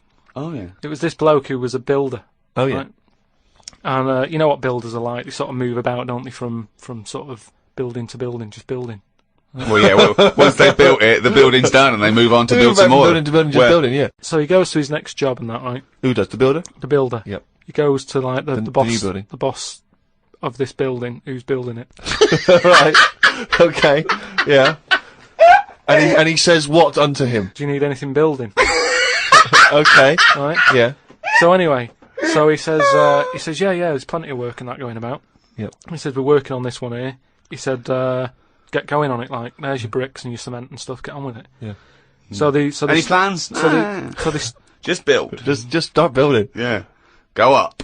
They're getting on with it and stuff, it's all going well. Yep.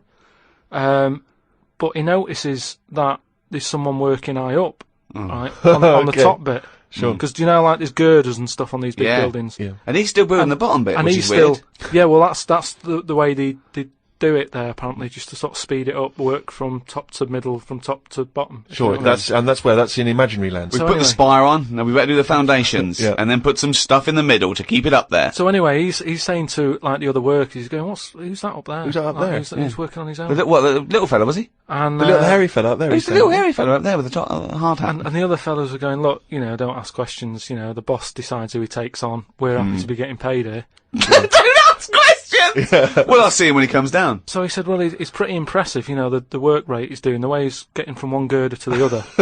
Swinging, is he? He doesn't seem to be scared of the heights or anything. He said, no, just let him get on with it, you know, we work well as a team. So anyway. What nonsense is this? So he believes all this. Yep. So he sees the boss and he goes, that fella up there, who's the fella up there? He's pretty good. And he's like, look, you know, just get on with the job. Yeah, I'll pay you. Let's just all get on with our jobs. Like. Lunchtime comes, they're all sat on a little wall having the sandwiches. He's thinking he'll come down in a bit. He's just carrying on. Is he just still going? Still going on that, right? So the fella says to the boss man, he says, isn't that fella up there going to come down and join us for lunch? He said, like I said, mate, don't worry about him, right? He said, very secretive. I'm suspicious about this fella. I don't know. Yeah, I don't know why he's working through his lunch. I don't know why he's not scared of heights. And I don't know why he's swinging from girder to girder. It's weird. Go on. So he said, oh, anyway, you've reminded me that he's up there. He said he's doing a lot of riveting and stuff up there. He probably needs some more nuts to... Right, sure. And what kind of nuts is that? Is that nuts to food, or...? So he said, what, nuts? He said, yeah, just, there's a bag full of them there. Just put them on the hook, send them up, and he can get on with his job. So anyway, he picks these nuts up. Nuts, right? yep. Just hooks them on. He thinks they're not that heavy, considering, you know, I mean, they're normally pretty heavy, aren't they? Like nuts big and bag of bolts nuts, and stuff. yeah. So anyway, he has a little glance in. Oh, no, what's in there? Nuts. What, you mean nuts that you can eat? Nuts that you can eat, Oh. right? So they send the bag up, and he's thinking, what's all that about? He checks him out, starts to stare, works it out. You can see that he's a little chimp running about. So he goes, I'm not happy with this. Why isn't he? Because he's working for an organisation that's, you know, there's unions for this sort of stuff, isn't there? Yeah, he's not going, that's amazing. They've got a chimp riveting this building together. Yeah, that's not scary. He's wondering if they're breaking union rules. So he You goes... don't have to talk So some he goes shit, and has a man. word with He the boss. goes to the boss and he goes, look, I've worked out what you're playing at here. Yeah. He said, all them Is out the there... boss sitting in a tyre? He said, all them lot out there might not be wise to what's going on here. He said, but I've clocked it, and you're sending nuts up to it. It's a monkey, it's not on. So he goes, look, you know, we just all try to earn a living here. He said, don't get involved in it. I'm happy to pay you, but I'm paying him. Don't interfere. He's paying him. And he's saying, look, I'm just not happy with this. It's not allowed. So the boss was saying, well... We to be pay honest, peanuts, mate, we get monkeys. he said, to be honest, mate, you know, he's a great worker. He's known for doing what he does. He's a good grafter. If one of you's going to go, right, I'm afraid I'll have to let you go, because he's been here longer than that. Yeah. He was made redundant. None of because that the monkey. happened. He was laid off. None of that happened. He's laid off from that. And that's where that saying about, you know, like there's a lot of tower blocks and that in America, it's like the chimp off the old block, is where... So that's monkey news.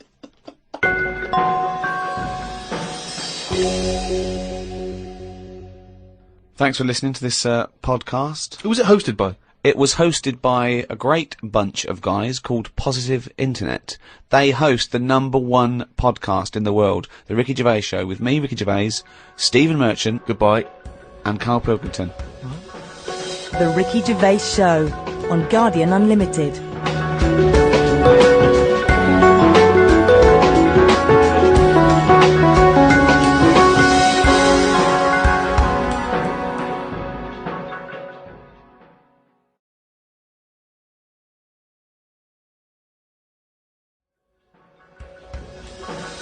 The Ricky Gervais Show on Guardian Unlimited. Hello, welcome to the 8th in this series of 12 podcasts, The Ricky Gervais Show, with The Guardian. I'm Ricky Gervais, hello, with me Stephen Merchant. Hello. And Karl Pilkington. Alright. So, thank you again for all your emails. We're getting thousands. We're up to about 250,000 hits a week now, people listening to this show. Blimey. 250,000 people bothering to go in and listen to this show. Nothing else in their lives. Nothing All around the better to world. do. It's unbelievable, though. North America, Asia, South America, all over Europe, and thanks to everyone in England as well, where we do it from in a little room in London. Keep going to rickygervais.com and registering, so when we finish these 12, we can email you when we come back and start again. We're going to need a little bit of time off to record the second series of extras. Well, I'll tell you more than that, Rick. You're going to need some time off just to have a little breather, because I know how hard you work. And you, mate. Well, thanks, mate, but I mean, I know you blinking work hard. But Carl's been on holiday again, hasn't he? Oh, yeah, that's right, yeah, because, Carl, you don't do anything. And you have weekends off. You take at least 5 or 6 weeks holiday a year, even though you haven't got a job now. You're meant to be doing this, and yet you still go. Your whole life's a holiday, basically. Yeah. Why do you need a holiday? You potter around. Your big day last week was going to the cobblers. So why do you need a break so much this week? It's just that, you know, it's good for your brain and that, isn't it? It opens it up a bit. You are not evidence for that. Where did you go? Gran Canaria. For a week? Yeah. Just sitting around? Well, there isn't much else to do at Gran Canaria. I mean, I don't want to go slagging a place off, because every time I seem to talk about somewhere, get into trouble for it. Right. But it's just like a big rock. It's just volcanic, innit? And you must have looked like a little barnacle on that. Have you been there before? Been near it before to another rock, which was just. But what, you had your fingers burned? Why did you go back? Because you think, well, they can't have loads of these islands that are the same, like just a big rock with hotels on. They can't get away with it. So you think, they well, obviously the next are one, getting away with it. But why do you keep going to these places that are rocks? Why don't you investigate first? Ask your travel agent, is this a giant rock? Because that's what you do, innit? You go and find out yourself. I mean, when Armstrong went to the moon, what was he expecting up there? That's a fact that it's a big rock, and he still went all that way. I don't know what that point was. No, so what I'm saying is, though, sometimes... Tell us about the moon landing. As you started it, what do you know about that? You know, because I mean, so far you've given us a lot of insight into the moon landing. So there was Armstrong. There was Armstrong and that. Yeah. There was fella called Buzz. Yeah. And another bloke. Yeah. Poor bastard. Yeah, never remembered. Yeah, go on. And they went up there, got out. 2 of them did. One of them didn't bother. The one whose name, don't know who he was. Didn't even get out to stretch his legs, right? Went all that way. They had a potter about, had a wander, came back again. Yeah. So that's all you need to know, isn't it? Yeah. But and in your opinion, pointless? To me, yeah. But to them, I'm sure they had a good time, and that's what I'm saying. Sometimes you just take the risk, don't you? Go and visit a place, make up your own mind. And so, what did you make of this place? You enjoy it, Gran Canaria? It was just a big rock, but did you I bet the moon was better. Really? What did you do? It was just, it's one of them. It's big hotel, which is that's where I made a mistake. It was one of those like big, massive places where there's loads of people, and you go for your dinner. That describes a hotel. Yeah. No. To me. You've nailed that. I've been to a few. That sounds like it. No, but do you know what I mean? Though there's the nice small ones where it's just enough people, but this is like mental, and it was all, it was full of old people, really. Ugh. I mean, that's probably why it's called Gran Canaria, right? Because there's just old Grannies people. everywhere. Yeah, right. But what I thought I'd start doing is start a diary. Okay, why? Just because I sort of had a bit of time on my hands and that. Just thought, write it down, write stuff down. And do you hope that this one day will become one of the great literary documents like Samuel Pepys' diary? I haven't heard of that. Is it any good? You've never heard of Samuel Pepys' diary? No, the most famous diary other than probably Anne Frank's. I've heard of Anne Frank's and that, and I thought if she's sat in a loft, knocking stuff up, not much going on in her life at that point, yet she was still writing it down. Yeah, whereas you've been to Gran Canaria, yeah. I thought, so there is stuff going on that I can chat about. Start a diary. Sure. You started a diary? Yeah. And what are you going to do? Did you keep it up every day? Yeah, just... Oh, can I read it, please? Well, a diary is meant to be sort of... Please, can I read some out on this podcast? Carl... Some of it, though, is only relevant to me. It's sort of... this is... Please, give me it. Oh, my God. I mean, this isn't... I haven't just... Look how big it is! It's one of those desk diaries. It's huge. It's about 1 foot long. And it's... Oh, that is amazing. Imagine if Anne Franks had been like that. As she got out... Right. Everyone would have heard it clank down on the desk. Yeah, but my writing's quite big, isn't it? Oh, look! Give us that. Do you know about joined up writing? Have you heard about that? There's no point. Amazing. Sometimes you can't read it, can you? So it's best okay. to look at ancient times. Oh my God! It starts on the first day. This is wonderful. Going on holiday to Gran Canaria today. Woke up to the news that Tony Banks had died. There was a piece on the news about how everyone was shocked. Got me thinking about an invention that would be good. Right, a watch that counted down your life. if it says you've got 3 days left, go to the doctors. Told Suzanne about invention. She said she wouldn't buy one. But she said that about the iPod. How would this device work, this watch? I mean, how would you know when you were about to die? Is that a concern? Again, not for you to worry about, presumably the boffins and stuff. No, all I was thinking is that Tony Banks fella, you know, he died and everyone was shocked about it. But if you had like a little watch on... But how does it work? You can't just say, wouldn't it be good? How would this work? Yeah, I imagine you in the patent office going, got an idea. They go, oh, certainly, Mr. Pilkington, what's your idea? Watch that counting down your life. Oh, how does that work? What? Just wear it, just pop it on your wrist. No, what do you mean, just pop it on your wrist? How does it work? Just pop it on your wrist. Brilliant. You're an idiot. Well, it's interesting that he goes on. The flight to Gran Canaria was a bit bumpy.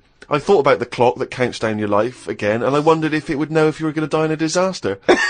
Now, he's querying his own design. He's wondering if he would know. He's invented this. And now he's not even sure. A fella on the plane was reading Koi Mag. It was a fishing magazine. I glanced over and noticed he was reading the Pond of the Month article. Don't think they could make it into a weekly magazine. Well, to be fair to you, because I remember seeing a guy on the train once reading Carp Monthly, a magazine dedicated entirely to carp, and it had Carp of the Month. And I just thought, you know, once you're like 3 months in, the editor must be stressing, have we got any more carp? Have we got a carp that's actually done anything? I reckon if they used the same one twice, there wouldn't be many complaints. No one would be noticing. No, that's the carp they used 2 years ago. There was a really fat bloke on the plane. He was playing on his PSP. While I waited to go to the toilet, I looked at what game he was playing. It was darts. He's that fat and lazy, he can't even face playing a more active game on a games console.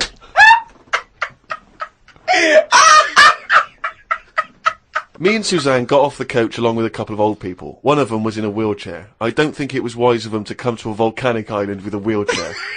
Everywhere's pretty rough, paving and slopey. Guess I'll keep an eye on it as the weeks go on. Day 2 in Gran Canaria. Brilliant, we're only at day 2. The hotel's a bit odd. I've never seen as many cross-eyed people in one location. That's enough, isn't it? That's amazing! Well, you may as well let me read on a bit more. No, this is amazing. Well, come back to this it is a later brilliant diary. This might be the best diary ever written. Oh. While sat listening to the Kinks on my iPod, I wondered if everybody thinks in their accent. I know I do. What's this? What are you talking about? Just that, you know, when I've been sat there lying on the lounger, right, and I was thinking about stuff. How do you know you think in your accent? Tell me a typical thought. Because what I mean is, say if I was like, if I saw something, right, do you know how I say, like, oh, that's a bit weird, isn't it? No, but that was I don't have said. to. But when you think, I don't think the sentence is like I'm saying it. It's just a thought. The thought appears. It's conceptual and it's already there. It's not like I go, Rick, what? Just looking at that fellow over there, were you? Yeah, I was. Yeah. I was thinking it looks a bit weird. Oh, so was I. I don't think out whole sentences. Whereas you have Carl, stop listening to the Kinks for a minute. Look over there. More cross-eyed people. No, well that's Is that how your mind works? In a way, yeah. And Brilliant. that's when because I thought explains a lot. It's great that he has to think of that whole sentences. Because I thought that's weird, isn't it? Like I didn't think that's weird, isn't it? And I thought I actually think in my accent. And then I thought, does Stephen Hawking, does he, when he's doing his maths and that, is he? I don't know where he's from, so I don't know what his accent would be like. I think he's from Kent or Cambridge or Oxford. Right. Or something. So you think he might think in his voice, in that voice, the computerised voice. Just wondered. Had lunch inside today due to shite weather. Sat next to an old fella. Old men's ears and noses carry on growing as they get older. Suzanne noticed his fingers were fat too. Maybe they continue to grow. Suzanne didn't laugh when I said her arse had the same problem. Day 3, cloudy start to the day. Had pie and chips in a cafe. Had a bit of an argument with Suzanne because I thought it was daft that we were paying for food when we were on an all-inclusive holiday. Changed my mind when I saw they sold pie though. The cafe was called Tattoos. The fellow who owned it didn't have any tattoos. But we never saw his wife.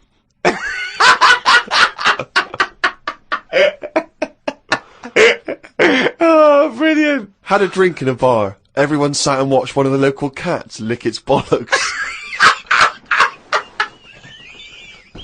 It's the greatest holiday in the world.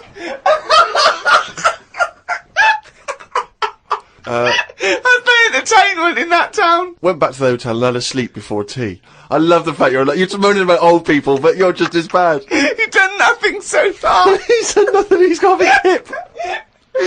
Oh, God. Woke up to news about ducks being badly treated. There was a really ugly one with bent legs. I'm gonna die. Why does he write this down? Oh, God. Oh. There is a fat bloke from Bolton who is in the pool as I write this. He's got a big tattoo on his back, but I can't work out what it is. ... He just got out of the pool and burped. You just felt like you had to keep us abreast of that. Everything's in the diary. I just seen it get to the point where you're going, breathed in. Yeah. Breathed out again. There was a big fat fella in the sea who kept his t-shirt on. If you're big and fat, is there more chance of you getting burnt because there's more of you on show? I asked Suzanne, and she said she didn't know in that sort of not listening kind of way. I wanted to hang about to see if the fat bloke was going to get in the kayak, but Suzanne said we had to head back. I just love him waiting to see if he's going to capsize. We go home today, so we got up early to get the last bit of cloud. No, it's just that it wasn't. It's not that sunny all the time. I mean, I was sat in weather that if it was like that here, there's no way I'd be sat in the garden. Yeah. But because you're on holiday, it's like, well, we've got to sit in it. Put your coat on. So are you going to continue to write this diary? Every single day? It's amazing. Keep this diary up. It's amazing. No, I will keep it up, because what I find as well is, I think earlier on, before I went away, I think I did learn something.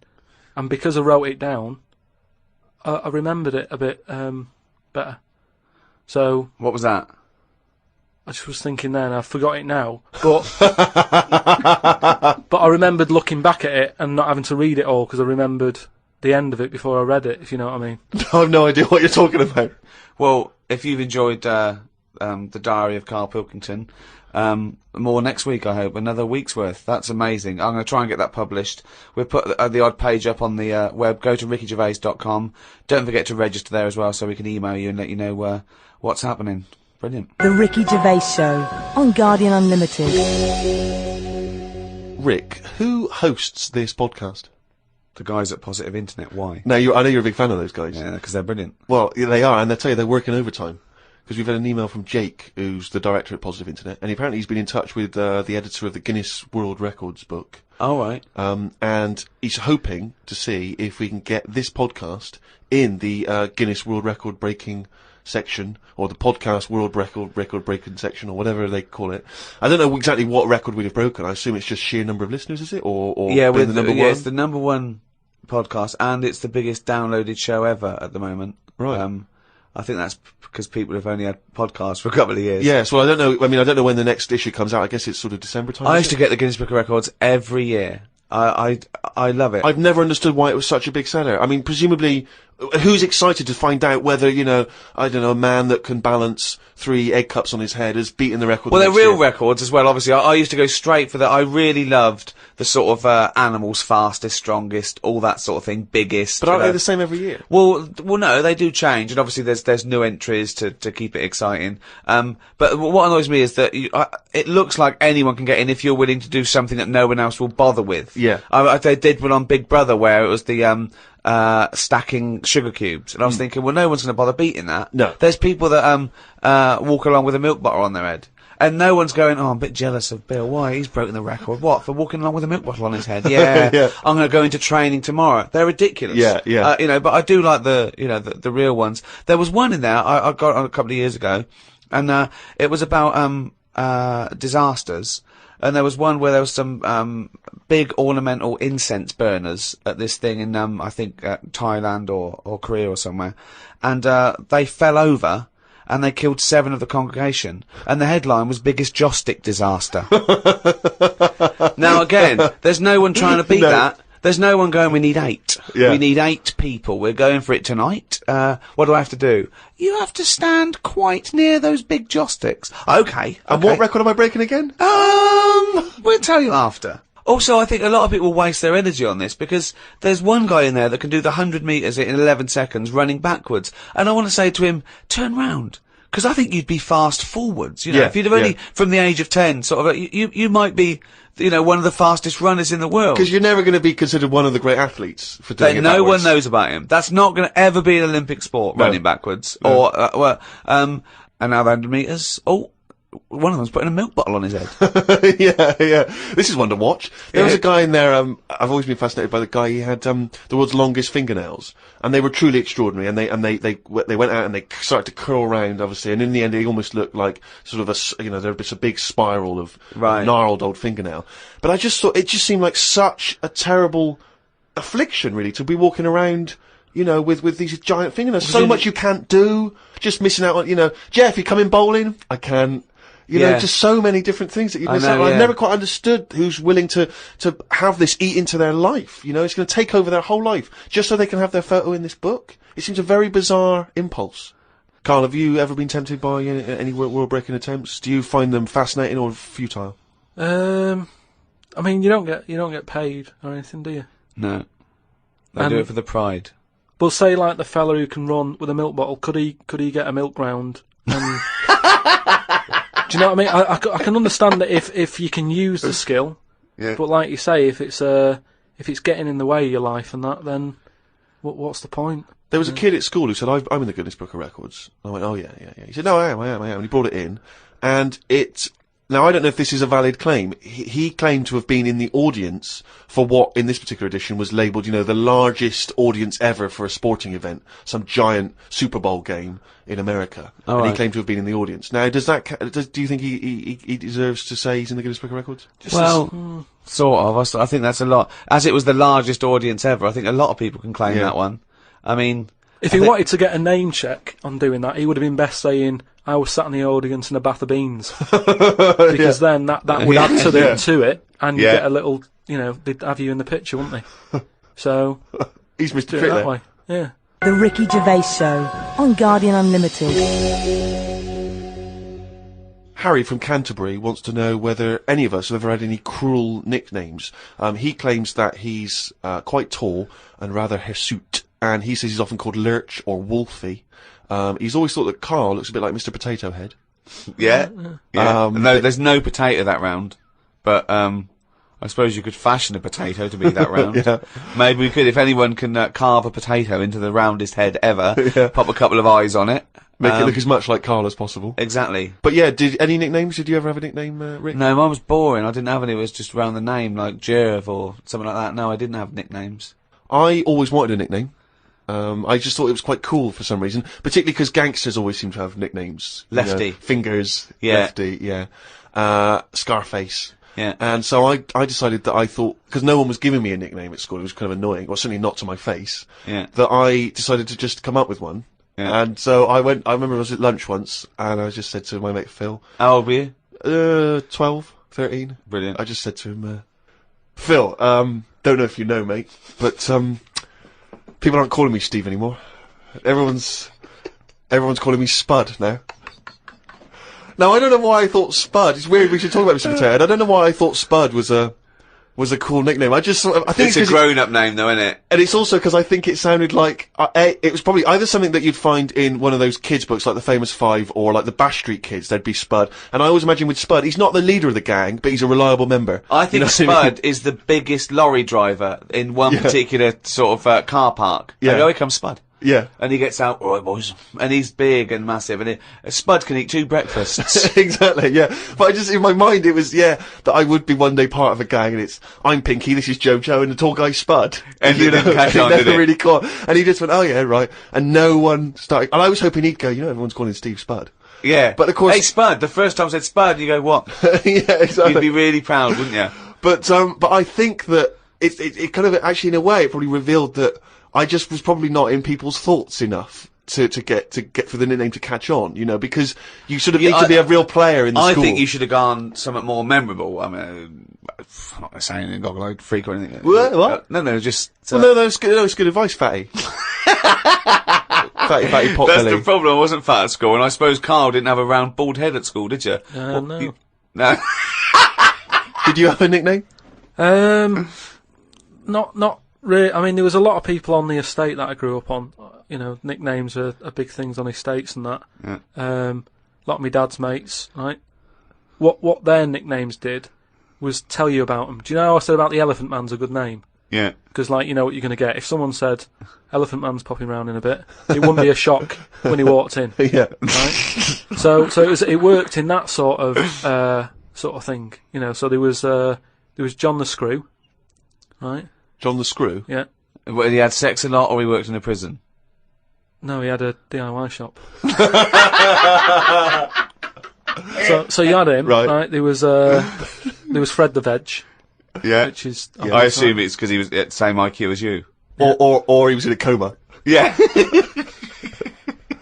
Right. There was my uncle, Tattoo Stan. All right. Yeah. He had like loads of tattoos that he'd just done himself.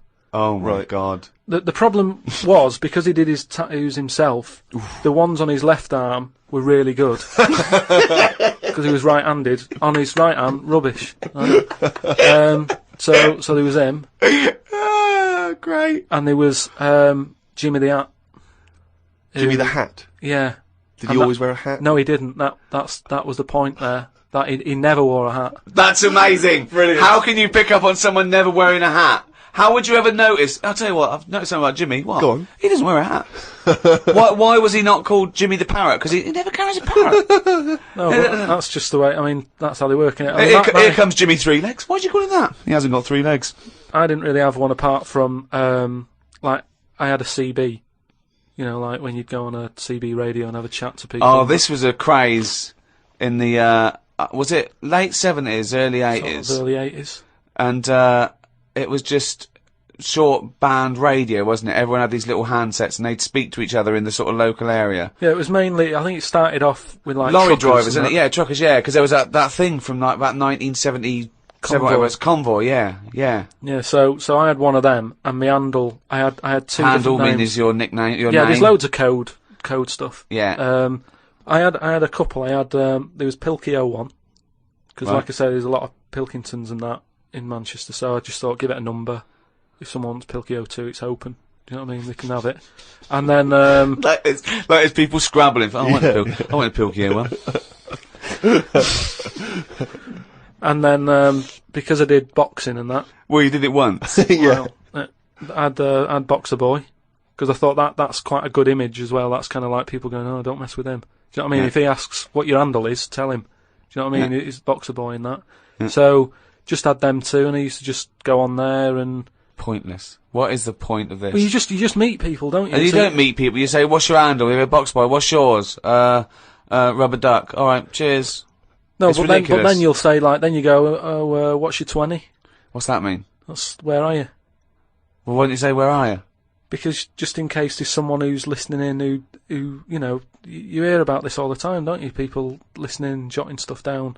Oh, right. So, just in case someone in the world doesn't know what handle means, they're out of the loop. They're out of the loop. It's not a difficult code to crack, is it? Yeah. If you're trying to track someone. It's hardly the head of the mafia talking to each other because the FBI are on the wire. It's ridiculous. Like, I go, oh, he keeps saying that, what's your handle? And they come back with something else. I can't work out what's going on. No, it's like anything, isn't it? That's what codes are all about, isn't it? You set them up and that. Go on and tell me the code then. Reveal at long last to the world what Yeah. these codes are. Right, so Yeah. what's your 20? Where are you? This is better than the Enigma. Yeah. Right, now here we go. What? How many candles are you burning? Does that mean how big's your car or something like that? Horsepower or something? See? No, that's Oh, how old what are you? time is it? No, how old are you? How old are you? Okay. Right. Right. How many candles are you burning, of course? Yeah. So what's the answer come back? You go, I'm 15. 14. Brilliant. That code, there's no one gonna work that out. There is no one gonna work that one out. So let's just play through this conversation. Give us an example of how it worked.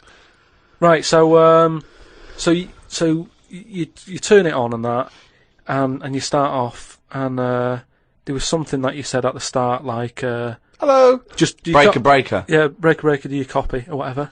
Yeah. Then someone will go, What does what copy mean? No, What his name I want was. to hear because I want to hear the fascinating conversations that Carl must have had. Yeah. and you go, alright, it's Boxer Boy, yeah? What's He your goes, 20? What's your 20? And you go, well, just I'm in Manchester. In the flat. Oh, right. And they go, right, yeah. How many candles are you burning? Oh. You go, oh, I'm 13. Oh. So And that's the end, is it? Then you might sort of say what was it? It was something like what am I burning? Right. Using burning again. Confusing, but go on, yeah. What am I burning? The bacon, because I'm busy talking to you twat. That's like, what's my power? What strength am I coming in at? Oh yeah. Because then you can tell if they're quite close to you. So if you're getting someone burning a 1, Well, you've told them. You said, "Wait, what's your 20?" You go, I'm in Macclesfield Street." Yeah, but right. but then you wonder go, where they are. We've just told you. Yeah, Wonder how far away they are. But then you go, oh, that's interesting, because you're burning, burning 3. I don't normally get a 3. The least interesting hobby Do you know what could ever do. I wish you'd have kept a diary of this, because this has been fascinating. Now and again, someone will come in and go side on, right? What's that mean? And that means like there's someone sat there listening into this chat and going, "This sounds interesting." Yeah, no, it doesn't. Unlikely. Yeah. And they want to join in, so they sort of go side on. You go side on, bring it in, right? And they go, "All right." How many candles are you burning? Yeah. What's your 20? That's it goes round again. Yeah. See you later. What's your 20? How many candles are you burning? Oh. And, I mean, it seems to me that what you should have done is made a note the first time, so that when you then speak to them again, you don't need to ask them those questions. Can I just confirm that you're burning 15?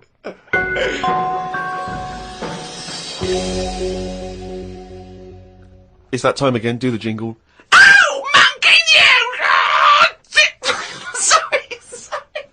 Okay. I'm gonna do a really good one. Okay, go. Okay. Oh, chimpanzee, that monkey news, you fucking. Right, do you know it's nearly time for the Winter Olympics again? Okay. Is it? Okay. They sort of come round every 4 years. Is it this year? Is it?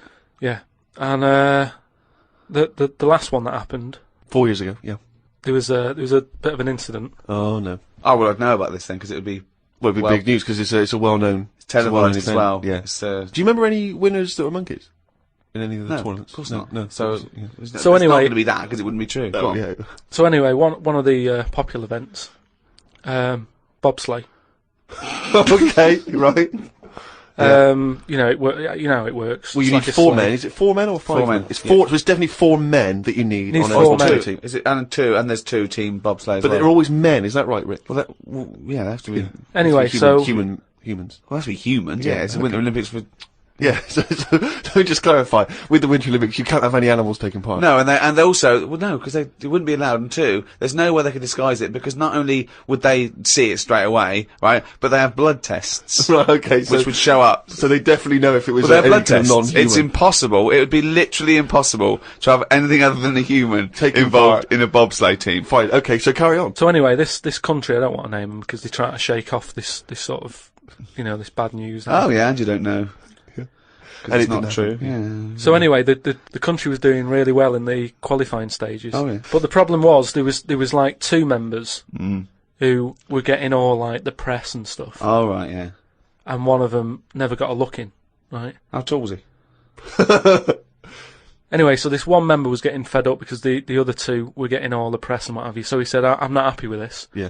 I'm jacking it in." So they were like, "You're joking? We've qualified. We're getting into like the main race and everything. You can't leave us now." And he said, "Well, you could do it all on your own before. The way you were acting and that, you didn't need me, so I'm going." So they were like, "Oh." Well, they need to replace him because there's a certain amount of people needed. So anyway, so the clock's ticking. It's getting close to the big race and Of everything. course it is. Yeah. They're like, "What are we going to do here?" The substitute Right? they took with them. What are they Well, going they to must do? have. Yeah, they would take the substitute. So get him No, on. they didn't have any of them and that. It's, What? a lot of injuries and stuff. Or just get a mate to do it. Just get a mate or a friend Yeah, or the coach to do it. Yeah. But there's a lot of responsibility on these people, and you won't want to let your country down and that. And they're like, "What are we going to do?" Get a waiter or anyone. in the Anyway, hotel. the time comes for the race. Seems to be 3 people on it. There appears to be 3. Okay. Yeah. They start off, they're whizzing around the track faster than normal. They're beating their old records Right. Amazing. because the new fella they've got a little bit smaller. Ah. Right? Is he in? So Is he in the bobsleigh? Or is he pushing? He's in it. Oh, right, okay. Right? He's wearing a uniform and a helmet, though. We He's got can't see what he helmet looks like. on. We He's can't got see the his kit face. on. Can't see his face. Nobody knows who he is, but the course they do. country's loving it. Of course they They're do. like, "Well, it looks like we're going to break all our records." Good. It's good that they found someone new. Yeah. Bet the other fella who left is sort of kicking himself, thinking, "Oh, I could have been part of this." Anyway, This wasn't a bloke that had very short legs and long arms, was it? what happened is they're whizzing round the track and what have you, Faster than ever. Yeah. faster than ever, and the press are like going, beating all records here. They started taking photographs. Lot of flashing. Lot of flashes from the cameras and stuff. Right, of course. Suddenly, the bobsleigh goes a bit sort of mental and whizzes off the track, right, into like all the tyres and stuff that they have for protective. Oh, they love tyres, don't they? Bobsleigh members. Some of them sometimes you can find them swinging in one, or maybe eating a banana. Ambulance comes rushing over and stuff. The other two members are looking pretty nervous for some reason. Oh, what are they doing? They're saying, look, don't take the helmet off because, you can do more damage to the neck. Well, don't tell the paramedics how to do it.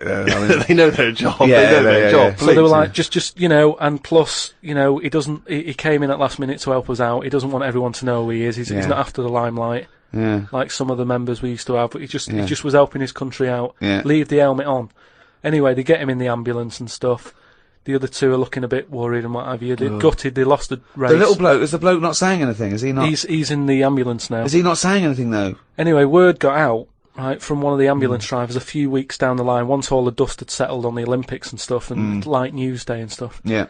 It was reported that one of the ambulance drivers said that on that sort of dreadful night, when the country lost out on a medal in the bobsleigh, he sort of reported that there was a monkey in the back of the ambulance. People were like going, you're joking. I don't remember this. Well, this is it, you see, because they sort of swept it under the carpet a little bit. Right. They were like, this is crazy talk. Bullshit. This is crazy again. talk. Once talk, absolute shit. Where'd you get this from? This is crazy talk, right? It is crazy talk, and it's from the mouth of Karl Pilkington. But the weird thing is that backed it up. Following week, there was a story of some people who visited the zoo, saw a chimp in a neck brace. And that's this week's Monkey News. Bollocks.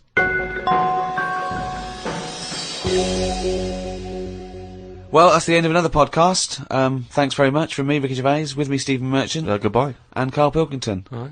And thanks again to those guys at Positive Internet who host this podcast, the world's #1 podcast. We'd also like to congratulate Steve Carell from the American office, who won a Golden Globe. Yes, congratulations, Steve, and obviously everyone involved with the American office. And for our American listeners, if you haven't checked out the American office on NBC, it's dynamite. It really is a cracking show. I don't know if you're a fan of the original, but if you are, or even if you're not, just watch it. It's great. It gets better and better week by week. It's absolutely brilliant. That's NBC. I think that's Thursday nights, isn't it? After My Name Is Earl. That's got to be the first time a Golden Globe has been won by two different people for the same character. I think you're probably right, mate. Cheers. Hey, congratulations again for winning it all those years ago. Two. All right. Two. I don't need to mention it. 1, 2. Bye. The Ricky Gervais Show on Guardian Unlimited.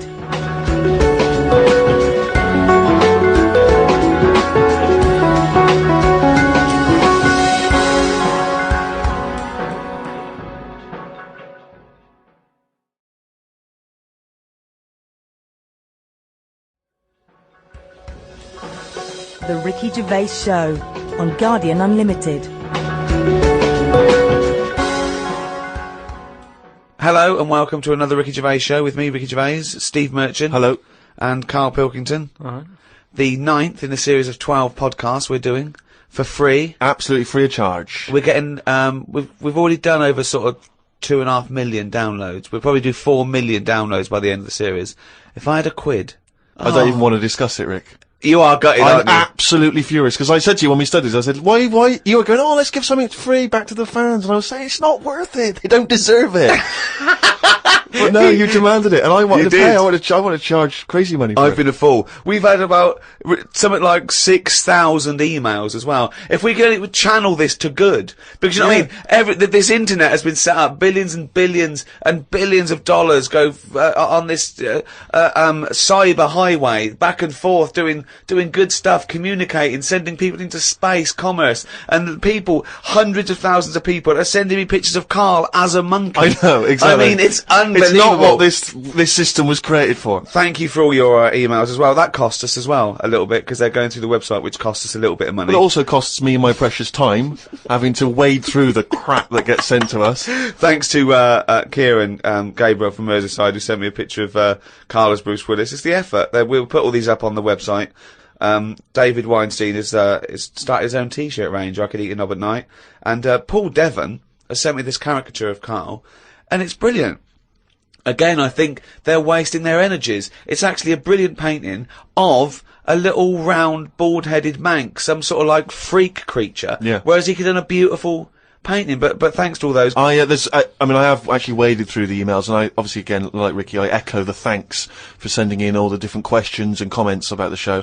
And there's so many, it's impossible to obviously even reply to them or talk about them, but a couple of that have struck me. Emily from New York has asked Karl this. Karl, if you were on a sinking ship, or you were in a burning building, and you were with myself and Ricky, but you could only save one of us. I don't know why that's the case, but you can only save one of us. Yeah. Who would you save? Would it be Ricky, or would it be me? I think it's a two-man dinghy. Right, okay. Possibly. And we're trapped, and he knows that if he stays there to get both our legs out from under this thing... the girder. Yeah, he dies, so he's got room, he's got time to save one. It's obviously me. It's hard to say, isn't it, at this point? What, because Steve's in the room, you mean? Well, no, just because we don't know what the situation is. Okay, well, let's say we're on a sinking ship, all right? So you're gonna have to rescue one of us, drag us into the dinghy. It's going under. You know, in 30 seconds, okay, this ship's gonna go under and drag you down, and you're gonna die, right? And our legs are trapped, and you've got enough time to untangle one set of legs. Whose legs do you untangle? Now, just because my legs are long does not necessarily mean it's more complicated. No, it's exactly the same amount of time. Just have to make a choice. A terrible choice that Steve would not, hate you for. Well, no, listen. He won't be around for long. He's going to drown in 30 seconds. Well, forget him. Bear in mind this, Karl. You are going to be stuck in a dinghy with Ricky Gervais, and who knows how long that's going to take. Think of all the head squeezing that's going to be going on, the comments, the wind up. And do you honestly think that he's going to, if there's any provisions, that he's going to split them evenly with you? I mean, he's going to have drunk all the water, and there's only going to be about half an hour in. The food's going to be gone. Look at his gut. Look how much, of the food he's going to have to eat, the baked beans that you've got on board. Whereas me, you know how generous I am. I'm always sort of helping you out. Oh, there we go, Karl. I think he's put the nail in his own coffin there. You know how generous I am, Karl. Let's talk about that, Karl. Come on, think about that one. Yeah, I mean, have you forgot about that, Steve? What? What? The time when we went for a coffee, and we had to have a bit of a heated debate about the 50p change. Yeah, you owed me 50p, and you decided you didn't want to give it to me because it was only 50p. And my point was, it's not a question of 50p, it's the fact that it's not your decision to decide not to give it to me. If I wanted to be generous, that's my decision, but you can't go, oh, it's only 50p, Steve. It's my decision who But you just given him a free keg of beer. Yeah. That did not come to you, and you didn't pay for the free keg of beer. It was a promotional thing that was sent to you. It's the same thing as the way I gave Suzanne my leaving present from my last job. A lot of people may not be aware of this if they haven't heard us talking about it before. Yes, but you had a gift from your work as you were leaving after however many years of service, which you then gave straight to your girlfriend without telling her that it had been received from people at work. Doesn't matter. She wanted a camera. It's the same thing as you. You wanted that lager that I got for free. It hasn't cost you anything. It doesn't matter where I got it from. So you now decide, because you've given me a free lager, that you can now say, oh, actually, I'm not, in the future, I'll just take your money, Steve, on a whim. Well, listen, stop arguing like this. You're rocking the dinghy. Karl, have some of my cheese. Imagine he would ever say that. Can you imagine him ever offering you any of his cheese? Are you going to save, Karl, mate? I don't want to say.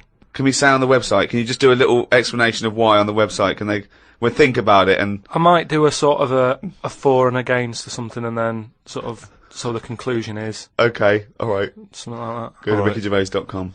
The Ricky Gervais Show on Guardian Unlimited. Well, I've been waiting for this for a week. It's a regular feature now. When we read from Karl's diary, Karl decided to keep a diary. He's gone through with it. I can see it there. It's massive. It's a huge desk diary that he has to carry around with him, and the pages are getting full up. You're really keeping to this, right? This is extracts from Karl's diary.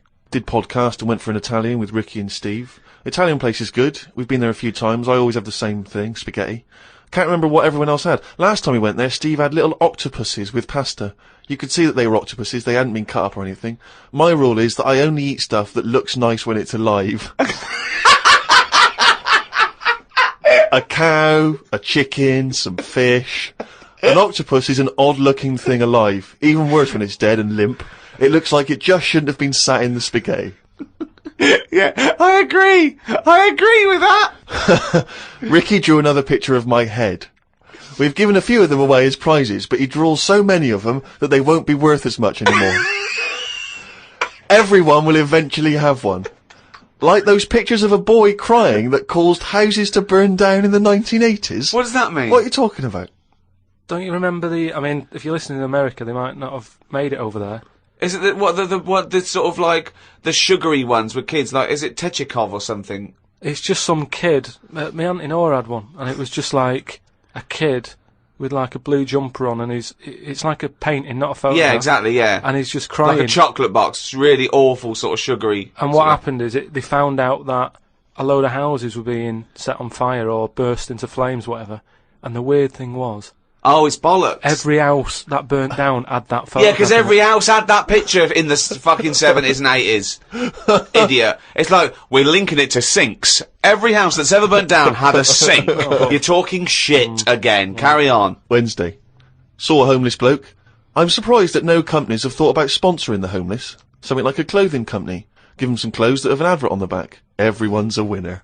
Good idea. Not bad, is it? Got on the tube to Camden. Read in a free newspaper that hedgehogs could be gone by 2025. I think I've seen more dead hedgehogs than alive ones anyway, so I don't think I'll miss them. Went round to Ricky's house and had a game of pool. It should have been nice and relaxing, but Jane gave me some cake, and Ricky said I can't play pool if my hands are all sticky from cake. It was the sugar. And it wasn't that either. After he'd finished it, they weren't just sticky. He was licking his fingers, sucking his fingers off, and then was going to pick up pool cues and touch things. And I was thinking, go and wash your hands after licking your hands. You're not a cat. This turned into an argument when I said I didn't want to wash my hands. Why didn't he? Disgusting. He goes for a piss all the time without washing his hands, and then squeezes my head. I know I prefer to have lemon cake crumbs on my head than knob juice. Was going to do a crossword, but I'm tired and have learnt enough today. What have you learned? Well, the stuff about hedgehogs and that. Oh, God. Was on my way to my mates, and I got on a train. Got close to a station, but realised I needed a wee. Was about to go in a cubicle when a blind man with a dog, who was bumbling his way through the walkway, came around. I said, "Are you after the toilet?" He said, "Yeah." I said, "It's on your right." I shouldn't have let him go first, as he took ages, and it would be my stop soon. The dog waited outside the cubicle. I was going to stroke it, but then I remembered someone telling me that you shouldn't. Don't know why not? that is. Because something to do with the owner should be the only one who sort of deals with that dog, and you shouldn't. Well, you shouldn't stroke it because you'll cover it in fucking lemon cake. No, but just because, you know, if you stroke it and that, it might like me and want to go off with me, and he'll come out and be lost and stuff. Yeah. I'm not totally sure, but I just thought. You're not, The Ricky Gervais Show on Guardian Unlimited. A few people have sent this in, including Paul the Party Animal Parker. I wonder if anyone else in his school... I mean, for some reason we've just assumed he's in school. I don't think there's any actual proof of that. But do you think... I reckon he left in June, and he's doing sort of bits and pieces, but he's still not a party animal. Do you think he can hold down a job? Is he just partying so hard that... He can hold down a job. He often arrives late. Sure. And the boss, who's in an overall, go, "Parker, you're late again." He goes, "Yeah," talk to the hand. Yeah. I think that he's the sort of guy that he'll just happily say, "Listen, I survive on 4 hours sleep. Yeah. Sometimes I go to work, I've not slept at all." But I think he comes in with his headphones blaring, right, on a skateboard, and the bloke goes up to him, the old bloke, right, the old fuddy-duddy bloke goes, You stupid idiot, you can't work there. He goes, "Chill out, man," and in 2 minutes, he's got him dancing. Oh, I know what he's like.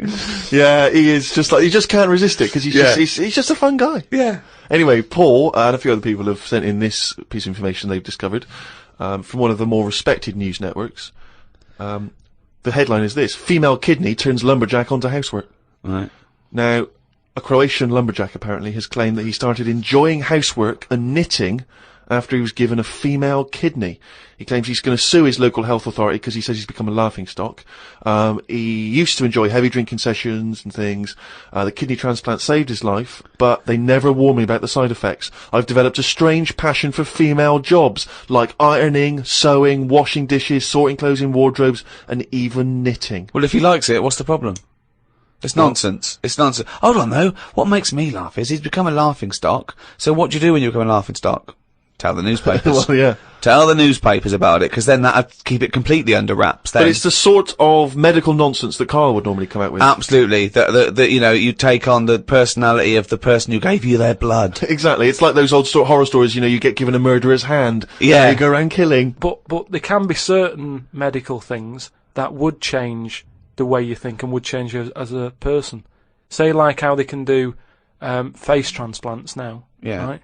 I mean, I don't quite understand how this face transplants work, because do you get a choice of who you have? If you have something done to your face and you go, you know, it's burnt or whatever, or something happens to you and you need a face transplant. Well, if you totally changed your appearance, then you would eventually change because of how people reacted to you. Yeah, but if you gave yourself the head of an elephant, soon you wouldn't be yourself. But Because I wouldn't have that. That's what I'm saying. If they had a catalogue and they said, here's some faces you can have, pick which one you want. Yeah. Would you be looked upon badly if you go, do you know what? I don't really like the look of any of them. Can I just wait for a better face? Or at this moment in time, have you just got to take what's on offer? Karl, there's no one looking through catalogues at faces they might be able to have. No, they do now because of the face transplant thing. But who are these people putting their face up for? They wait till someone. Yeah, I know, but at some point, well, I tell you what, I would not have a face transplant if I haven't seen the face before I'm going to have it. You have to. I want to see what I'm having. Because I could end up with anything. You mentioned elephant's head. What, do you know what I mean? Whose head are they going to use? Is it the latest thing that's died? Oh, well, this got run over before. Yeah, I'll stick this on your head. But where did this come from? Where are these mind? Where are these faces queuing up to be popped on a skull? Where do you think they have got time to put all these... Maybe this is why it won't catch on. I don't know. This is extraordinary. You've created in your own head the existence of this pamphlet, and now you're defending it, even though we don't know it even exists. And you're this skull on a hospital bed going, I'm not having that, I don't like the look of him, he looks a bit shifty, I don't like that, oh no. Can I ask this now? Let's say we'd passed away sadly in something terribly tragic. The nation's mourned. You know, it's terrible. It's like one of the great national disasters. But you, at the same time, you survived the accident, okay, but your face is hideously disfigured. You can take either Ricky's face or mine to have. I'm surprised you're asking this though, Steve. I mean, it's just, it doesn't seem like any of them is like a great option. Oh, thanks. And this is what I'm saying about the catalogue. If those two were on offer, I might go, do you know what? Pop in again tomorrow. Bring in another booklet. The Ricky Gervais Show on Guardian Unlimited. This is from Anne-Marie Melvin in Amsterdam. She says that she loves the podcast. She listens with her 7-month-old baby. That cannot be a good idea. And she says this to you, Karl. If you had children, what is the most important lesson you'd want to teach them? I mean, in a way, if you sort of look after a kid too much, it doesn't learn that much. But if you let it learn by its mistakes, it'll probably grow up all right. But there are some mistakes you can't afford it to make to learn from. Yeah, driving a car the wrong way down a motorway. Testing if the fire really is hot. No, but say like the time... Does broken glass really taste horrible? These are lessons you don't want it to learn from mistakes. Yeah, you can tell them that. Yeah, but what I mean is, there's certain things that I just think there was a kid who grew up in our avenue, right, on the estate, who, when it was born, right, we kind of thought it's got no chance, this kid, because its man was a bit of a rumman. You know, a rumman? Where's that? No, just like, you know, she liked going out and having a fag and like having a drink, and she's never at home. It's the one who had the horse in the house. Sure. Right? Which I don't want to go over. Sure, it's old news. It's out there, isn't it, if you want to find out about the horse in the house. But she had a kid, and everyone was pretty surprised when they saw it, because it was a good-looking kid. Yeah. Right? Which was a surprise, because, like, you know, the man wasn't that good-looking, the dad was a bit rough. But it came out, and she was showing it around the avenue, going, look at this I've had. And she was chuffed with it, because it's probably like one of the newest things she's ever had, because everything else was always sort of second down and what have you. But suddenly she's got this brand new little baby, right?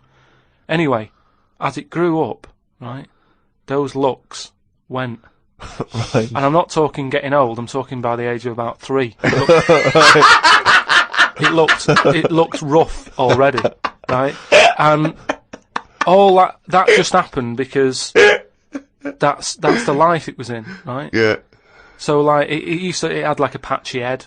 Its hair. It what? It had a patchy head. A patchy head. It's just sort of. It wasn't a North American Indian. What do you mean? A patchy head? Just his hair was patchy. He used to chase sort of cars and stuff. Chase cars. Sorry. What do you mean? That's what he did for his. Sorry, did she let it get raised by wolves? No. but all I'm saying is that at the end of the day, what is it that makes a person? Do you know what I mean? Now, I don't know what state he's in now, but maybe he learnt all his mistakes by the age of 4. I'm guessing he's not chasing cars now, but at least he's done it. I'm guessing he is. Yeah. Do you know what I mean? At least he can go, yeah, I've been there, done that, and you don't go back to it, and you can get away with doing dafter things when you're a kid, can't you? I nearly killed a man once, right? Okay, right. That time when I was in Wales, and I was having a walk with my dad on the cliffs and that, Yeah. I just picked up a big rock, right? Chucked it off the edge, and as I chucked it off the edge, I noticed a fella was walking down below. Jeez. And I missed his head by, like, inches. Now, I've never chucked a rock off a bridge, or, like, off a cliff or anything. And it only took one man to almost lose his life for you to learn that lesson. Yeah, but that's how you learn your lessons, isn't it? See, a lot of people would have said that maybe your dad should have said, "Wait, Carl, what are you doing?" No, but he didn't know I was doing it. I didn't say I'm going to chuck this off there. I just picked it up and chucked it. And, like, as I let go of it, I noticed a fella was down there. You live and you learn. That's a little mantra. Right. You live and you learn. So the woman who's had the kid, sort of look after it, feed it, make sure it's got shoes and that, but let it roam about. That's great. There's the advice for you, Anne-Marie. I love that. Good luck. Just let your 7-month-old baby roam about. Carl, a lot of people are absolutely fascinated to find out how you met Suzanne, your girlfriend of how long? Ages. Yeah. And they can't comprehend how, well, I suppose that there's any woman out there. Well, there's someone for everyone, isn't there? Yeah. That's always my thing. And it's reassuring, I think. You know, we've chatted about the face transplants and that. You know, there's a face for everyone. Philosophy, innit? Yeah. I mean, it's really unbelievable. No, there is someone for everyone, no matter what condition you're in or whatever. Yeah. Because I read on the email, someone emailed in an old Chinese proverb. Is it old, though? You know the Chinese proverbs don't age well. It's something about... everyone, everything, no matter what it is, has got one talent. Right? And that's the same way in a relationship, innit? That everyone, you know, there's always someone out there and that. I like the Chinese... There's another Chinese proverb that I learned on an email. Go on. He who cuts the wood up warms himself twice. Yeah, that's good. That's good. Yeah. And then someone sent in that one about too many Chinese cooks spoil the broth. What? Well, why is? Well, that's. I don't know who slipped the word Chinese in there, but I heard it was too many cooks. Well, it was just all sort of Chinese proverbs and that. One of my favourite on the same subject is a camel is a horse designed by committee. What do you mean? Well, I mean, it's having a go at the camel, and it shouldn't. But it's just, you know, it's just a metaphor. And if you wanted to design a horse and you had that vision, but you let 12 people in the room have their say, it wouldn't come out as you wanted it to do, and it wouldn't be as good. A vision is more perfect than committee, because everyone having their say, it becomes anodyne, it becomes compromised. Whereas the best things you can do is have an idea and have a vision and auteur that. Rick, can I just say now, I can tell from his look that he's thinking, which committee designed the camel? Well, I'd say, why would you request the ump bit? Because that's just going to get in the way, isn't it? I mean, I've always said that about a lot of animals. It's like we've doubled up on a lot of them. We've chatted about elephants and mammoths, one or the other. And that's the same with a camel. I'd have that up there as what they're doing. They were good years ago in the Jesus times and that. Don't need them now. You know what I mean? We've moved on. Well, not people who use camels to cross deserts. What other? I'm communities. going to throw some animals at you, and you tell how you'd have improved them if you'd have been designing them. Okay? Mm. The octopus. So I can now go back, I can look at them and go, what are they doing? And where have they gone wrong? What's up with you? How could you improve it? Like the camel, you go lose the amp. I'd probably give it a bit more of a body. Cut down on the arms. And give it some bones. Because I don't understand all this. It getting in a jar is good. When does it want to get in a jar? It says... Well, it only wants to get in a jar according to your stories. No, but there's something that says it can get in a jar because it hasn't got any bones. But I don't know why it want to do that in the first place. I can't even begin to answer that. Once again, you've claimed that you've read that they like to get in jars. I mean, how do they know that octopus like to get in jars? Oh God, I love it. You can improve on an octopus. Millions and millions of years of evolution, making it perfect for its surroundings. Okay, another animal for you then, Carl. Giraffe? What are they adding to the world? What are they doing? Well, it's not about what they add to the world, no, but is I thought that's what everything's about. It's about things are here for a reason. No, because they work.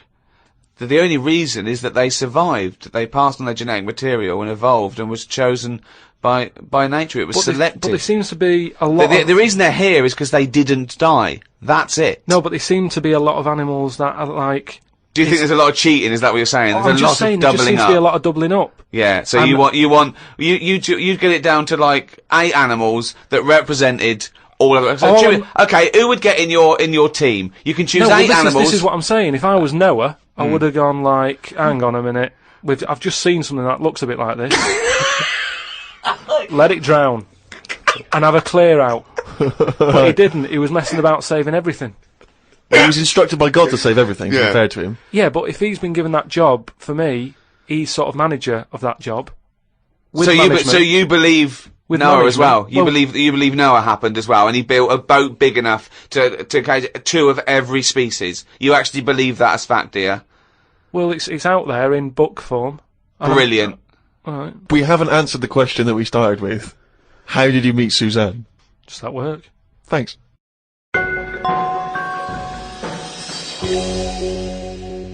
Oh, chimpanzee, that monkey knew. There was this airline, and was having a lot of problems, and a lot What, of pilots too tall? Yeah, the cabin was so tiny. Only bananas were allowed in the cockpit for fuel. Anyway, there was a lot of strikes going on, right? Sure. Because I don't know what it was about. It was over money or whatever. Yes. And Well, get something that doesn't need money.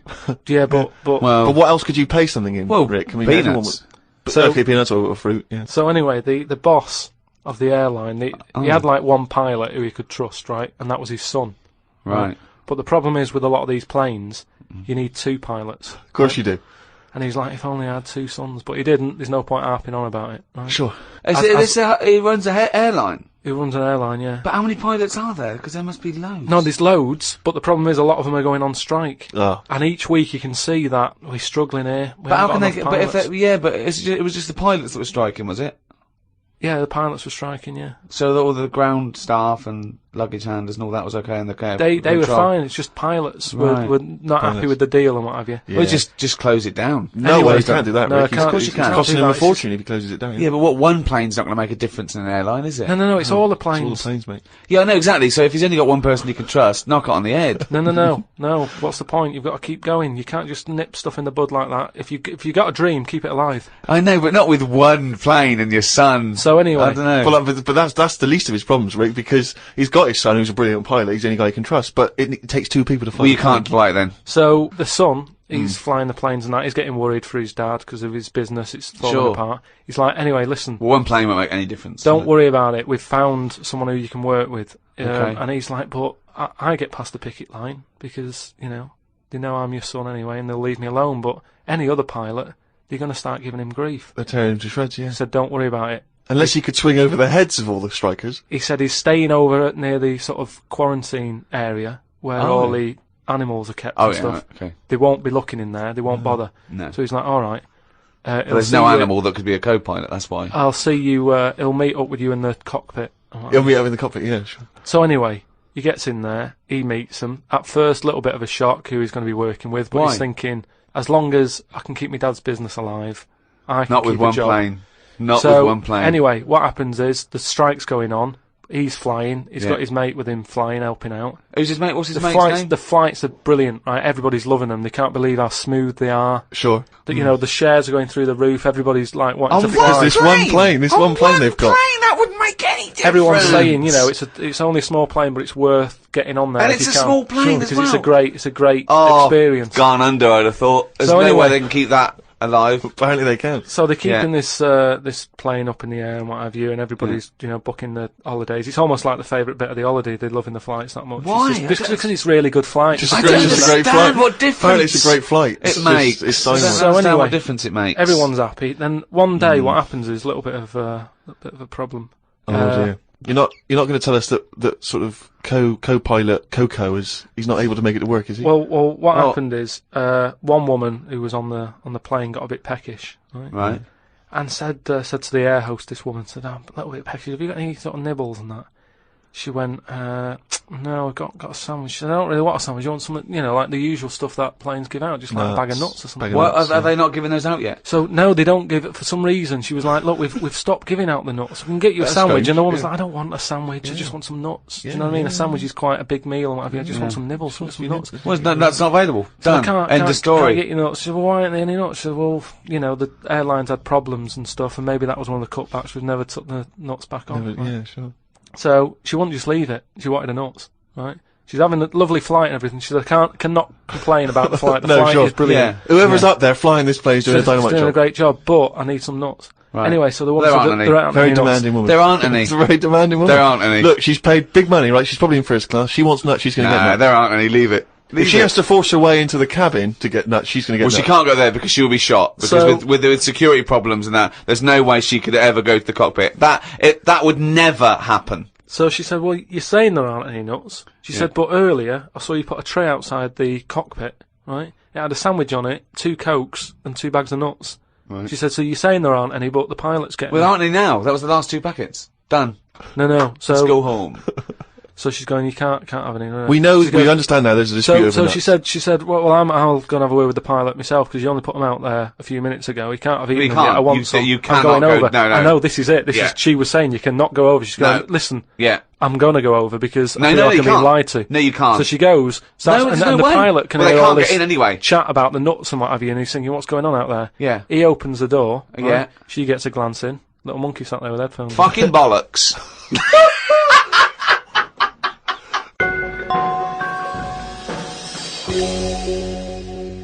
Well, that's the end of another podcast. Do register on rickygervais.com. We'll be able to email you and tell you what's happening when we finish this run of podcasts. We might have some downloads. At the moment, we're working on animating all the monkey newses. So look forward to that.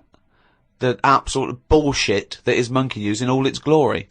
This was hosted by Positive Internet. Great guys. The great guys that host the world's #1 podcast. Cheerio from me, Ricky Gervais, and Steve Merchant. Goodbye. And Karl Pilkington.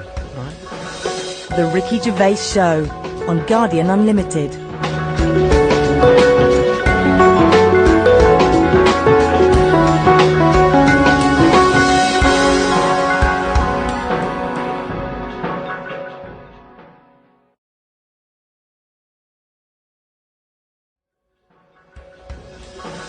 The Ricky Gervais Show on Guardian Unlimited. Hello, welcome to the 10th podcast in a series of 12, Ricky Gervais Show, with me, Ricky Gervais, Stephen Merchant. Hello. And, of course, Karl Pilkington. Right. Now, thanks for all your emails. We've really started a community here, I think. Yes. We're all brought together by one aim. The fascination of the brain of Karl Pilkington, basically. Yes, absolutely. There's thousands of people who are equally as obsessed as we are with it. I really don't know why it's called the Ricky Gervais Show anymore. I mean, I was cynical at the beginning, but it's farcical. Welcome to the Karl Pilkington Show. Well, people say they'd like to hear more from you and I, but I don't see why when you've got do you know this what I feel specimen like? in the room. I feel like the ringmaster, but the real star is the shaved monkey in a jar that we Yes, bring out. Do you know what I exactly. mean? Yeah. That's it. That's the star of the show, you know. Yeah. Well, we've had loads of emails actually, and we've had one from Nige, who's done this brilliant cartoon of Karl on the beach. I think we should sell those as postcards. But someone's beaten us to selling merchandise. If you go to www.cafepress.com /Mr. Pilkington, someone is selling everything with Karl Pilkington's head on it. Now, these are bootleg goods. We're not making any money from it, but I'm strangely proud. I just love to see millions of people wearing a little t-shirt or a baseball cap or drinking out of a mug with his little round head on it. He's made a clock, which is perfect because it fits absolutely, you know what I mean? The sides of the head go right to the edge of the clock because it's perfectly I'd round. like to see maybe as well those sort of rubber or plastic face masks that you can buy for Halloween with just Karl's face. Oh, just millions of people Yeah. all look like Karl. Oh, that would be amazing. What a world that would be. James Bevan has emailed in. He's from Abergavenny in South Wales. I'm going to read this verbatim. Me and my partner Ellie Richards are both huge fans of the podcast, and as she's not aware of this email, I would love it if one of you, please, on the podcast, would ask her to marry me. So please ask Ellie Richards from Abergavenny if she will marry James Bevan. Cheers, keep up the great podcast work. Well, that's done then. Well, no, you see, now, I was thinking about this, and I know that I'm the one who's read that out, but I'm thinking they're almost certainly going to want you, Rick, to do the questioning, because they don't want to go in years to come. Do you know who asked Ellie to marry me on my behalf? It was that lanky bloke you sometimes see stood behind Ricky Gervais at an awards do. It's too complicated. They want to go, it was the comedy legend Ricky Gervais. But I think Karl's a comedy legend. He is, but once again, Karl, you know, he might be a passing fad. You know, we might all get bored of him, you know, in a year's time. It could be like tie-dye t-shirts. So I'm thinking maybe, whereas you know, you've made your mark on the comedy landscape. Maybe I don't want to endorse this. I don't know what he's like. I don't want to suggest to a woman to marry this man I don't know. It's what if it comes back? What if she comes back and sues me for selling some? It's like me selling the rest of her life to this bloke on the podcast. No, because, you know, it's more fool her if he's a loser and a weirdo and she agrees to marry him. She knows the guy. She's already got herself in a position where this man's emailing some people he's never met before. So she already understands what James is like. Okay, based on your own experiences, Ellie, make the decision whether to marry, who is it? James or not. I think just could you do well once more, because that's probably not quite as eloquent as they were looking for. So get on one minute. Ellie, James says, will you marry him? This does not reflect the views of the management. So obviously, James, you will obviously let us know what Ellie's response is.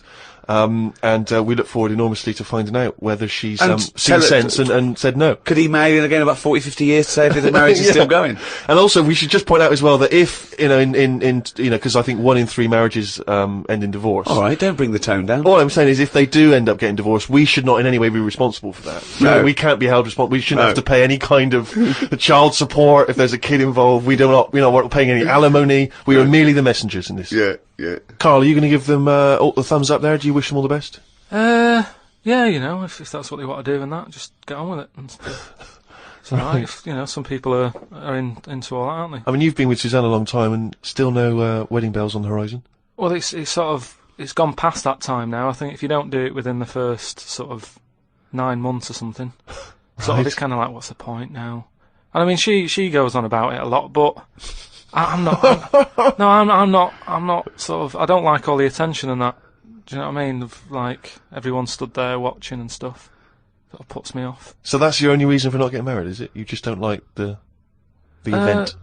Mainly that, yeah. I mean, it's not the thing. Like I've said to you before, if you could do it online, if it was just a little box like you tick, Sure. I do, send, get back to work by midday and what have you. Yeah. But it's like a full day and you've got to, like, smile and that.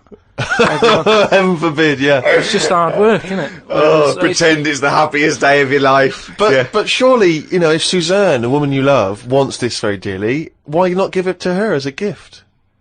Obviously get your old work to pay for it.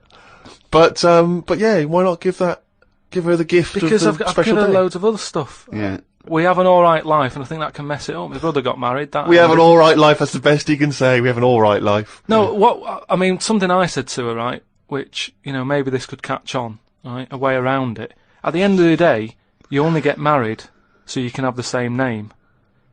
I think it'd be really good if when you go on dates and that, if you met people who have the same surname. Brilliant. And then you don't have to worry. That's amazing. Do a search on, like, other Pilkingtons. If they look alright, yeah, I'll go out with her. Job done. Don't ever have to worry about getting married and that.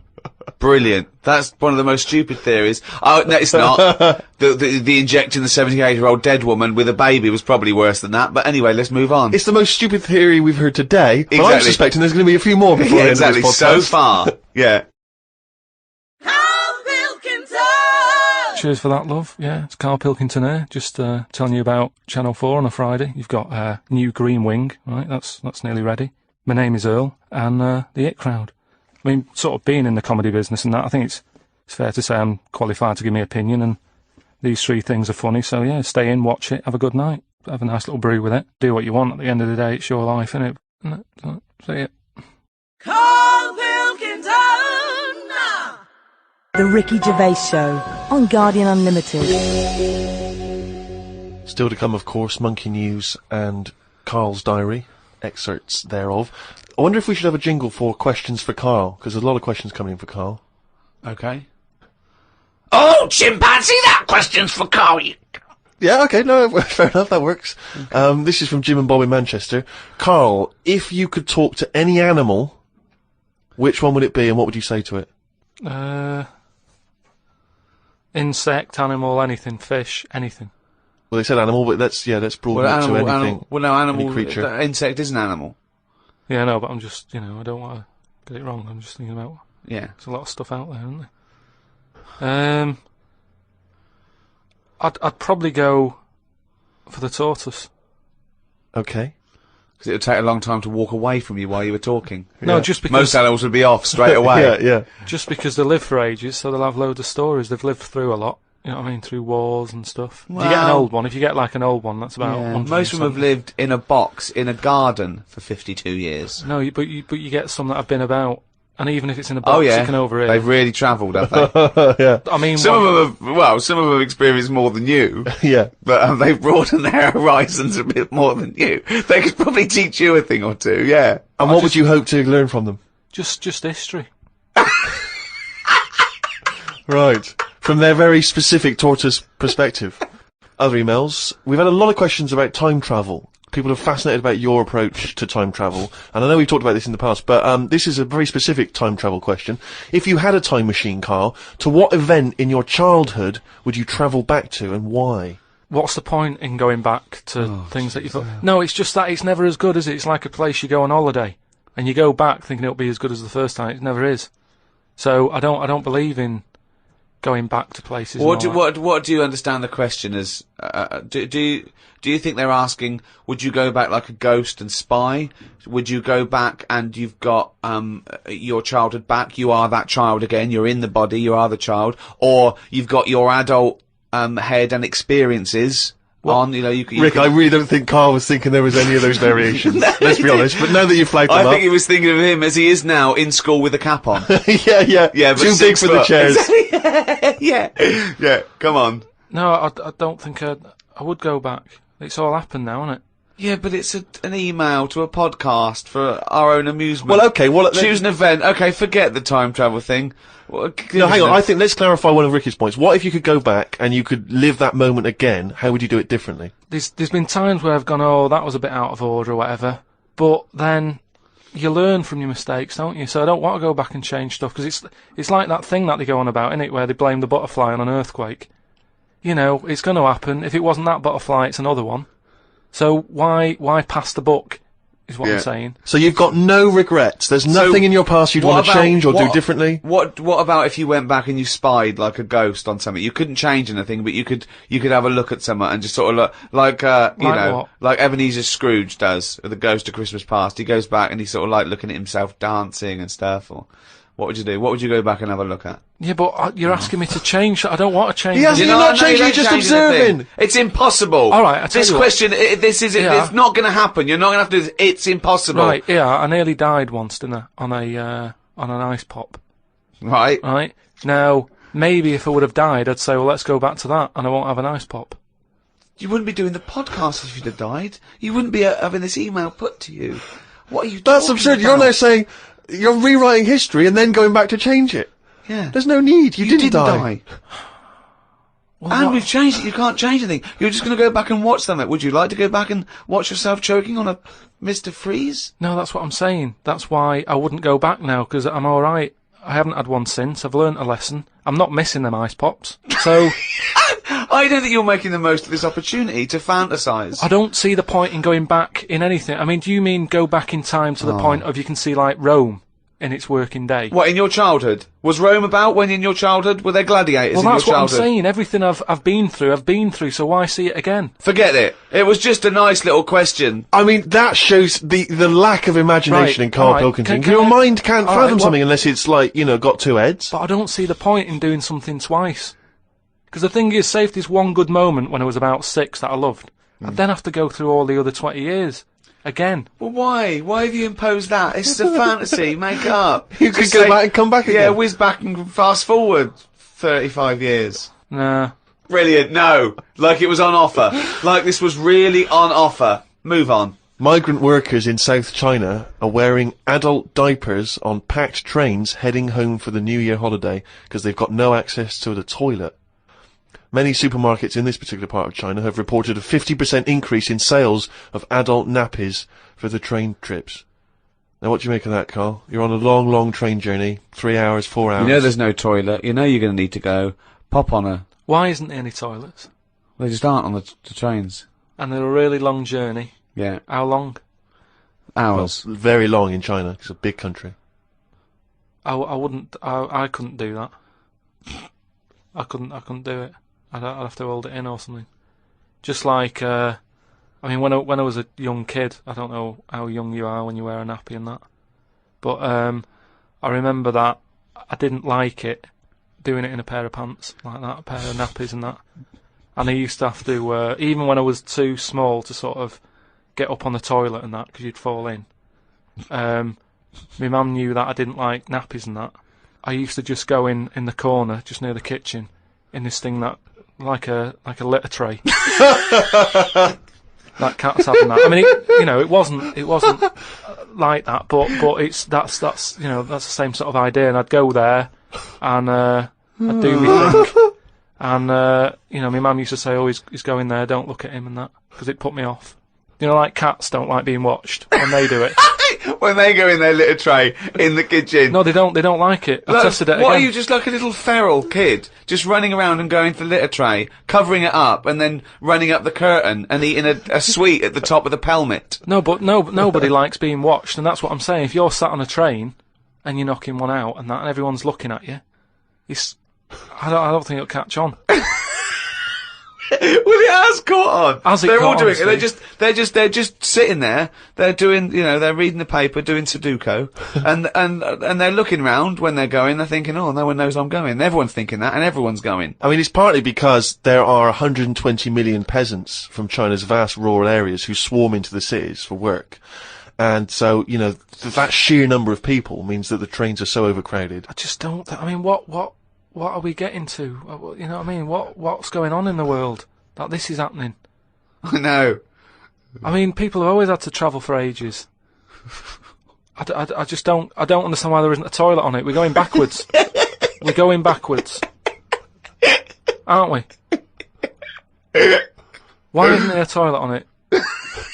Well, maybe there is, but maybe people are thinking the queue is going to take forever. If you've got 125 million people Yeah, but going not back. everybody wants to go at once.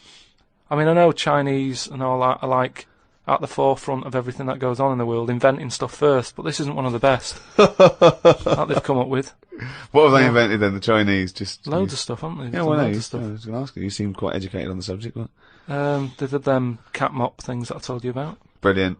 This was where you put mops on the feet of cats, was that right? Yeah. And they Brilliant. wander about the house, clean up and that, wash the floor for you whilst they're pottering about. They've done like hats with umbrellas on them. They've done. I mean, they're known for like coming up with stuff first. Yeah, I mean, my first thought was gunpowder, but yeah, cats with mops is good as well. Just a final mention of one of the emails that came through from Phil Hobby in Falmouth in USA. He says, "Hello chaps, just wanted to let you know that I was at a party on Friday and I bought 2 remixes of I Could Eat a Knob at Night on a CD. Let me tell you, I played them at the party. They were a huge success. They were a smash. By the end of the night, the party was hip to the words I Could Eat a Knob at Night. Half of them were even singing along. So big thanks to you, Ricky, Stephen, Carl. Now, what would be ideal, of course, I suppose, is one of the big superstar DJs, if they could drop that into their set. A Carl Cox, a Fatboy Slim. Tong. Pete Tong, yeah. Boy Tong. He got power, and I'd love to hear him drop it. Maybe Yeah. even, and I suppose Westwood wouldn't be able to put that in. I know he's more of a hip hop guy. But, yeah, so I mean, if you at any point ever hear I Could Eat a Knob at Night, the remix, at any kind of club event, let us know. We'd love to hear about it. Yeah. The Ricky Gervais Show on Guardian Unlimited. Well, now to one of our most popular features. I mean, this could even rival monkey news one day. It is monkey news. It's it's news from the point of view of a monkey, a shaved monkey. It's Karl Pilkington's diary. Oh, he's written it down, yeah. Was that the jingle, or were you just annoyed about something? Okay. Went and did the podcast. We had a meeting after. I don't like meetings, as I can't keep focused on what people are talking about. I think Ricky has the same problem as after 25 minutes he was trying to wrestle me. I tried to do what spiders do and stayed still as if I was dead. But Ricky just stayed on top of me, not moving. A bit like when you see one of them big snakes swallowing a sheep. Ricky got bored and released me. I went home thinking, why had I left my old job for this? A homeless man asked me for some money, but I didn't feel like I should treat him, as I felt that he'd probably had a better day than me. Oh, God. Suzanne called me to say she'd gone for a haircut, and that she'd meet me in the supermarket. I went to the supermarket, but she wasn't there. I called her and she said she was near the fruit aisle. I went to the fruit aisle and she wasn't there. Turns out she was in a different supermarket on the other side of town, and that if I'd listened to her properly, I'd have known that. I didn't want to say that What, you just went to the first supermarket you thought of, as opposed to listening to what supermarket? I'm in the supermarket, alright, bye. I didn't want to say that I hadn't heard her properly, because my ears were ringing a bit from the wrestling from earlier. 25 minutes later I met up with Suzanne. Her haircut wasn't that bad. Normally her haircuts are followed by an argument between us, as she pays over the odds for some daft haircut that's the latest style. Brilliant. I wish she'd take a picture out of a magazine or ask for a style rather than letting the hairdresser do what she wants. I said I only tell her to do this as she's got a square head, and a close-cut hairdo makes it look squarer. She said, what do you think of this cut? I said it looked alright, as I couldn't be bothered arguing about it. It's weird writing a diary. I don't know who thought of doing one of these first. The last time I did one was at school. They used to get you to do it so they could keep an eye on whatever you were up to. My diary used to say the same thing every night. Got home, went to the shop to get potatoes, bread, milk. Went home, watched telly, went to bed. I think I might have gone to Twiggy's Dance Club, just so I had something different to write. You've not told us about Twiggy's Dance Club. It's just, you know, I sort of, when I was a kid, I sort of gave everything a bit of a go. I did boxing and that, didn't I? Gave that a go. For about 45 minutes. And, yeah, a mate sort of said, oh, you know, you're into your dancing, your robotics and that, you're doing your body popping, right? Body popping and that. He said, you ought to come to Twiggy's. And, I went there, but I didn't go in, it was shut. They were just having, like, loads of toilet rolls delivered. I think, like, they were, like, using it as a storage place for toilet rolls and that. So I said, oh, I've come to have a dance. And like, oh, not tonight, come back tomorrow. I never went back. Brilliant. What a waste of an anecdote. Right. Brilliant. Just to recap, you're convinced then that the teachers are asking you to keep diaries so they can keep tabs on you. And then to continue the diary, as there were more problems happening on the estate, they started to add Saturday and Sundays to the school diary to keep an eye on what we were doing at the weekend. I struggled to fill it on a Sunday, as the shop I got potatoes and bread from was shut on a Sunday. I had to go over to Shepherd's Bush to meet someone. I got the tube. There was a badly burnt man on the tube. It's amazing how the body can continue through quite a lot of bad stuff. It got me thinking about how much stuff you could remove in your body, one by one, without dying. If it was a competition, the cockroach would win, as it can live for a week without a head. I just mean, like, say if, you know, they're running out of ideas for TV programmes and that, right? They get someone who isn't well. They go, look, do you mind if we make a programme on you? And what they do, they sit them in the bed, and they go, right, what we're going to do now is take out the heart, but replace it with a pacemaker. Right, No. Sorry. People with pacemakers don't have their heart taken out and a pacemaker popped in. Alright then. Some sort of machine. What I'm getting to is... Have you been playing Operation? What I mean is the big finale would just be a head chatting with loads of wires going into it, and it's like, look what we can do with science. That's what the programme's called. It ends the same every week. The volunteer is just a head with loads of wires coming out Look of it. what we can do with science. And he's going, goodbye. Oh, I feel ill. Got some post delivered to me today. It was... Oh, this is This great. makes it in the diary. Got some post delivered to me today. It was addressed to Mr. Dilkington.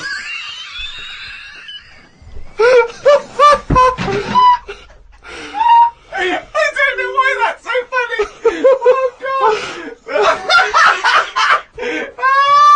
God. I got some post delivered to me today. It was addressed to Mr. Dilkington. I opened it and the first sentence read, "Dear Mr. K. Dilkington, you're one of our most valuable customers." I put it in the bin. Thought I would learn some new words, as Steve always says I don't use enough different words. I read in the Fortean Times that the word "wew" means an ugly female ghost with drooping breasts. What do you mean? Is that how am I pronouncing that right? Who's using that word? Who is using that word? It was just W-E-W-E. Let's call it a woo. An ugly female ghost with drooping breasts. I think I'm right when I say there are too many words in the world. I don't think I will ever get round to using the word woo. Watched a health programme. Wasn't watching it properly, but heard some doctors say that we only get so many heartbeats in a lifetime, so don't do too much exercise. I told Suzanne, and she said I probably hadn't heard it right. We got talking about death. Suzanne said she didn't like thinking about it. I said she might end up being a woo.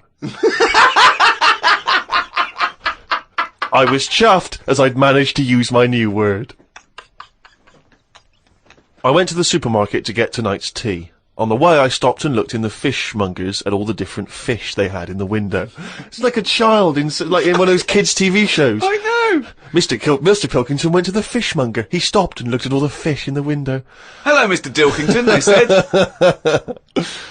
There was a newspaper clipping stuck on the glass about a two-headed fish that they've made in Taiwan.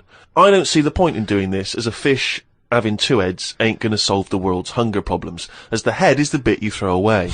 Invent a fish with two bodies, and I'd say well done. Good point, isn't it? Suzanne watched one of her favourite TV programmes. I've told her the telly only goes on if there's something she wants to watch. If there's nothing on, she has to talk to me about stuff I've learnt. Like Descartes. Watched a programme on him the other day. He is the one who said something like, "I know I'm about 'cause I dream." Doesn't work for everything, 'cause ants don't sleep. I don't know if I'd like that or not. You don't know if you would like it if you didn't ever Not sleep. sleeping. It's just one long day. I don't know. Don't know how you put up with that. Do you think it'd be a good idea? No. Why not? Because, as you said, it would get a bit boring. You know, your sleep is your rest, your time off. It helps you detoxify. It helps you sort of think things through on a subconscious level. You know, But don't you ever get it where, I mean, sometimes it's brilliant to have a sleep when you're tired, but don't you sometimes feel that's like... the best time to have a sleep, when you're tired. No, yeah. but sometimes when you go to bed and you're not that tired and you're kind of thinking, oh, I'm going to waste some hours of my life now and I'm not really in the mood for this. Well, that's sleeping. just wishing you had longer on this earth doing creative things. I mean, if you didn't have to sleep, you could spend more time talking to a tortoise and going to the toffee shop.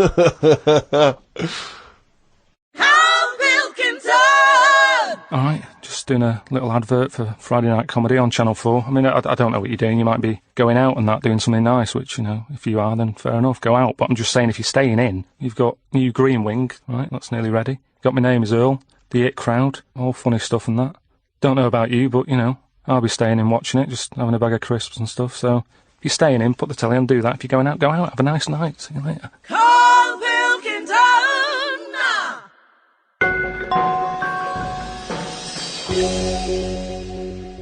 Well, it's that time again. If you'd give us the jingle, please. Oh, chimpanzee day. You fucking news! Okay, now that surely cannot be fair on anyone's ears listening. Right, ages ago, right, about the 1950s. Oh, yeah. Oh, yeah. There was this gangster knocking about. And do you know how, like... Was he called Hairy Fingers? Do you know how, like, a lot of gangsters like to get into gambling and that? Yeah, yeah. And, you know, like, all these peers and that, all these mates who are, like, gangsters and stuff, they've all bought horses, right, that they take racing and they make money from them and that, don't they? Yeah. So anyway, he was Chuckles Seagull was no different. And he was like, yeah, that's a good thing to get into. I might get into a bit of that, right? So he gets himself this horse, right? and there's a big race coming up. That's why it's a bit of a last minute. And the jockey turns up and it's fine. He's a human jockey and it's fine. Excellent. Okay, well that was another podcast. So anyway, please listen. Oh, hang on, next... there's more. Oh, hang on. So anyway, this big race is coming up. He's like, I've got to be involved in this because I can make a lot of money out of my horse here. Choose the jockey wisely, then. So he says to his mate, he said, "Look, I've got myself a horse and that." He said, "We just need a jockey, get someone to sort it out and what have you, so I can get in this race." Go to the jockey club. His mate's like, "Yeah, all right, I'll have a word and that, have a look round and that, see if there's anyone decent." And the good thing about jockeys is there's never been a shortage of jockeys because a lot of them don't make the grade. So there's always too many jockeys to go round. Always too many human jockeys. Yeah, there's never a problem getting jockeys. Fine. Go on. So anyway, he comes Was that back. true in the 50s as well? It's always been true. Always been true. It's always been true. There's no lack of jockeys. So it's sort of close shot. People are trying to do it and they don't make the grade. So, but in the 50s, from your knowledge, there was not like in 1951 a shortage of jockeys for just 1 year. Absolutely never. I'd have known about Okay, that. fine, I'm quite keen. Right. Go on. So anyway, right. So his mate says, "Look, I'm having a problem getting a jockey." Seems odd because Ricky's just been saying he's just been saying there's not a problem. What do you mean? So just because the main problem was, go on. A lot of jockeys were aware of this gangster and were saying, "I'm not getting involved with this guy. The chances are I won't get paid. You know, he's a gangster. It's not worth it." No, you would do it if it was a gangster asking you. You'd be scared of the consequences. So anyway, he's saying, "Look, don't be coming to me with problems and that, right? I've got the horse. I want it in the race. Sort it out." So they're like, "Oh, but boss," and he's like, "Don't give me any of that." Exactly. They do what he says, so any jockey would do it. Go on. So anyway, the day before the big race, left it to the last minute. Okay, but fine. And he says, have you got a jockey then? They're like, "Yeah, but," and he's going, "Don't worry about it. Have you got a jockey?" "Yeah, but," and he's like, "Well, look." He wants to say, "Sure." So he's saying, "Has he ridden horses before and that?" He said, "Well, yeah, he has, but mainly," and he's like, "Brilliant." And he goes, "Yeah, but mainly in like a circus." In the jung. No, like in the circus and that. He'd worked with horses and stuff. In the circus. It's fine. So he's like, that's enough. That's all I need to know. Well, they'd be too heavy because circus people are quite built, aren't they? They're a bit heavier than the jockey because the jockeys are about 8.5 stone. He said, "Brilliant. Get him down there and that, right?" Yeah. Anyway, the race happens. He didn't want to meet him beforehand. He wasn't worried. No about point. that. Not bothered. No. As far as he's concerned, he's putting his money on it and what have you. Yeah. Right? Sure. What happened is they were trying to make him put on the jockey outfit. Yeah. But for some reason it didn't fit that well. Sleeves too short, legs too long. It's that sort of problem. Okay. So they let him, wear his stuff that he wore in the circus and that, because it's comfortable with that. He's happy with it. Do you know what I mean? That's what he's happy with. Anyway, race starts and what have you. This horse straight out of the trap and that, high speed, right? This jockey's got a really big grin on his face. He's loving it, right? Everyone's cheering, going, "Who is this? Who's this jockey?" Yeah. It's amazing. Never seen him before, and yet look at him. But they can see his face clearly. Anyway, Gangster's happy in that because he's won. But I just said the crowd can see the jockey, can they? What? The crowd can. I mean, it's but it's so fast and what have you. It's a all a blur. He's good at it. I mean, apparently he was close to falling off, and people were like, "He's gone. He's a goner." Right. But he's got such a good reach that he managed to grab hold of good reach. Oh. And they could tell he was smiling. They could tell he was smiling, but they couldn't see the detail of his face. Is that right? Just to clarify that. It was just blur and that. Sure, but they could tell he was smiling. Yeah. They knew he was happy. At the end of it, do you know, like the winner sort of rides around the crowd bit, Yeah. sort of, show off and what have you. Yeah. And all the women are there, and do you know, like women are all dolled up at these events. Sure. They've all got big hats on. Sometimes they got fruit on those hats. Yeah. Okay. Right. Yeah. Right. And one of the women, particularly Carmen Miranda, was very popular. Yeah. One of the women had like you say, fruit and what have you on it, a little banana. Right. Some kind of They're Cuban not real. woman. They're not real though. The hats. They're not real fruit, is it? No, of Yeah. course not. Never. So But I don't know who. I thought they wore those sort of kind of Cuban entertainment shows. I didn't realise they wore them at but events. even if it's like a big event, you might have a hat with fruit, and it's sort of joke, but it's fake fruit because it would perish. This jockey didn't understand that. He'd never seen false fruit. I don't understand. But why did the jockey suddenly? Why was he so desperate for fruit? I don't understand. So anyway, meanwhile, the gangster's collecting his 500 quid winnings. Yeah. Right, he's over the moon. Yeah. He kicks off because of this woman with the fruit. Yeah, I don't understand. I still don't understand why the jockey would go. Everyone noticed. Jockey, little monkey fella. Oh, that makes sense. If he was a monkey, that would make sense. Yeah. What year was this? Because I want to. It was 1950s, and that's where the saying comes from about, like in Cockney slang, 500 quid is a monkey. He sort of put, he put a monkey on it. and it all goes back to the time when. So this happened in England. In this country, yeah, happened in England. So someone could well still be alive that we could easily contact. That well, would that's it. confirm We that, always, 'cause they were at the there's event. no time length on this Monkey News if you've got any. If it's history, if it goes back. Or if it's years made ago, up, bullshit. just send it in. If it's to, bollocks, if you've got any bollocks, if it's absolute you wanna bollocks, send in. please send it in. That's this week's Monkey News. RickyGervais.com.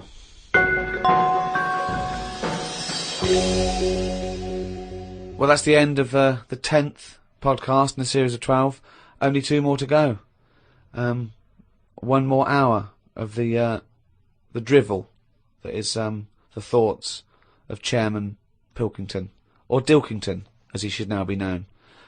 This podcast was brought to you by Positive Internet. Those great guys at Positive Internet host the world's #1 podcast. It's goodbye from me, Ricky Gervais, Stephen Merchant. If you want to get in touch, remember it's podcast@rickygervais.com. And Karl Pilkington. Right. The Ricky Gervais Show on Guardian Unlimited.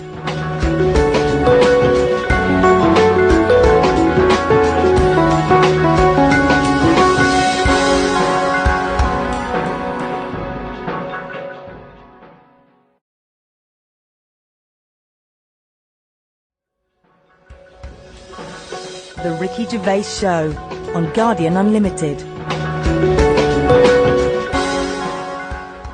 Hello and welcome to number 11 in our series of 12 podcasts with me, Ricky Gervais. Hello, Stephen Merchant. Hello. And Karl Pilkington. Right. Now, Karl, you have become a phenomenon. Okay? Right. This is a news story that's gone everywhere. It started, I think, in New York, Reuters, and then that's been taken up by every Reuters network everywhere. India, all over Australia, England. Okay, here it is. The headline is, Podcast makes Britain an unlikely internet icon. Britain there, Briton. Okay?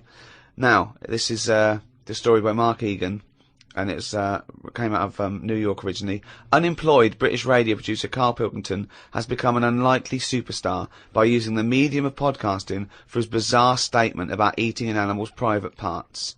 Remember that? Yeah, it was more about like that reality show. Well, it says that here. It was during a discussion on the Gervais show about a reality TV show where contestants were asked to eat an animal's penis.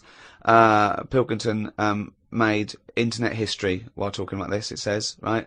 First, he said he could not eat an animal's penis in the morning because he had a delicate stomach. He then proclaimed, using the British slang for penis, I could eat a knob at night. Okay? His knob soundbite has become so popular that a Google search for I could eat a knob at night yields more than 500,000 listings, okay? Among them are T-shirts featuring the slogan, okay, and Pilkington's bald head, selling for $17. Why did it have to make a point about your bald head? I don't know. Why is that getting a little mention? Wow! That doesn't matter. See the T-shirt. Have a look at it. I mean, what is bald? I'm not buying one then. It's not going to make any difference. Either you want a T-shirt with me head on or you don't. It's not an issue.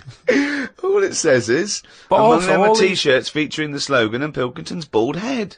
I also liked it when it said, Pilkington plays the village idiot on the Ricky Gervais show. Okay? Now, plays the village idiot suggests that he thinks you're a character. That character being a village idiot. The problem is, the fact that you're not a character, to me, suggests that you are just a village idiot. A global village idiot. Yeah. Now... Just on the websites, though, when it said there's loads of websites about eating a knob at night. Yeah. Have they looked at each website and gone, yeah, that's to do with the podcast? Yeah. Or is it just like gays and that saying, oh, I love a bit of knob at night? It's a valid question. It's a valid question. That's why you're an internet icon, Karl, because you say things like that. After Gervais mused on the show that the soundbite could be used in a dance remix, it took just a few days for the internet to be awash with songs using the soundbite as a hook. So what do you think of that, Karl? Oh, I mean, is it big in India?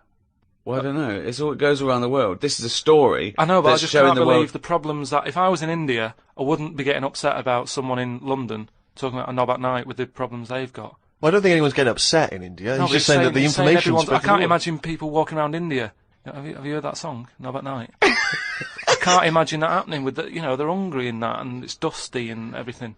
That's your image of India, is it? They're hungry and it's dusty. I assume it's, the parts of India that aren't dusty and in poverty. There is a lot of poverty in India, but there's also, Yeah, but these it's parts still a major civilization, and the people that live in apartments with computers, they probably might tune in. But I don't think it's an issue all over the world, is it? Because there's some places where they eat dogs. They'd go, "No, at night, not a problem." Might not be a bad thing. You go, why is that out on a t-shirt? I had one last Wednesday. Not an issue. What do you mean? No, that's what I'm saying.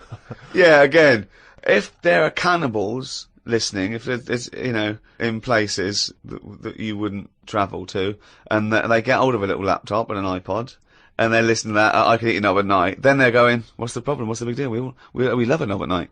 Yeah, we love a little knob at night, yeah. Bollocks in the morning, knob at night. That's the rule. But what about the fact that they're saying you're a phenomenon, a global phenomenon? Because when you were, a tiny little round-headed mank growing up in Manchester, you could not surely have ever anticipated that you would one day be described as a phenomenon, an international phenomenon.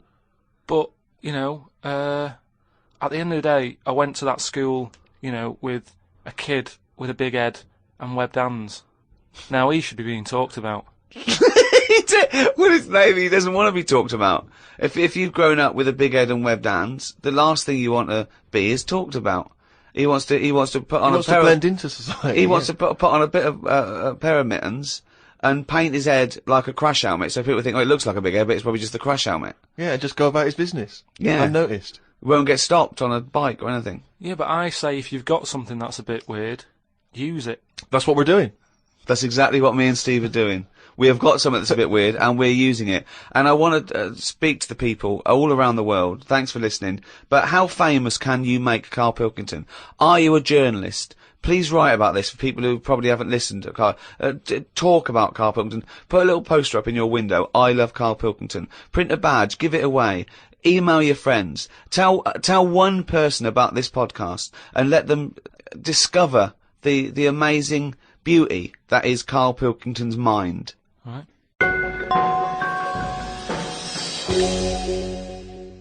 Hasta la vista, baby. I'll be back. I'm here to tell you about Friday night comedies on Channel 4. There's 3 great comedies. New Green Wing, it's nearly ready. My Name is Earl and The It Crowd, the great new comedy from creator of Father Ted. Get your ass to Mars. Friday night comedy this Friday on Channel 4. Switch it on. I'll be back. Uzi 9mm. Cause I did it, divorce. The Ricky Gervais Show on Guardian Unlimited. As ever, Rick, there are hundreds and thousands of emails coming in. People contributing all kinds of stuff, pictures as always, and little video clips that I think might be of interest. And of course, as ever, lots of questions for Karl as well, just to sort of try and tap into his brain, see what's going on there. Question from Jade Ramira. Karl, what would you change if you were in charge of what kids are taught in school? Right, because, your school experience was a bit iffy. You got very bored, didn't you? You got very disillusioned by school. Yeah. What I'd do, right, is, instead of sort of teaching kids about 2 and 2 and that, she's 4, right? Well done. Show off. I think they should be asked more questions that make them think rather than something that has just got an answer. I totally agree. Right? So, to teaching them the quest for knowledge, inflaming their imagination. But just freaking them out a bit as well. Just going like... See, I knew that's where it was going. Because as soon as you started talking, Rick, I was thinking you're thinking some of the big existential or philosophical questions. You know, what does it mean to be human? What does it mean to interact with other humans? To be a humanist? Or teaching them sort of like philosophy on a basic level, that, teaching them the love for learning. So, get them back to a roots level so they want to learn and then they will learn, as opposed to just teaching them facts. Whereas... He was thinking, freak them out a bit. Yeah. No, just like, like I read the other day, and someone sent it in on email, like, how there's a dishwasher that's been found on Mars. Rubbish. Whoa, what? But it's not true. So tell them that. But it's not true. Go home and write about it. How did that happen? But it didn't happen. Well, it did happen. It was in a science magazine. No, it didn't happen. There's not a dishwasher on Mars. Why not? Because... What do you mean, why not? How did it get there? But we're always sending, like, rubbish out there and that. It's like... Not dishwashers. What, you think the council take it away and they go, where can we put it? Well, the tip's full. Well, where's the nearest thing we can dump this? Mars, I imagine. No, but the same way that fella who, I don't know, was it 2 Christmases ago when he was messing about saying I can get stuff to Mars and all that, he did it wrong because he did it on like Boxing Day, and I just think nobody's concentrating. No one wants to work on that day. It's kind of like, do you know what I mean? They're going to do stuff sort of half-arsed, aren't they, on Boxing Day? So it didn't really get there, I don't think, but it crash-landed. What are you talking about? What was he trying to do? He was sending something up to Mars. Yeah, that little fella that wanted to get something on Mars, and it got probe, you mean? And it didn't open properly. Yeah. It got there, didn't it? But the thing is, it got there, it didn't open properly. No one's been back to pick it up. And what I'm saying is, we're saying about going to Mars as our next planet. It's a tip. There's loads of stuff that's been flirted up there. No, it's not. It's just all like that probe thing is still there, rotting away. Yeah. So ipso facto, there is a dishwasher on Mars. We've settled that. Why would they have a dishwasher on Mars? Would they take the dishwasher up with the space shuttle in case they had dinner parties? What are you talking about? I just think they would have a little dishwasher in there. There's a lot of them, tight space. You don't want who's going to do that? You know, that means... Do you know how much fuel it takes to move a kilogram? Yeah. Out of the Earth's atmosphere? So they're going to take up a dishwasher, are they? Sorry, but what are they cooking up there, Carl? How many people does it take to fly a rocket? How many people? Tell me how many people. Well, it's either one monkey with a banana shoot that feeds it, or probably 2 or 3 humans. Right, say it's 3 humans. Yeah. Now there's 3 humans because they need one to steer it, one to like be going, yeah, we're all right. Yeah, one to make some hors d'oeuvres. One to stop at the petrol station to get more. What I'm saying is, if you're going to start having a sink, then whoever's they washing haven't got a sink. I know, because they've got a dishwasher. He's got you there. But anyway, I'm not going to go into that. But all I'm saying is, teach kids things about. Say to them, right, when you go home tonight, there was dinosaurs knocking about ages ago. How would you have lived with them? Get on with it. See you later. Well, they didn't. I've told you this before. You got a lot of your information from the Flintstones and 1 million years BC with Raquel Welch. There weren't dinosaurs knocking around where there were little fellas knocking around in furry pants. No, but just sort of saying to them, all right then, here's a different question. Go on then. Would it be better to have dinosaurs knocking about now whilst we're here? Because I put that in my diary the other day. That when you think about it, there's a population problem. Yeah. There's too many of us. Yeah. We're saving people all the time. No one's allowed to get injured anymore. You've got to, wear a helmet when you're on a bike. There's speed bumps to slow people down. Zebra crossing. Cures for illnesses. No one's dying anymore, right? Well, I think they are. Not as many as they should be, because the world's crowded. All I'm saying is there's still people dying. I think there's still people dying. Not that many, though. Yeah, I think there's still millions of people dying. Apparently, a handful. Loads of people are living longer, and that's a problem. So what you I'm saying feel is, that you should introduce Tyrannosaurus Rex into, say, London, just have him wandering around, just picking people off. That's what, just sort of random and that, because I don't know. I mean, I'm not wishing that anyone I know dies and that, but all I'm saying is I don't know anyone who's died for ages. Right. Whereas if a dinosaur was knocking about, you'd go, Neil's gone missing. Yeah. And Enora's had her head bitten off by a... Whatever. I just think then it is survival of the fittest, which is, we've lost all that now. You don't even have to be fit to survive. They just keep sticking a new lung on you. Or... Do you know what I mean? They can do too much now to keep people going. They just keep sticking a new lung on you. Question from Kevin. He says, Carl, other than the famous boxing match that you've often talked about, I know that took up about 20 minutes of your time, have you ever been in any other kind of fight? I don't suppose a slanging match. I think they're talking, have you ever been in a physical fight? Once that I can remember. It was over a woman. Well, a girl. I was at school. Yeah. And it was because, like, it's hassle, innit? Right? Relationships when you're younger. How old were you? About 7. It was over a woman. Go on then. Yeah, go on. And there was this girl knocking about who, she was quite good looking, everybody liked. And my mate, he really liked her. And I didn't sort of ask her out on that, but she just sort of took a shine to me and stuff, right? And didn't really go out with her properly. It's at that age where going out with someone is just like sort of going, all right, in the morning, do you know what I mean? You just sort of nod your head. Yeah. And that. Anyway, there was some sort of school disco. And they were playing Spin the Bottle or something, right? And I sort of wandered over to see what was going on. And I stood on this girl's dress and put a hole in it. And she started crying. I was like, oh, I can't be dealing with this, right? What's up with you? It's old, what's up with you? And everyone's going, Carl, what are you doing? That's meant to be your girlfriend and that. You should be sort of saying, oh, I'm sorry, and giving her a hug and all that, and saying it'll be alright, we'll sort the dress out. I said, oh, I can't be dealing with this. Right? So she's crying her eyes out. I said, it's over, right? Oh, it's over, you saying, right, in the morning. Yeah. No more of that. Yeah, there's no more. Right. In the morning. So I go to the toilet, right?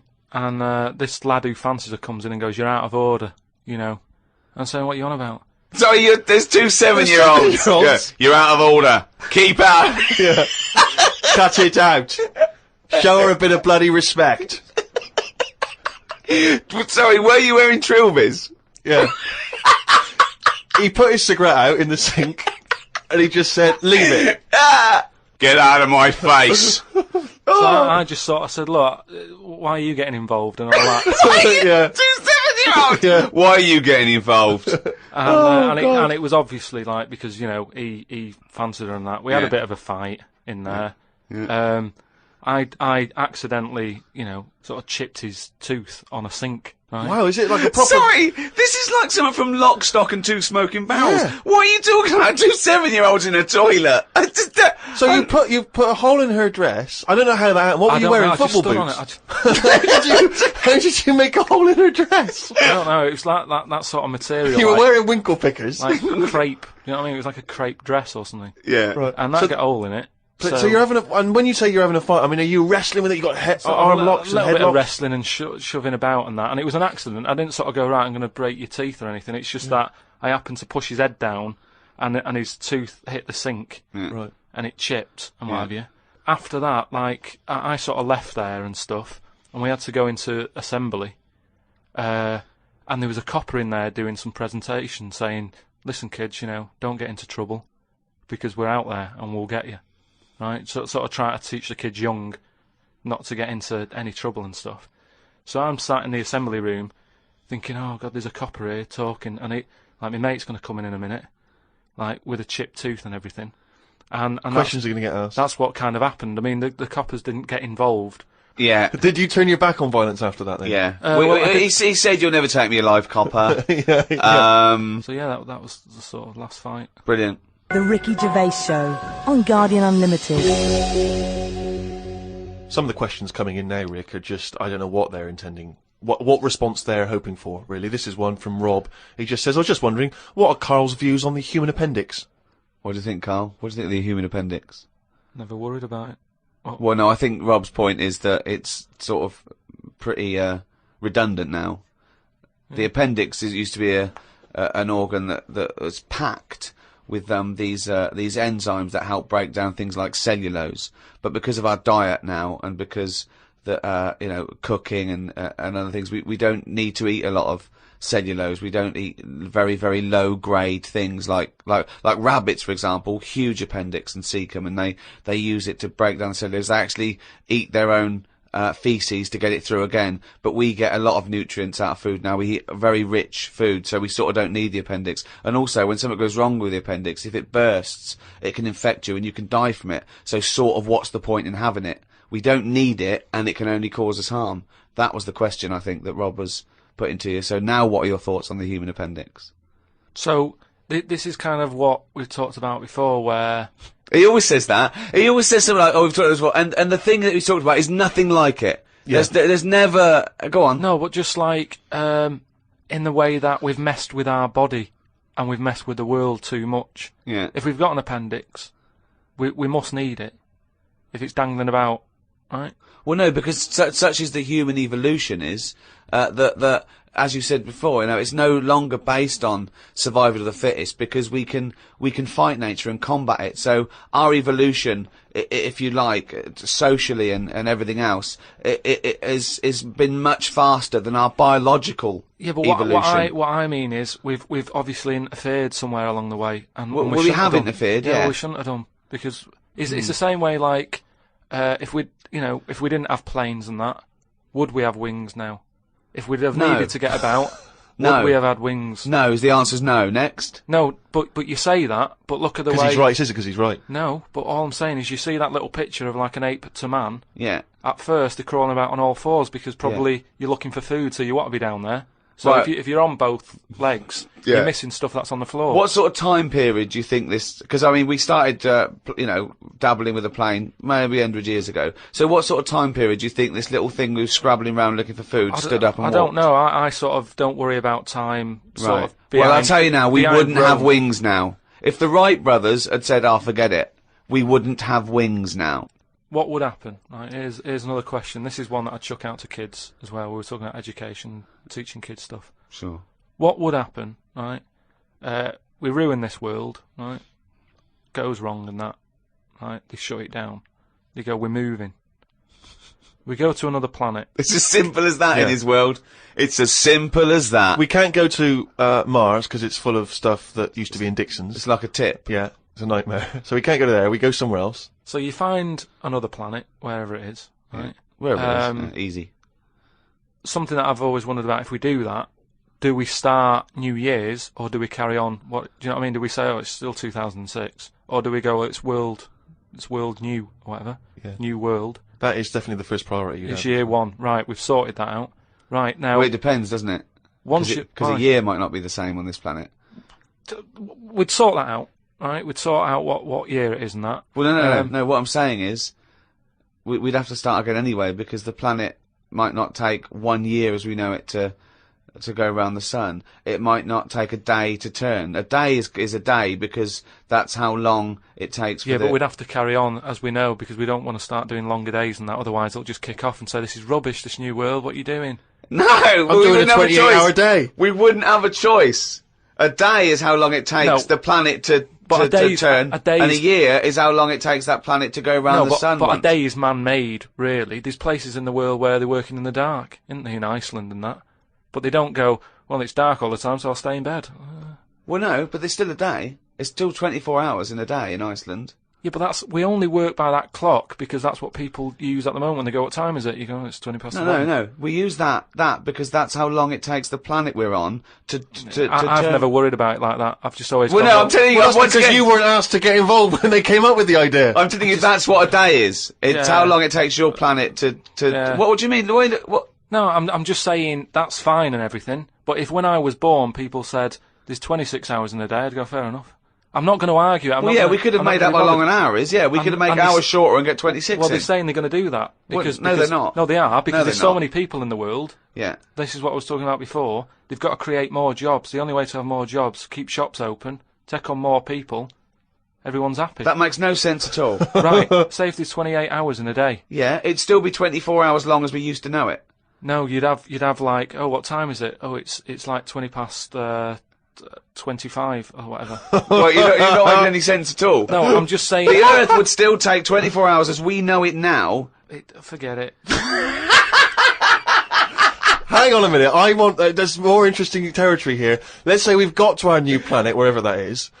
It takes 14 hours. Okay, to do its turn. So we call that a day, right? So we've now agreed that 14 hours is a day. But nothing. It's going to take ages to get the town centre built and that. If you've only got. I'm going with you. I'm defending you here. All right. Yeah.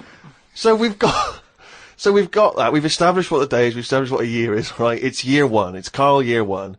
What next? All right. We've got all the people. We've moved to another planet. You said you had a bunch of other questions. Don't forget, our sleep patterns have evolved on a day. The reason we sort of like go to sleep at night and have about 8 to 10 hours sleep is because that's our evolution. No, but that's that's just because that's what we've got used to, isn't it? Yeah. You look at a sloth, that's asleep all the time. Yeah, that's got the same watch as us. It's doing what it wants. But it evolved differently, didn't it? It evolved but it's living now in 2006, so wake it up. Right, you can't get away. You're not getting away with this anymore. If you want to live now, join in with us.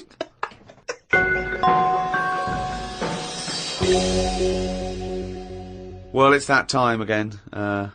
It's the feature that the world is saying could rival Monkey News one day. Ready? Oh, what's he written today? Well, Karl's diary. You didn't explain what it was. Karl's diary. Actually, as one person said, if we are going to get it published, we could maybe publish it as The Diary of an Idiot. Very good. So, a little riff there on one of the most famous diaries. Sunday, got up, sunny day, so went for a walk in the park. There was a bloke walking down the street who was whistling. Some kind of annoying tune. He seemed quite happy with himself. Do people only whistle when they're happy? I don't whistle very much. It's a good point. Whistling is so inane to me. But yeah, it's sort of like going, I'm content, it really is that thing that if they go, you go, well, Mr. Mellors, I'm afraid, I've got some bad news. Not only has your wife died, but you've lost the house. Thanks, Doctor.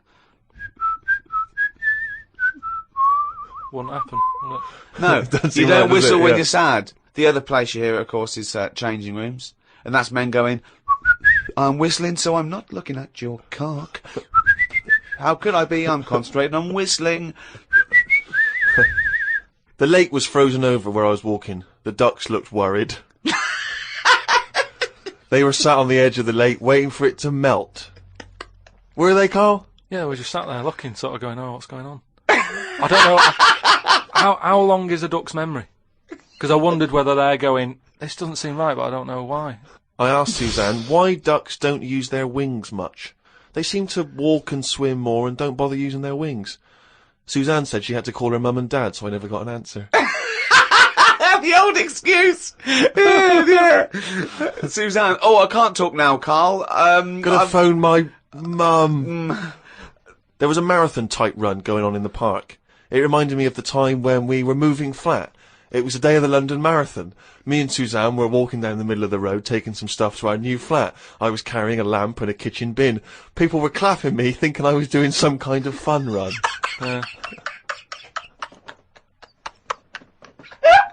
Why were you walking on the same route? Because it was when we lived on the Docklands. Oh, brilliant. There was no other route. The flat was just about 100 yards down the road. They're going, look at the bloke with the bald wig. He's carrying a lamp and a bin. Took a bag of old clothes to Oxfam. It was just old T-shirts and a couple of jumpers with holes in it. I don't think anyone will buy them. But the Oxfam is closer to the flat than the wheelie bin is. On the tube on the way back home, saw an advert for a book about a woman who works in a funeral home. She went into work one day, she goes to work on a body, she takes the sheet off of one of the bodies, and it looks exactly like her. This is called a doppelganger. What's a doppelganger to you? It's the thing I read about him ages ago where someone was walking down the street. Yeah, and he sees someone who looked a bit like him. And no, this was weirder than that. Go on. He remembers, like, going down that street as a kid on his bike, whistling. Yeah. And then he's walking down the street, going to get some milk or whatever from the shop. Little bike comes whizzing past. He hears the whistling, he goes, that's weird. Looks at it, it was him when he was a kid. So it's like a time. Shit. What do you mean it was him as a kid? This is like a different form of doppelganger. It's just... well, it's impossible, it's rubbish. Some sort of time thing, isn't it? No, it's not even that's impossible, so don't worry about it. It's just some kind of time thing, Rick. No. Yeah, it's something you read again on the internet, or it was a short story, or something someone told you. On my walk back from the tube, I saw a jogger who was pushing a pram at the same time. The kid looked terrified. Got my science book out. It said that the static you get on the telly when a channel isn't tuned in properly is radiation that is still knocking about from when the Big Bang happened. I thought about the Big Bang and wondered if it was really a Big Bang, or did it just sound louder as there was no other noise to drown it out. Good point, though, isn't it? Carl's diary, Rick, never ceases to amaze. More from that next week. Hey, fool! Don't give me no back chat, sucker! I ain't here to mess with you, I ain't getting in no plane. I'm here to tell you all about Friday night comedy on Channel 4. There's 3 great new comedies. New Green Wing, yeah, fool, that's nearly ready. My Name is Earl, and The It Crowd. They're great new comedy from the creator of Father Ted, sucker. Friday night comedy this Friday on Channel 4, fool. Switch it on, or I'll be round your house. You stay up all night shivering, 'cause you be so mad scared. Fool.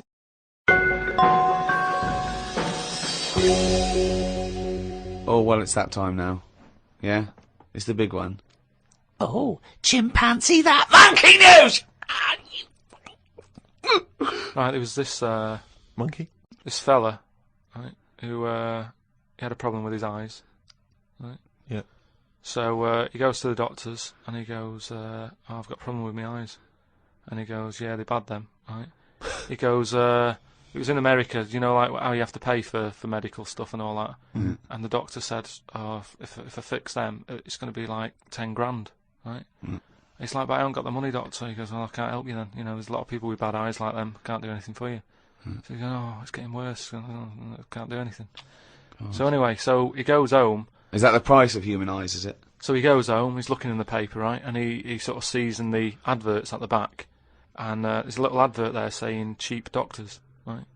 No, bollocks. Oh no. So he's thinking, oh, maybe that's what I need, right? So he calls them up. Woman's there. She's like, wait, what can I do? He goes, I've got bad eyes and that. She says, oh, come in tomorrow, we'll sort them out. She's like, brilliant, I'll see you then, right?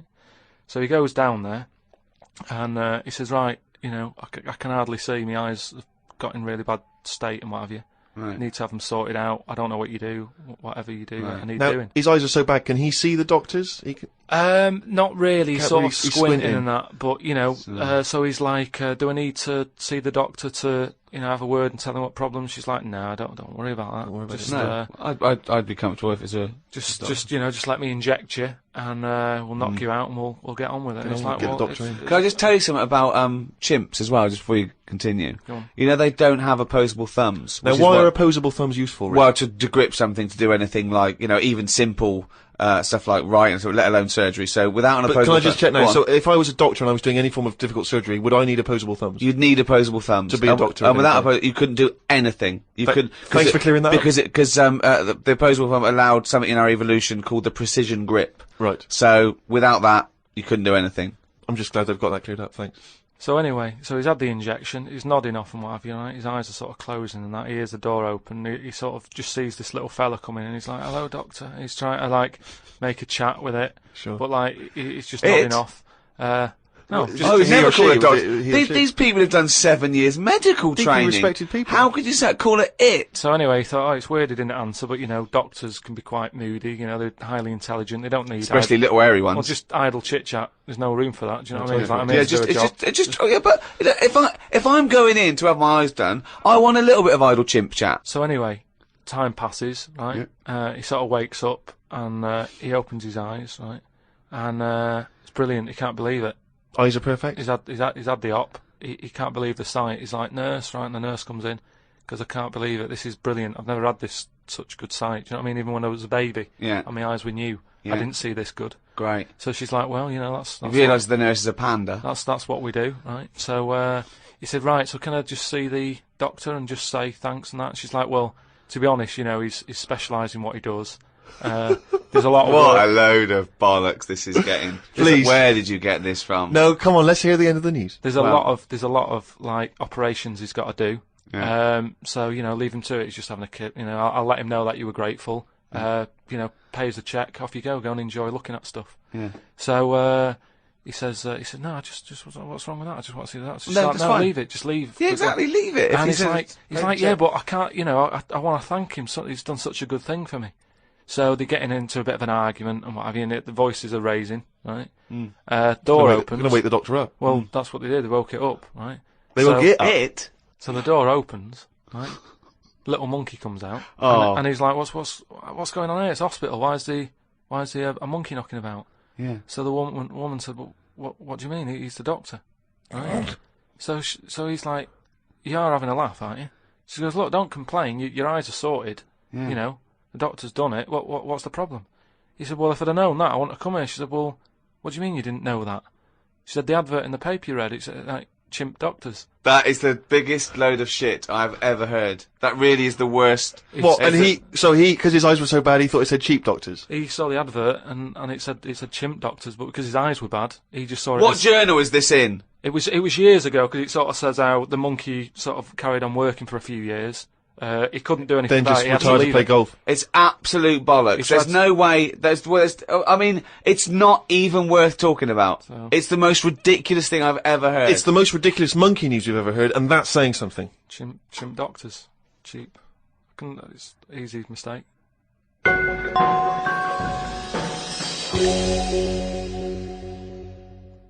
Well, that's the end of another podcast. That's week 11. We've got one more to go next week. So go to rickygervais.com, see some of the things we've been talking about, register, so we can let you know what's happening when we're back. Who hosted this podcast? It was the great guys at Positive Internet who host the world's #1 podcast, The Ricky Gervais Show, with me, Ricky Gervais, Stephen Merchant, Bye-bye. and Karl Pilkington. Right. The Ricky Gervais Show on Guardian Unlimited.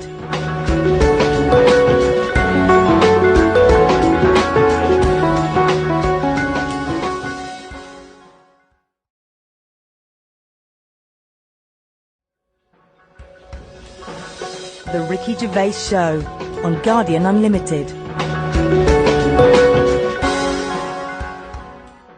Hi, Ricky Gervais here, with me Stephen Merchant. Hello. And Karl Pilkington. All right.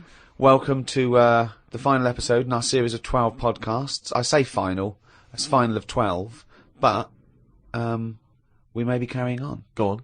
Well, next week we're going to try and do another one to continue this for at least a little while.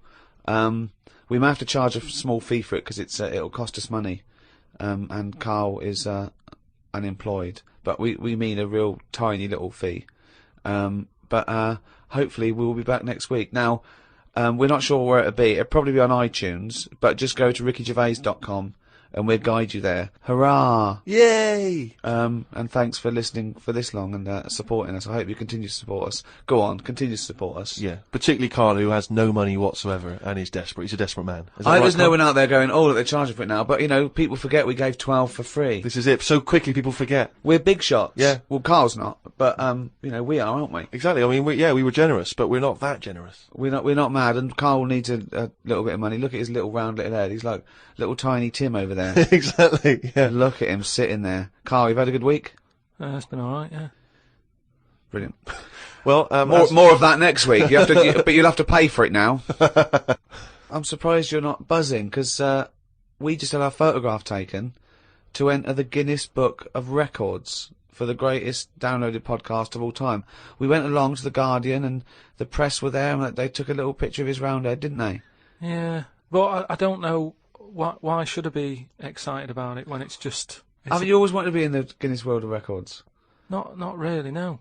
I've been looking at the they presented us with the this year's, and I've been looking through it, and there's some fascinating ones. I used to get but this as a kid. that's what I'm saying though. There's loads of things in there that I used to go to. Like I looked at it online the other day to see if what's on there. You click on it, the home page that you get when you click on Guinness Book of Records. It's a fellow with the most ear hair, right? Looks amazing. So that, to me, is what the Guinness Book of Records is about. Sorry, you're impressed with the bloke who just happens to have the most ear hair? No, but it's commitment. He could have shaved it off, but he didn't. He left it. Yeah, no, it's less commitment. But that just grew. We actually bothered to do a podcast. All right, forget that then. The one with the rings on the neck where they stretch the neck so their head's tall. That's commitment. If that didn't work out, he's stuck with that head, and he didn't even get in the book. You're stuck with that head, and you have got in the book, so be happy. What if it's a stitch-up? What if you're under roundest head? I'd be a bit annoyed. Why? Just because I don't... I mean, have you got a choice? Say, like, the fella with, the small man. Say if he's not happy about being small. He's trying to go about his life. He knows people are looking at him, pointing at him, going, look at him, he's tiny. But does he want to be in the book? Oh, I think they've got to give their consent. Have they? Because if the smallest wasn't willing to be in there, they'd go, the second smallest man is so-and-so, he was willing to be in here. Yeah, but the smallest one is Frank, and he didn't want to do it, so again, he's in it without wanting to be in it. No, but I don't know. He's got you there, Rick. I don't know if they do. I don't know if they go around. I think that you'd have to be complicit in it for them to measure your head and say this is the roundest head on the planet Earth. Not, you know what I mean? But then what do I do with that? That's what I'm saying. Is it something you put on a CV? I don't see the point in it. Well, I think you are the fellow with the roundest head, and I think a lot of people know that. Because also, I've noticed when people ask for a picture of you, they don't say, can I have a signed picture of Karl? They say, can I have a signed picture of Karl's head? Which is a weird thing to say about a human being, isn't it? They go, look at his head. Look at his head, not look at his face. Or can I have a picture of him? They say, can I have a picture of... Have you got a picture of Karl's head? Why are they allowed to mention that? And the thing is, like, we're on some sort of broadcasting medium where you don't even see my head, so it's not important. Well, I can't see your head because the mic's perfectly round and it obliterates it out like an eclipse. But what I mean is, it doesn't matter, does it? For doing what I do, it doesn't interfere in any shape or form. But the thing is, Karl, what people are fascinated with, and I've said it before, you've got a head like a fucking orange. We'll be charging for more information like that from next week.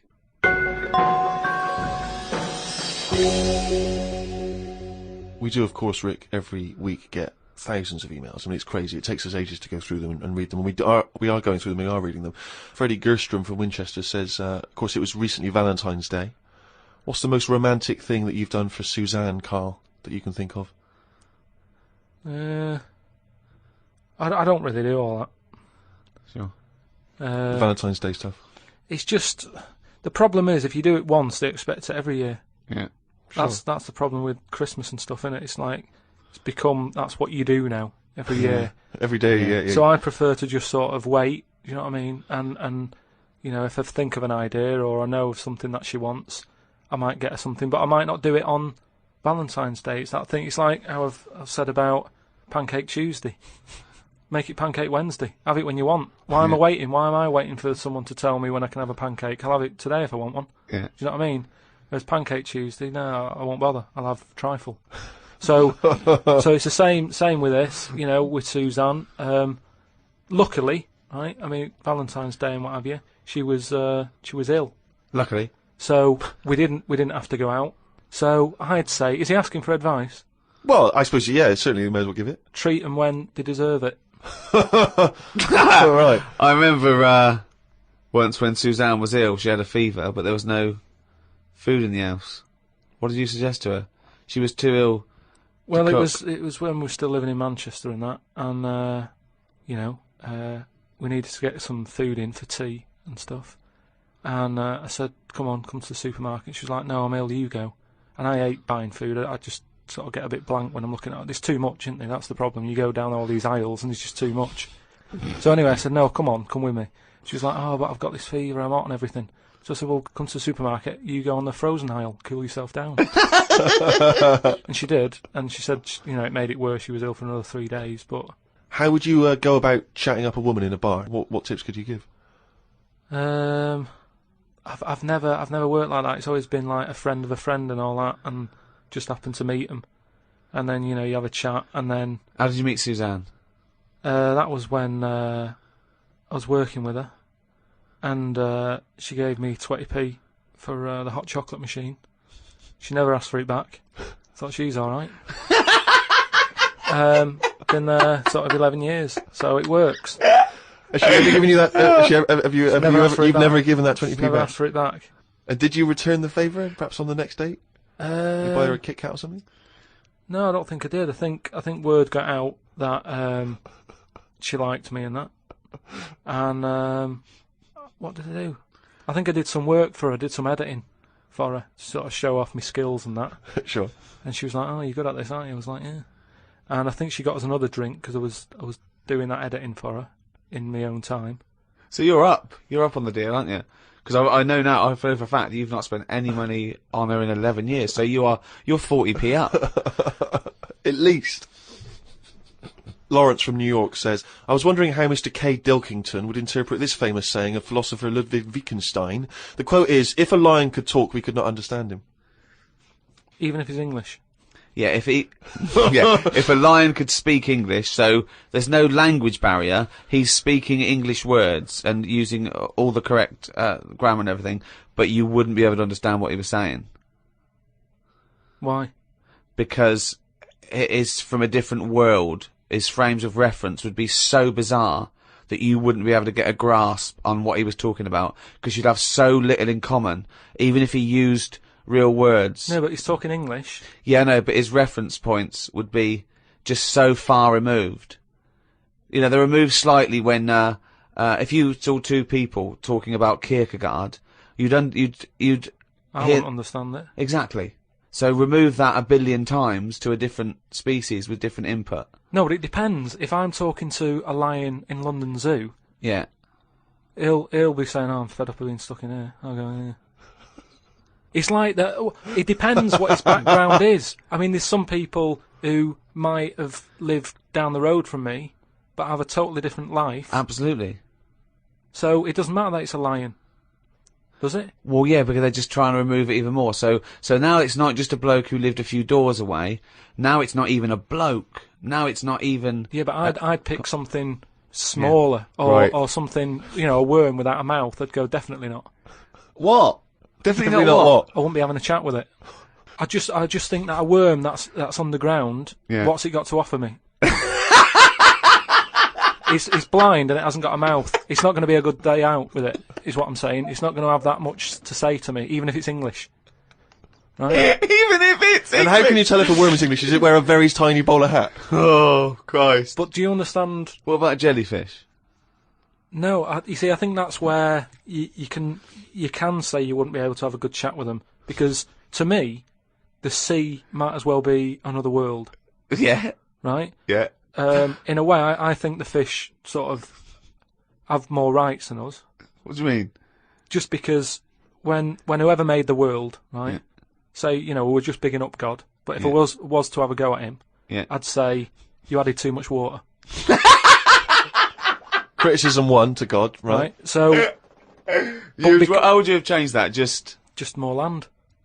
Fair enough. Now, why have fish got more rights than us? Because there's loads of them, and when you look at the amount of sea on the world, right? There's loads of that.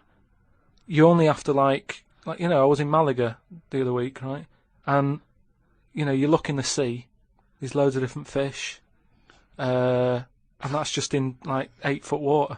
If you go miles out, there's like all sorts of weird fish, isn't there, with like lights on them and everything. So, and there's just millions of different types. Yeah. Now, but why does that mean they've got more rights than us? Just because I think, rights come in numbers, don't they? If you know what I mean. Like, if there's one of you shouting, people go, "Oh, he's an idiot, shut up," whatever. If there's loads of you shouting, they go, "Oh, best listen to them, see what they've got to say." Right. And that's what I mean about fish. Yeah. There's loads of fish. Right. So. But they're not really making their voices heard, though, are they, Carl? Yeah. I know, because they're underwater. But what I mean is, I don't know what I mean.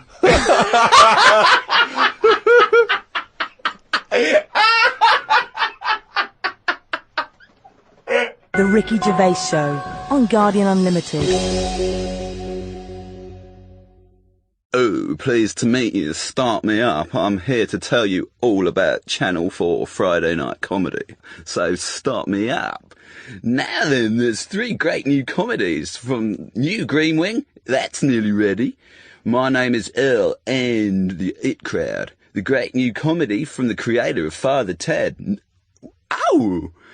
Friday night comedy this Friday on Channel 4. Switch me in. It's gonna be a winner.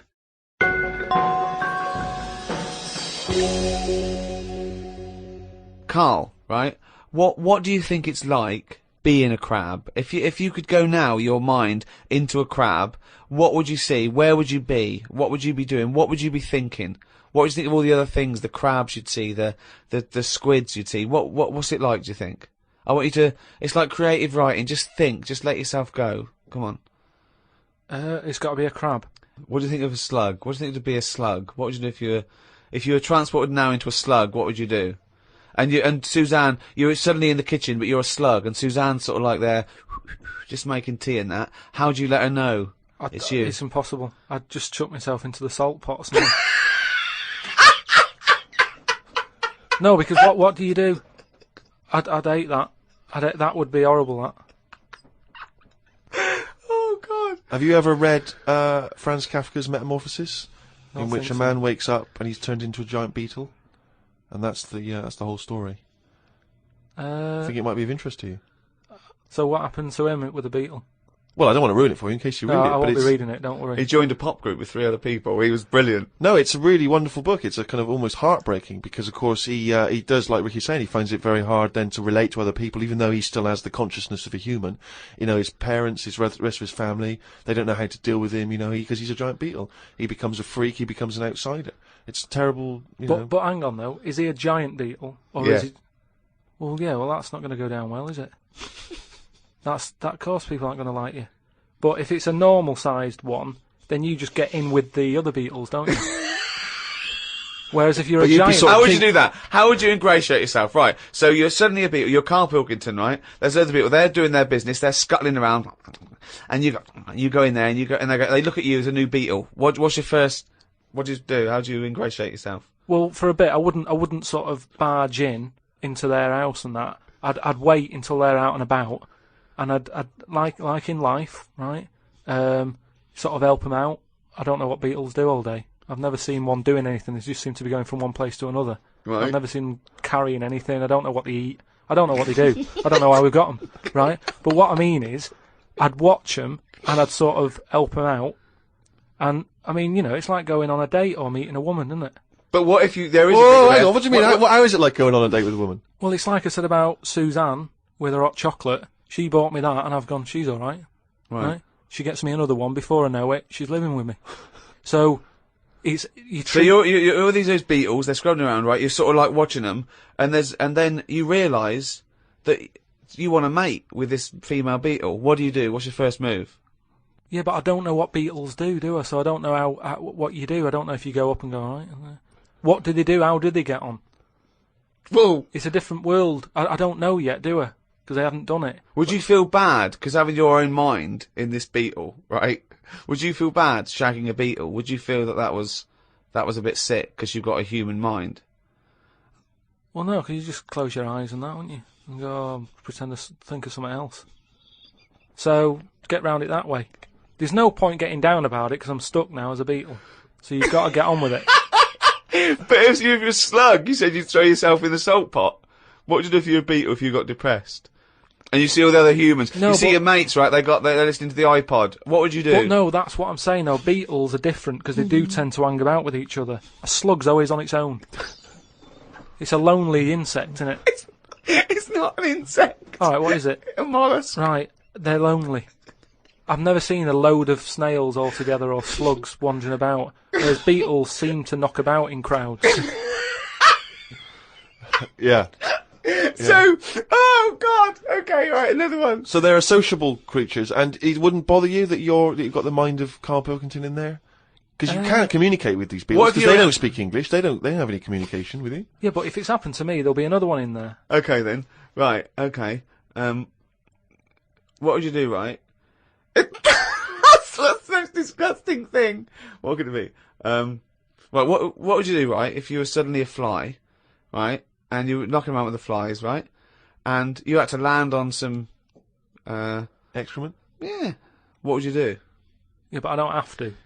What do you mean? You're a fly. You're but I wouldn't be loving it, though, would I? Why? Because I'm me in that fly's head. So I don't think other flies would be going, come on, join in.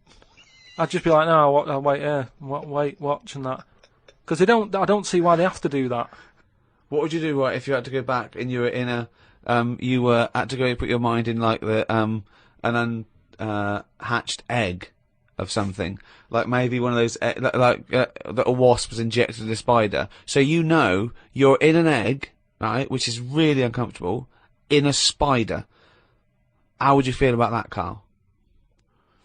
You're a baby wasp in the abdomen of a spider, and I know everything that I know now. I'm sat in there. Yeah. And now I'm in a spider as an unborn wasp. What the fuck am I doing here? What's going on? I don't know what I'll do there. Probably try and sleep. There's nothing else to do, though, is there? I just pray to God it never happens. The Ricky Gervais Show on Guardian Unlimited. I don't believe that he's written it down.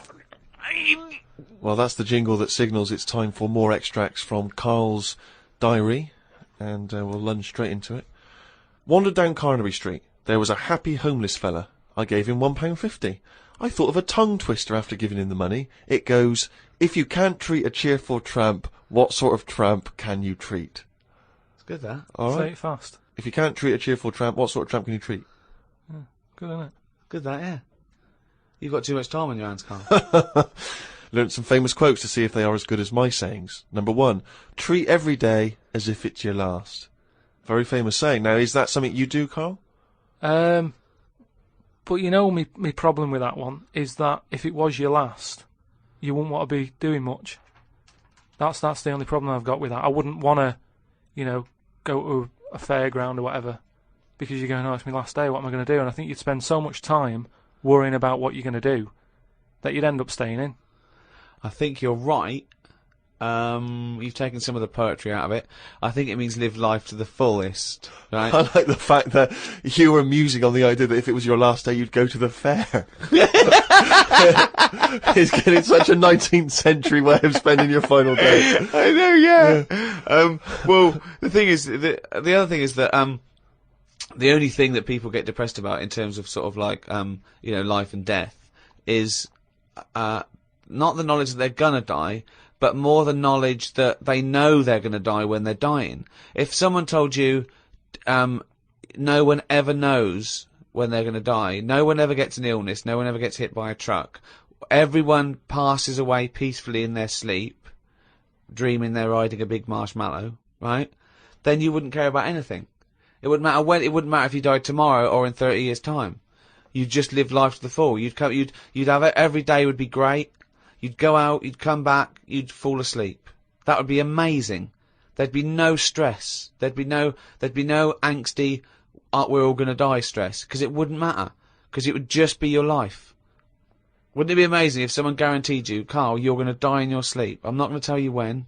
Yeah, but some people do, don't they? Well, exactly. Yeah, but we never know we're going to, because we stress. What if we get a dreadful illness? What if we, But we're almost not letting people die naturally anymore, are we? Because we're always bodging stuff up.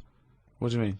Well, someone who might naturally die in the sleep aren't allowed to naturally die in the sleep because they wake them up with those electric things and get them going again and pop in a new lung or whatever whilst they're at it. That's what I'm saying. They don't just... You never hear it anymore, do you? Frank peacefully died in his sleep. No, he died on the operating table whilst we were putting in a new lung. They don't die naturally anymore. Frank died peacefully with 40,000 volts going through them and a couple of people going, clear! Clear! Rushing about today. Got to get a lot done as I'm flying to Malaga tomorrow to see my mum and dad. Don't like flying. I'd be happy if they give you a parachute instead of a life jacket. They say Da Vinci invented the parachute as well as the helicopter. He never got round to making them though, because he only drew them on some paper. Got up at 5 AM as I had to get to Heathrow to get on the plane to see mum and dad in Malaga. Went out for a drink with a cousin who lives in Spain. Ain't seen her for 27 years. Oh, that must have been tricky, making conversation. I didn't really bother. Because where do you start? I might as well go up to anyone in the street and start having a chat. Yeah, you have to go further back than, did you want Chantal to win Big Brother? Yeah. Me dad and me talked about history. I said we shouldn't go on about things that happened ages ago because I bet something similar has happened more recently. Brilliant. Read about an island in the Indian Ocean where there are tribesmen still living like they're cavemen. A helicopter tried to land and the tribesmen chucked spears at them. This is what I meant about not having to talk about things that happened ages ago. We have got new cavemen now, so why do we talk about the old ones? People could have lived before, but computers and all that blew up and books got burnt, so all they had left was what these tribesmen have got left. Ramblings And that's the ramblings madman. of a maniac. That's just a few hours before you go crazy with a gun in there. No, but what I mean there is, right, say if all this has happened before, right, podcasting's been happening years ago, something happens. Again, a lot of information from the Planet of the Apes. Something happens, world ends, right, we come back again somehow. Yeah. It's the detail you leave out that makes you intriguing. Just like the watch that you can wear that tells you when you're going to die. How does it work? Pop it on your wrist. That's all the detail you need. So the world happened. No. We came back. Have you seen the pictures? Forget it then if you don't get it. It's interesting that you had all those profound thoughts about this period in the past when they all lived, but you've still found it appropriate to include at the end of that. It says that tribesmen wave their knobs about when they've had enough of having visitors. That's what it said in the paper. That's what happens. They're quite happy. What paper is this that you're reading? It was in like a paper a couple of days ago. It said they don't mind having visitors if they're bringing them coconuts and stuff that they can eat.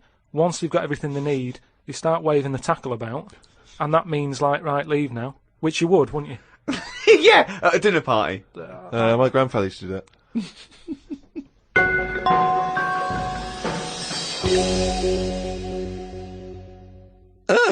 Well now. What have we here? I'm here to tell you all about Friday night comedy on Channel 4. There's 3 great comedies.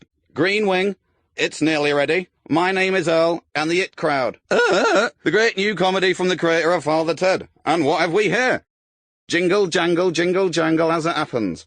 Friday night comedy, this Friday on Channel 4. Switch it on. Now then, well now, young man. Well now then, well now then, young man.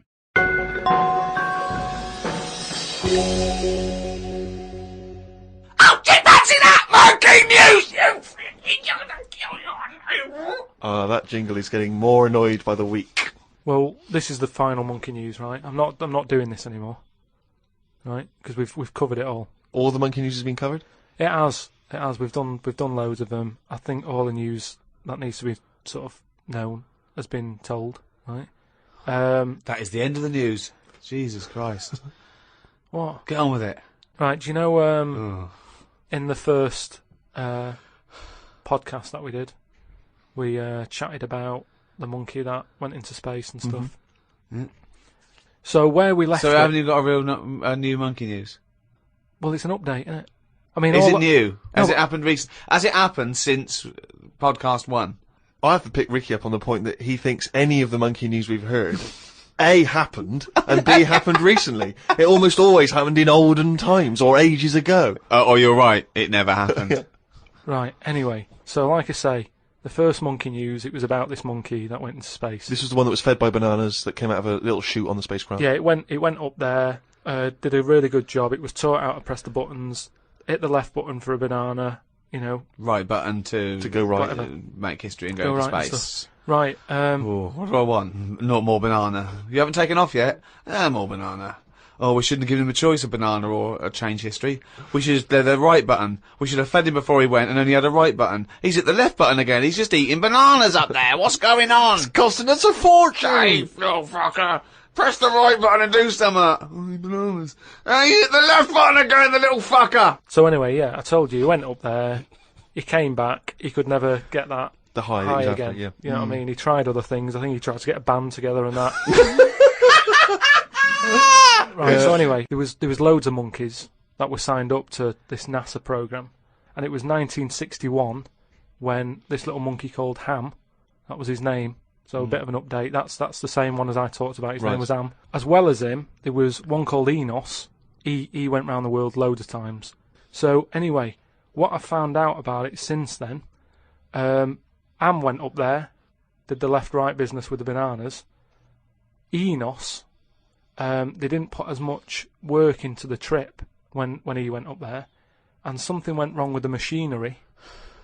And do you know how you get a banana for the left button and all that? It's official now. There's 2 buttons in this spaceship. Banana dispenser and everything else. The right button is everything else. But it worked the other way. The machinery went weird. Oh no, really? So it meant that the right button would give him a banana. Right. The left button did everything else. Oh no! How did So that, what happen, had been taught? This is the problem with electronics, isn't it? Well, no, I don't think apparently this is the problem. But the good, I mean, honestly, look it up if you want. This is all online, by the way. So what happened when it all went haywire? What occurred? Luckily, Carl, this is online and it's bollocks. Luckily, Enos, because he'd done a few trips, right, so he was like, well, I know this isn't right. As much as I love bananas, this isn't right. That was his thinking, of course it was. So anyway, so he came back, they were all like over the moon with him. He said, I can't work with these conditions. Good mission and everything, well done on working it out. He sorted all that out. It moved on a few years. Armstrong's gone up there, Buzz and that other fella. They've been up there, the monkeys aren't needed anymore. But they were like, we've got all these monkeys who have done NASA training. What are we going to do with them all? And they had to raise £14 million to make them like an old sort of chimps home for retired retired NASA trained monkeys. Chimpanauts. Something they've got in there is like a little museum, right, of all the missions and that they've been on, so they can sort of, even though they're not going to be going into space again, they can almost relive it and reminisce of the times that they've had. And they're reminiscing with each other, are they? Just sort of going, oh, remember that time when it all went wrong, the button became the left when it should have been the right and all the rest of it. They just, you know, sort of talking about old times and what have you, like old people like to do. Yeah, sure.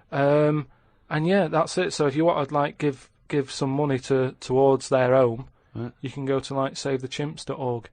and it's all there. All that information that I've given you, it's all there. You can. I'd be surprised if all the information you've given us is there.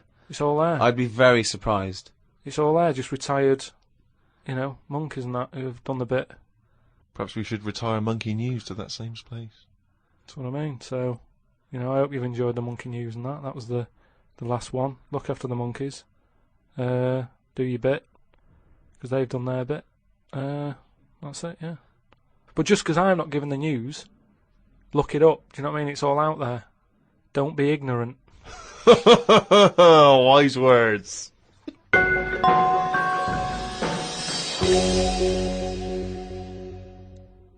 Thank you so much for listening to these 12 podcasts. I've really enjoyed it. I know Steve and Karl have. This podcast was, as usual, hosted by Positive Internet, the world's #1 podcast. Next week, a brand new podcast.